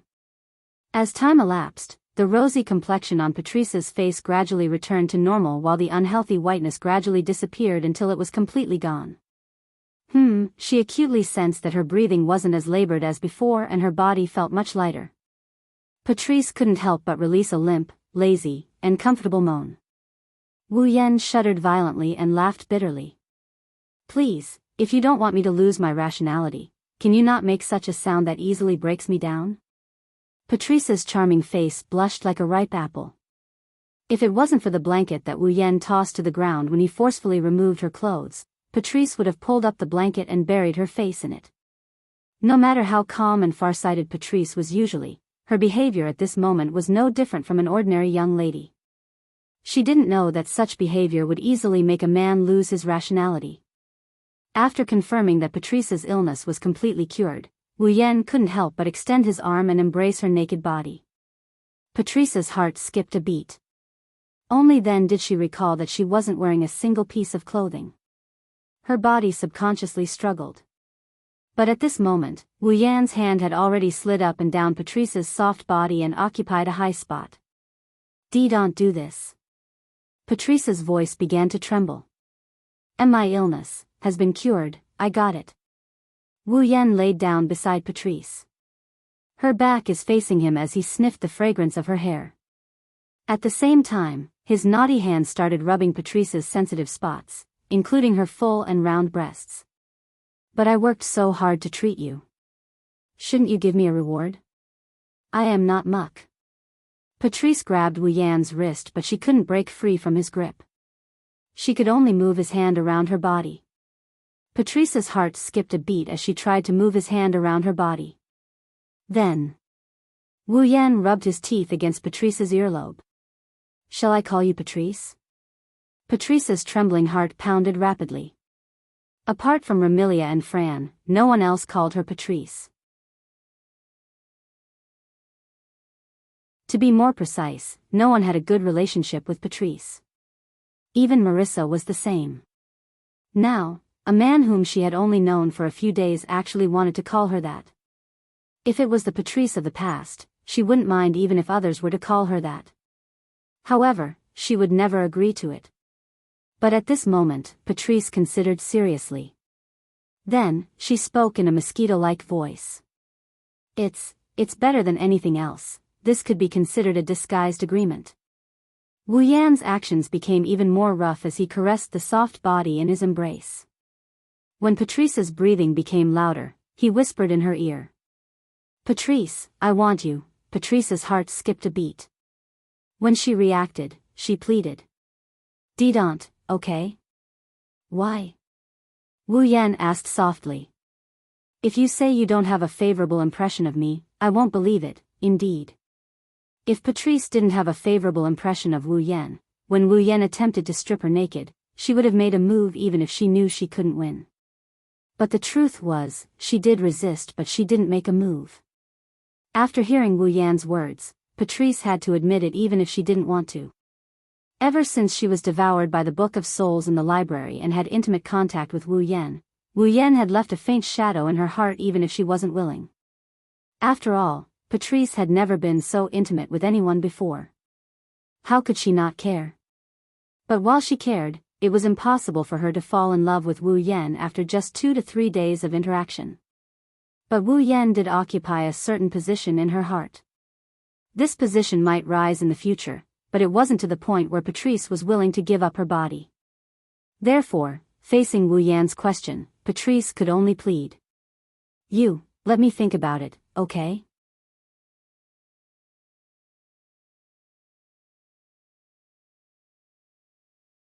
Chapter 1767. Let me think about it, alright? Hearing Patrice's reply, Wu Yan turned silent. Think about it? The arrow was already knocked on the bowstring. If she still said, think about it, then there was an 80% chance that it was hopeless. However, it was better than a rejection, right? Since Patrice didn't reject him outright, it meant that Wu Yan was still worthy of her consideration. Moreover, touching her soft body, Wu Yan could clearly feel her hesitation. Apart from hesitation, there was also a trace of fear. This wasn't strange. Even if Patrice had lived for a long time and was knowledgeable, how could she not be afraid of the most important first time of her life? Since that was the case, Wu Yan could only sigh inwardly. He let go of Patrice's alluring body and stood up. Phew. Patrice heaved a sigh of relief. She shrunk her naked body and looked at Wu Yan with a blushing face. You. Leave first. I know, I don't need you to remind me. Wu Yan appeared to be furious. He snorted and walked towards the door with a hint of irritation. Although he didn't force her, Wu Yan was still furious that she rejected him. After all, Wu Yan was under the influence of Yonglin's medicine and was in a state where he could easily get angry. Patrice didn't have the heart to see Wu Yan leave. She blurted out a sentence without much thought as she watched Wu Yan's departing figure. "I will think about it and give you an answer next time." Wu Yan paused for a moment but not for long. In the next second, he raised his feet and opened the door to Patrice's room. He left without turning back. However, Patrice wasn't dejected at all. Instead, her expression relaxed. If she wasn't wrong, Wu Yan should have nodded slightly before he left. The irritable atmosphere in the room also eased up. Am I going to be bullied by him in the future? She looked around her room and looked at her clothes that were scattered all over the floor. She felt her body burning from the intimate contact she had just had. Patrice lowered her head and whimpered helplessly. I should be resisting and hating him. Why can't I resist at all? After walking out of Patrice's room, Wu Yan took a deep breath and suppressed the restless lust in his body. He also suppressed the uncontrollable rage. One had to admit that Patrice was a stunner. Be it appearance or figure, Patrice was top-notch. She wouldn't lose to anyone Wu Yan had ever met. Even if she lost to others, it could only be in other aspects. It definitely wouldn't be in terms of looks and figure. In addition, due to her long years of illness and her constitution, under Patrice's calm and steady personality, there was also a delicate character. Once that calm and steady exterior was peeled off, one would see a frail young lady that no one else could see. She usually gave off a wise and calm vibe, but at certain moments, she would reveal a weak side. Coupled with her outstanding appearance and figure, if this wasn't a stunner, then what was? Facing such a stunner. To be able to hold back when she showed her weak side and was stripped naked, Ling Yun thought. Wu Yan started to admire himself for not losing control of himself and devouring this stunningly beautiful creature. Of course. After being rejected by Patrice, Wu Yan felt somewhat disappointed. And this sense of loss was transformed by the irritable feeling in his heart, turning into complete anger. If Patrice didn't say those words before she left, Wu Yan would probably be looking for someone to vent his anger. Wu Yan couldn't help but take a deep breath before bitterly laughing out loud. Fortunately, I only got angry easily today. If I was as arrogant as yesterday and jealous as yesterday, after being rejected by Patrice, I would probably force myself on her. Patting his cheeks, Wu Yan attempted to calm himself down. It's best if I don't interact with too many people today. Otherwise, if I can't suppress my irritation, I might get into a fight. Thinking of this, Wu Yan decided to return to his room and sleep. Unfortunately, before Wu Yan could take a step forward, a figure flew over and landed in front of Wu Yan. It was the little devil who was sorting out the books. Lord Bai. Seeing Wu Yan standing in front of Patrice's door, the little devil unwillingly used an honorific and spoke in an unfriendly tone. Where's Lady Patrice? Wu Yan sensed the unfriendliness in the little devil's tone. However, he knew why the little devil was behaving in such a manner and shrugged. She's in the room. The treatment just ended. Is that so? The little devil's eyes lit up and she hurriedly asked. Then, Lady Patrice's illness. Seeing the little devil's expectant expression, Wu Yan smiled. Don't worry, she's fine now. Really? The little devil jumped on the spot and almost cheered. Then, she seemed to have thought of something and stared at Wu Yan. Lord Bai, you didn't take the opportunity to do anything to Lady Patrice, right? Take the opportunity to do something? Wu Yan glanced at the little devil and spoke with a smile that wasn't a smile. What do you think I'll do to Puki during this time? Patrice? Little demoness glared at him. Her heart was filled with displeasure. Why is Lord Bai calling her so intimately? Did you get Lady Patrice's approval? The imp's tone is obviously hostile, making Wu Yan, who had a hard time suppressing his anger, feel pissed off as well. Although you are Puki's familiar, aren't you overstepping your boundaries and protecting her a little too much? Wu Yan stepped forward and stood in front of Imp. Since he is a head taller than Imp, he looked down at her from a commanding position. Since you're afraid of your mistress being taken advantage of, Why didn't you chase that unfortunate black and white rat out of the library? It's not that I didn't want to chase that black and white rat out. The little devil shouted angrily. I just couldn't defeat that black and white rat. Oh. Wu Yan raised an eyebrow. In other words, you think you can defeat it? The little devil's angry expression froze on her face. Soon after, she deflated like a deflated balloon. Can't. Then don't make me angry. I'm in a state where I get angry easily. Wu Yan smirked as he thought of pranking her. Besides, if Patrice becomes my lover, I will be your male master. And no. The little devil made a funny face at Wu Yan. Lord White, you've only known Lady Patrice for a few days. How could you possibly win her heart? Is that so? Wu Yan revealed an unreadable smile. The little devil had a bad premonition. Then, since your mistress has just recovered, why don't you take a look at her condition? He didn't wait for the imp's reaction and headed straight for the entrance of the library. Imp looked at Wu Yan's departing figure with a suspicious look.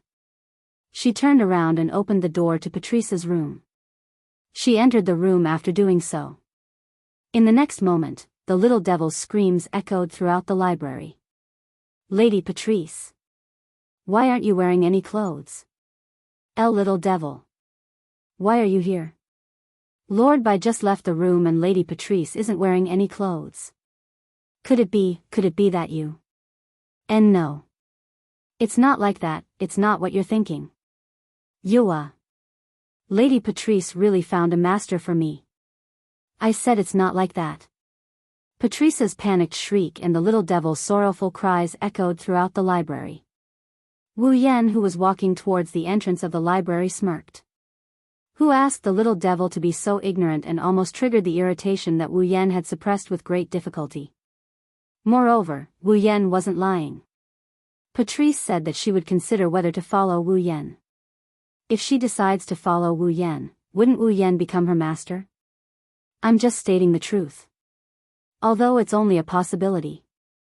After messing with the little devil, Wu Yan's mood improved. He walked out of the library and headed towards Remilia's room.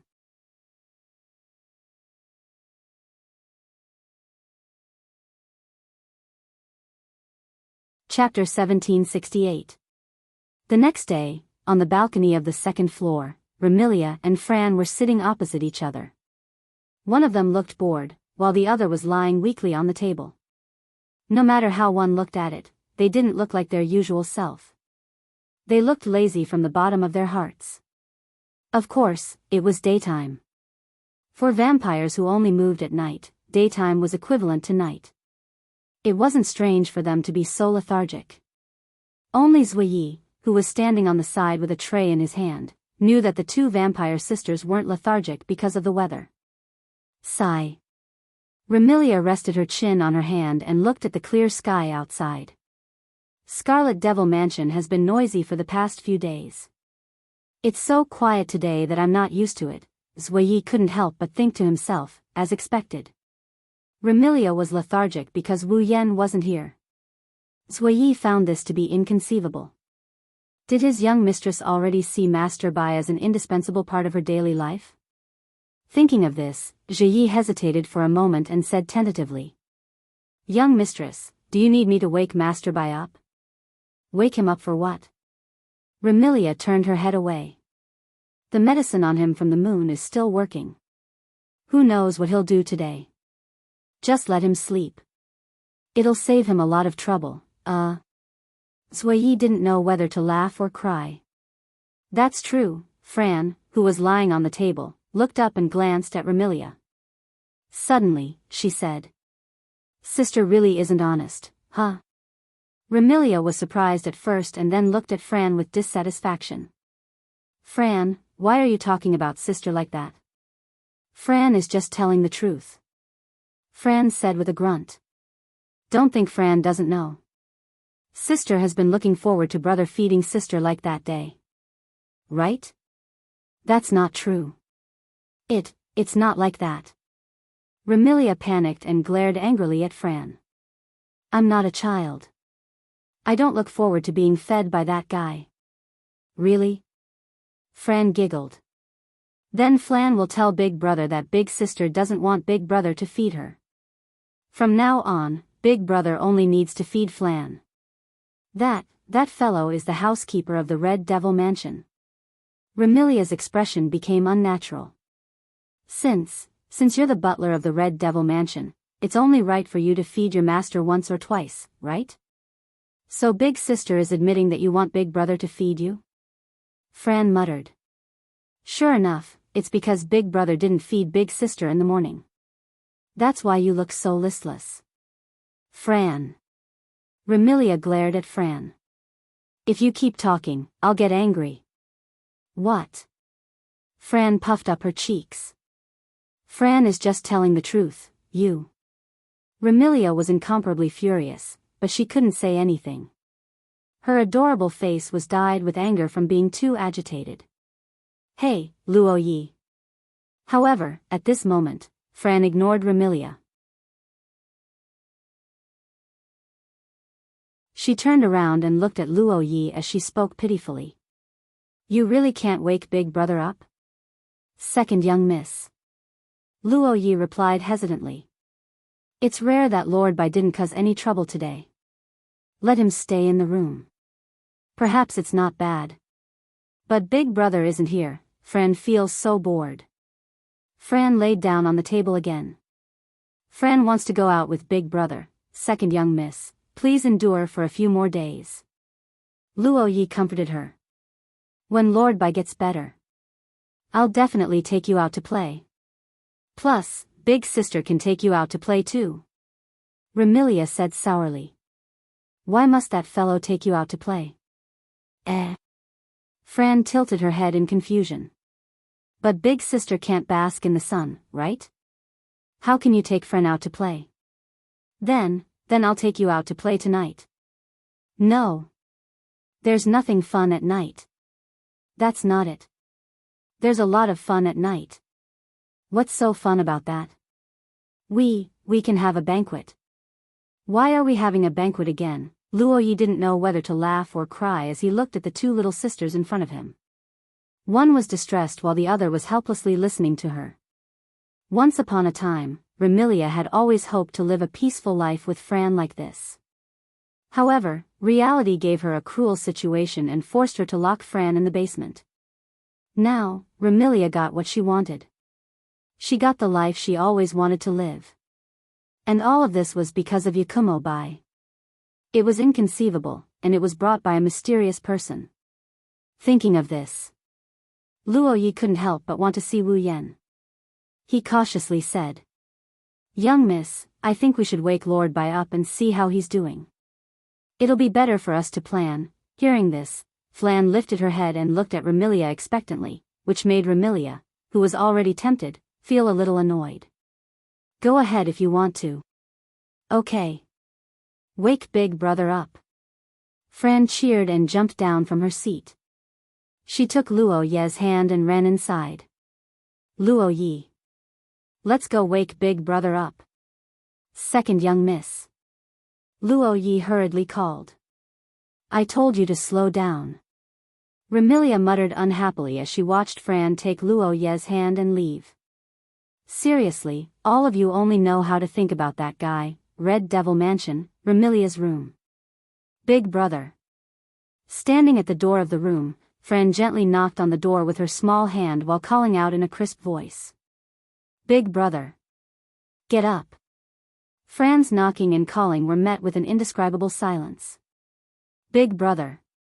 Fran thought Wu Yan didn't hear her and raised her voice. Are you still not awake? There was still no response from the other side of the door. It was silent. Big Brother. Get up. Fran's voice carried a hint of coquettishness. You can't sleep too much. It wasn't until Fran knocked on the door for the third time that a weak, cotton-like voice sounded from the other side of the door. Let me sleep a little longer, Big Brother, what's wrong? Hearing Wu Yan's weak response, Fran worriedly stood on her tiptoes and twisted the doorknob. Are you sick? At the same time, the sound of the door being unlocked was heard. Seeing this scene, Zuiyi also became somewhat worried. Although they have only known each other for less than 3 days, from the first morning Wu Yan stayed in Scarlet Devil Mansion, Sakuya knew that Wu Yan is very lazy in the morning and he hates it when people disturb his sleep. That's why the door is usually locked. But now, the door was unlocked. What's going on? Lord Bai. Luoyi felt that something was wrong and took Fran's hand and pushed the door open. I'm coming in. Luoyi entered the room with Fran, but as soon as they entered the room, Luoyi was stunned. That's because she saw Wu Yan lying on the bed with his arms and legs spread out. His eyes are half closed, he's not sleeping at all. His blanket was kicked off the bed but he didn't pick it up. No matter how she looked at it, it's weird. After all, Wu Yan wasn't the kind of person who kicked the quilt and didn't bother to pick it up. Besides, Wu Yan's expression was completely normal. There was no arrogance, jealousy, or irritation like before. There was only laziness and his breathing was normal. He didn't look like he was sick. Moreover, at this time, Wu Yan's state was not so much that he was sick. It was more like he had just run 10 laps around Fantasyland and was too tired to get up. Lord Bai. Luoyi felt a little strange and asked tentatively. Are you okay? Big brother, are you sick? Fran climbed onto the bed and touched Wu Yan's forehead. Are you feeling unwell? I'm the true ancestor of vampires. I can't even die. How can I be sick? Wu Yan humphed weakly. He raised his hand but before he could lift it more than 10 centimeters, he slumped back down. I just want to sleep a little longer. I want to rest more. I want to stay at home and in bed. I don't want to go anywhere. After saying that, Wu Yan closed his eyes as if he didn't think he was convincing enough. 10 seconds later, he snored softly. Luoyi and Fran looked at each other and got up. They were speechless when they saw Wu Yan sleeping.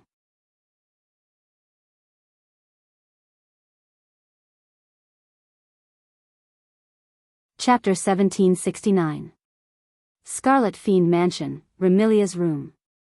Remilia, Patrice, Fran, and Zuiyi once again gathered in the room. They looked at the sleeping Wu Yan and sighed. For the past 3 days, Wu Yan caused trouble almost every single day. Although the Scarlet Devil Mansion can't be said to be in a state of unrest, it's definitely not a peaceful one. Now, Wu Yan was lying on the bed in an extremely obedient state. He wasn't even willing to move an inch. It was a stark contrast from before. Remilia, Patrice, Fran, and Zuiyi weren't used to it. However, one thing was for sure. Wu Yan's current state wasn't normal either. Although he wasn't making a ruckus, isn't it abnormal for him to be too quiet?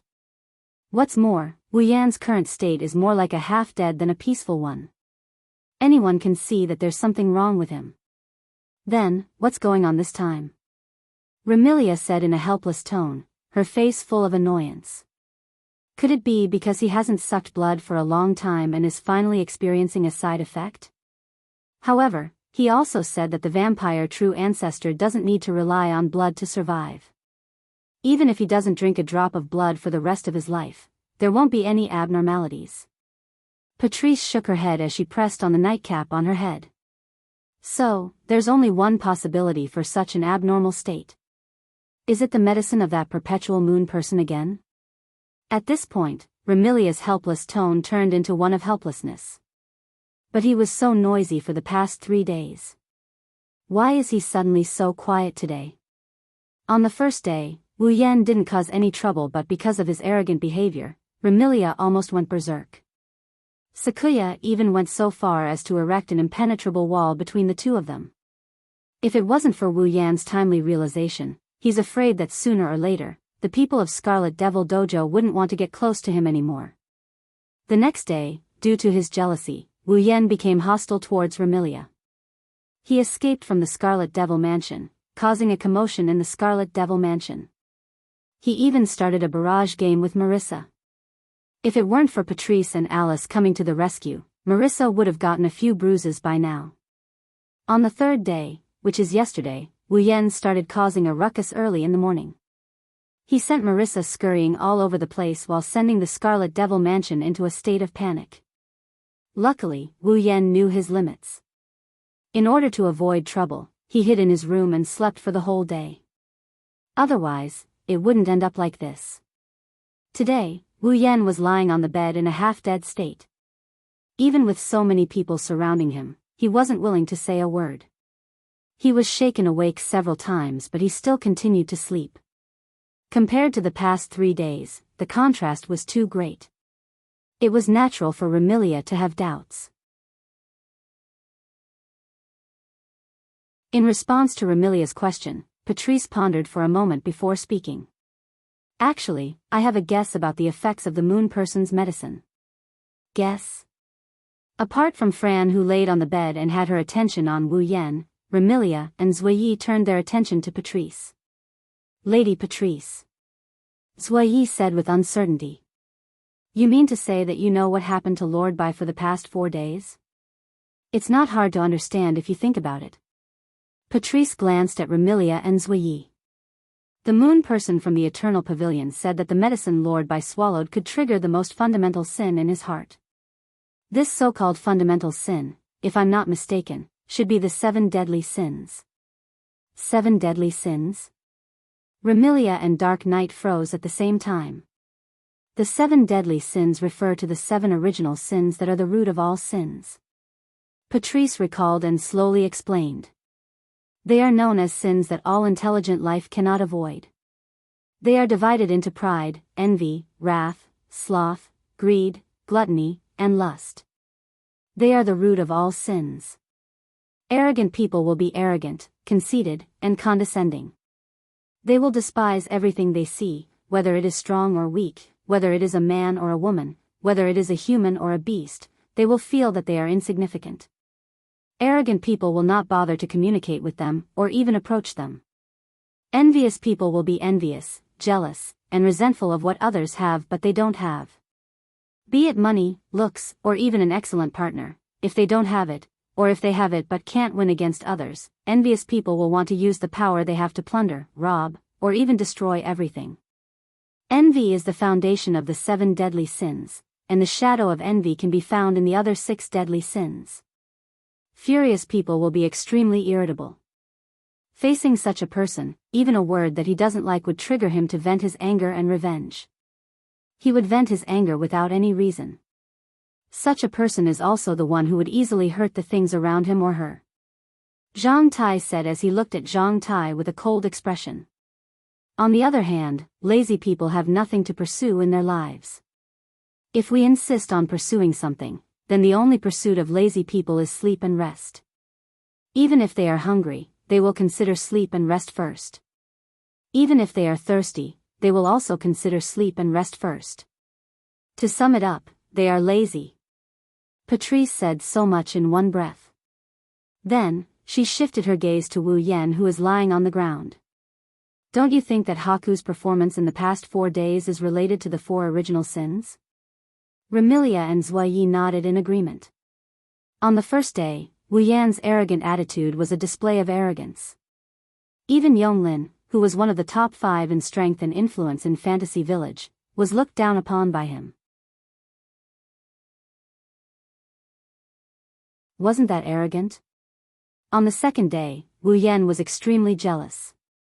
Even though Zuiyi was only fulfilling his duty, he developed enmity towards Remilia. Even a quarrel between Patrice and Alice caused him to resent Marissa. Wasn't that a display of jealousy? On the third day, which was yesterday, even though Marissa's carefree attitude was infuriating, not to mention the fact that she had ruined Wu Yan's plans, Wu Yan was only dissatisfied at most. How could he be so angry that Marissa was forced to flee from the Scarlet Devil Mansion? And today, Wu Yan was in such a half-dead state. Wasn't that a display of laziness? The moon dwellers of Eternal Pavilion once said that the medicine Haku consumed would last for 7 days. Patrice sighed. Thinking about how Bai has been changing her appearance every day for the past few days, and then thinking about how the moon people's medicine in the Forever Pavilion can trigger the most fundamental evil in a person's heart, I think the effect of the medicine should be to induce one of the 7 original sins in the person who takes it in 7 days. This. Zuoyi said in astonishment.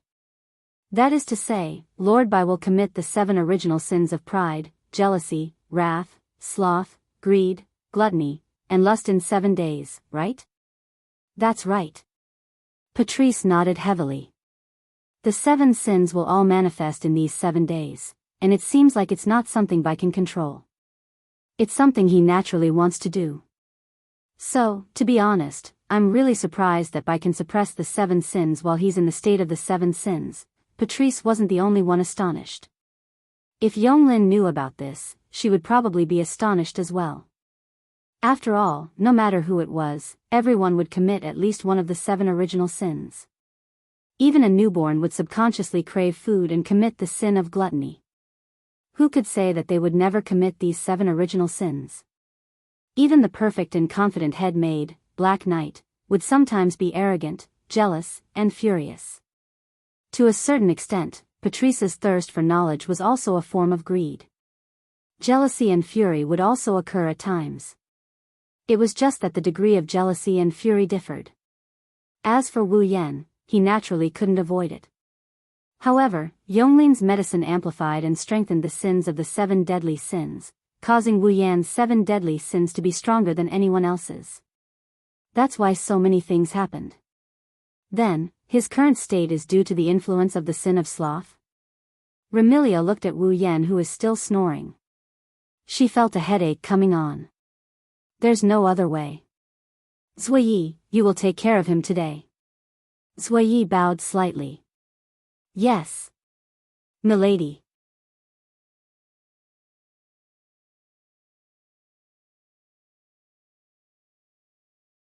Chapter 1770. Thus, apart from Lai Yi, who stayed behind, Remilia, Patrice, and the reluctant Fran left the room to do their own things. Opening his eyes with great effort, Wu Yan gazed at the departing figures of Remilia, Fran, and Patrice. He appeared to be half dead, but that was only because he was too lazy to speak. However, Wu Yan had clearly heard their conversation. In fact, Wu Yan had more or less guessed it. The so-called most fundamental sin that Yonglin mentioned was the original sin of the 7 deadly sins. Just like what Patrice had said, the 7 deadly sins were the root of all sins. No one could avoid committing at least one of the 7 deadly sins. If anyone could avoid all 7, then that person would be a saint. Therefore, the 7 deadly sins could be said to be human nature. Since it was human nature and unavoidable, how could one control it? That's why when Wu Yan committed pride, envy, wrath, and today's sloth, he didn't notice that he was in a state of triggering the original sin.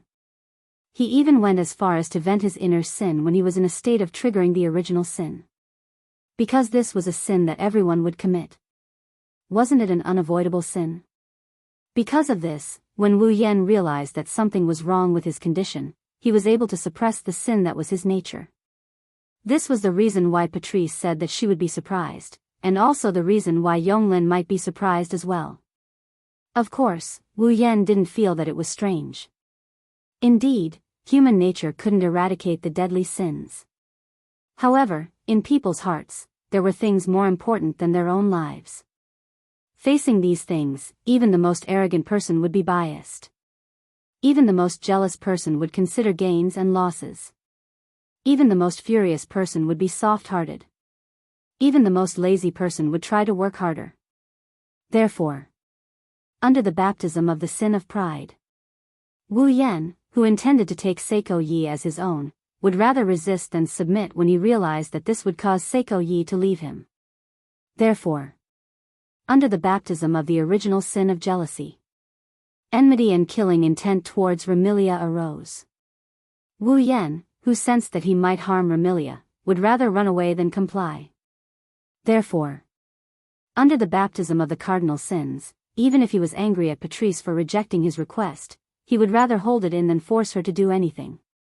Therefore, under the baptism of the original sin of laziness, if something happened to anyone in the Red Devil Mansion today, Wu Yan would rather work hard than watch it happen. That was the bottom line. It was a bottom line that even human nature could not touch. Wu Yan believed that if any of the girls by his side were to face the same situation as him, they would definitely be able to suppress the 7 deadly sins. Even if that would put an excessive burden on his mind, it would still be the same.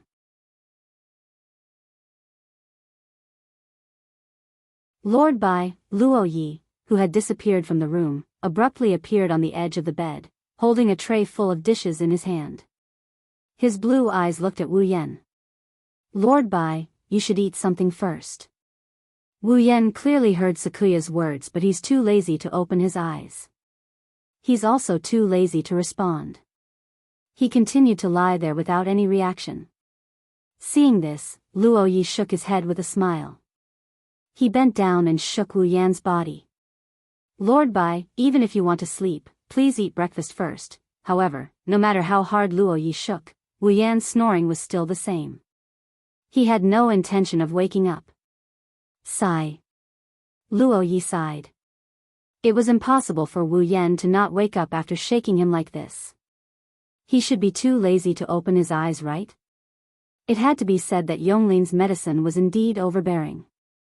Although laziness was one of the 7 deadly sins and was an unavoidable nature, laziness was also divided into degrees.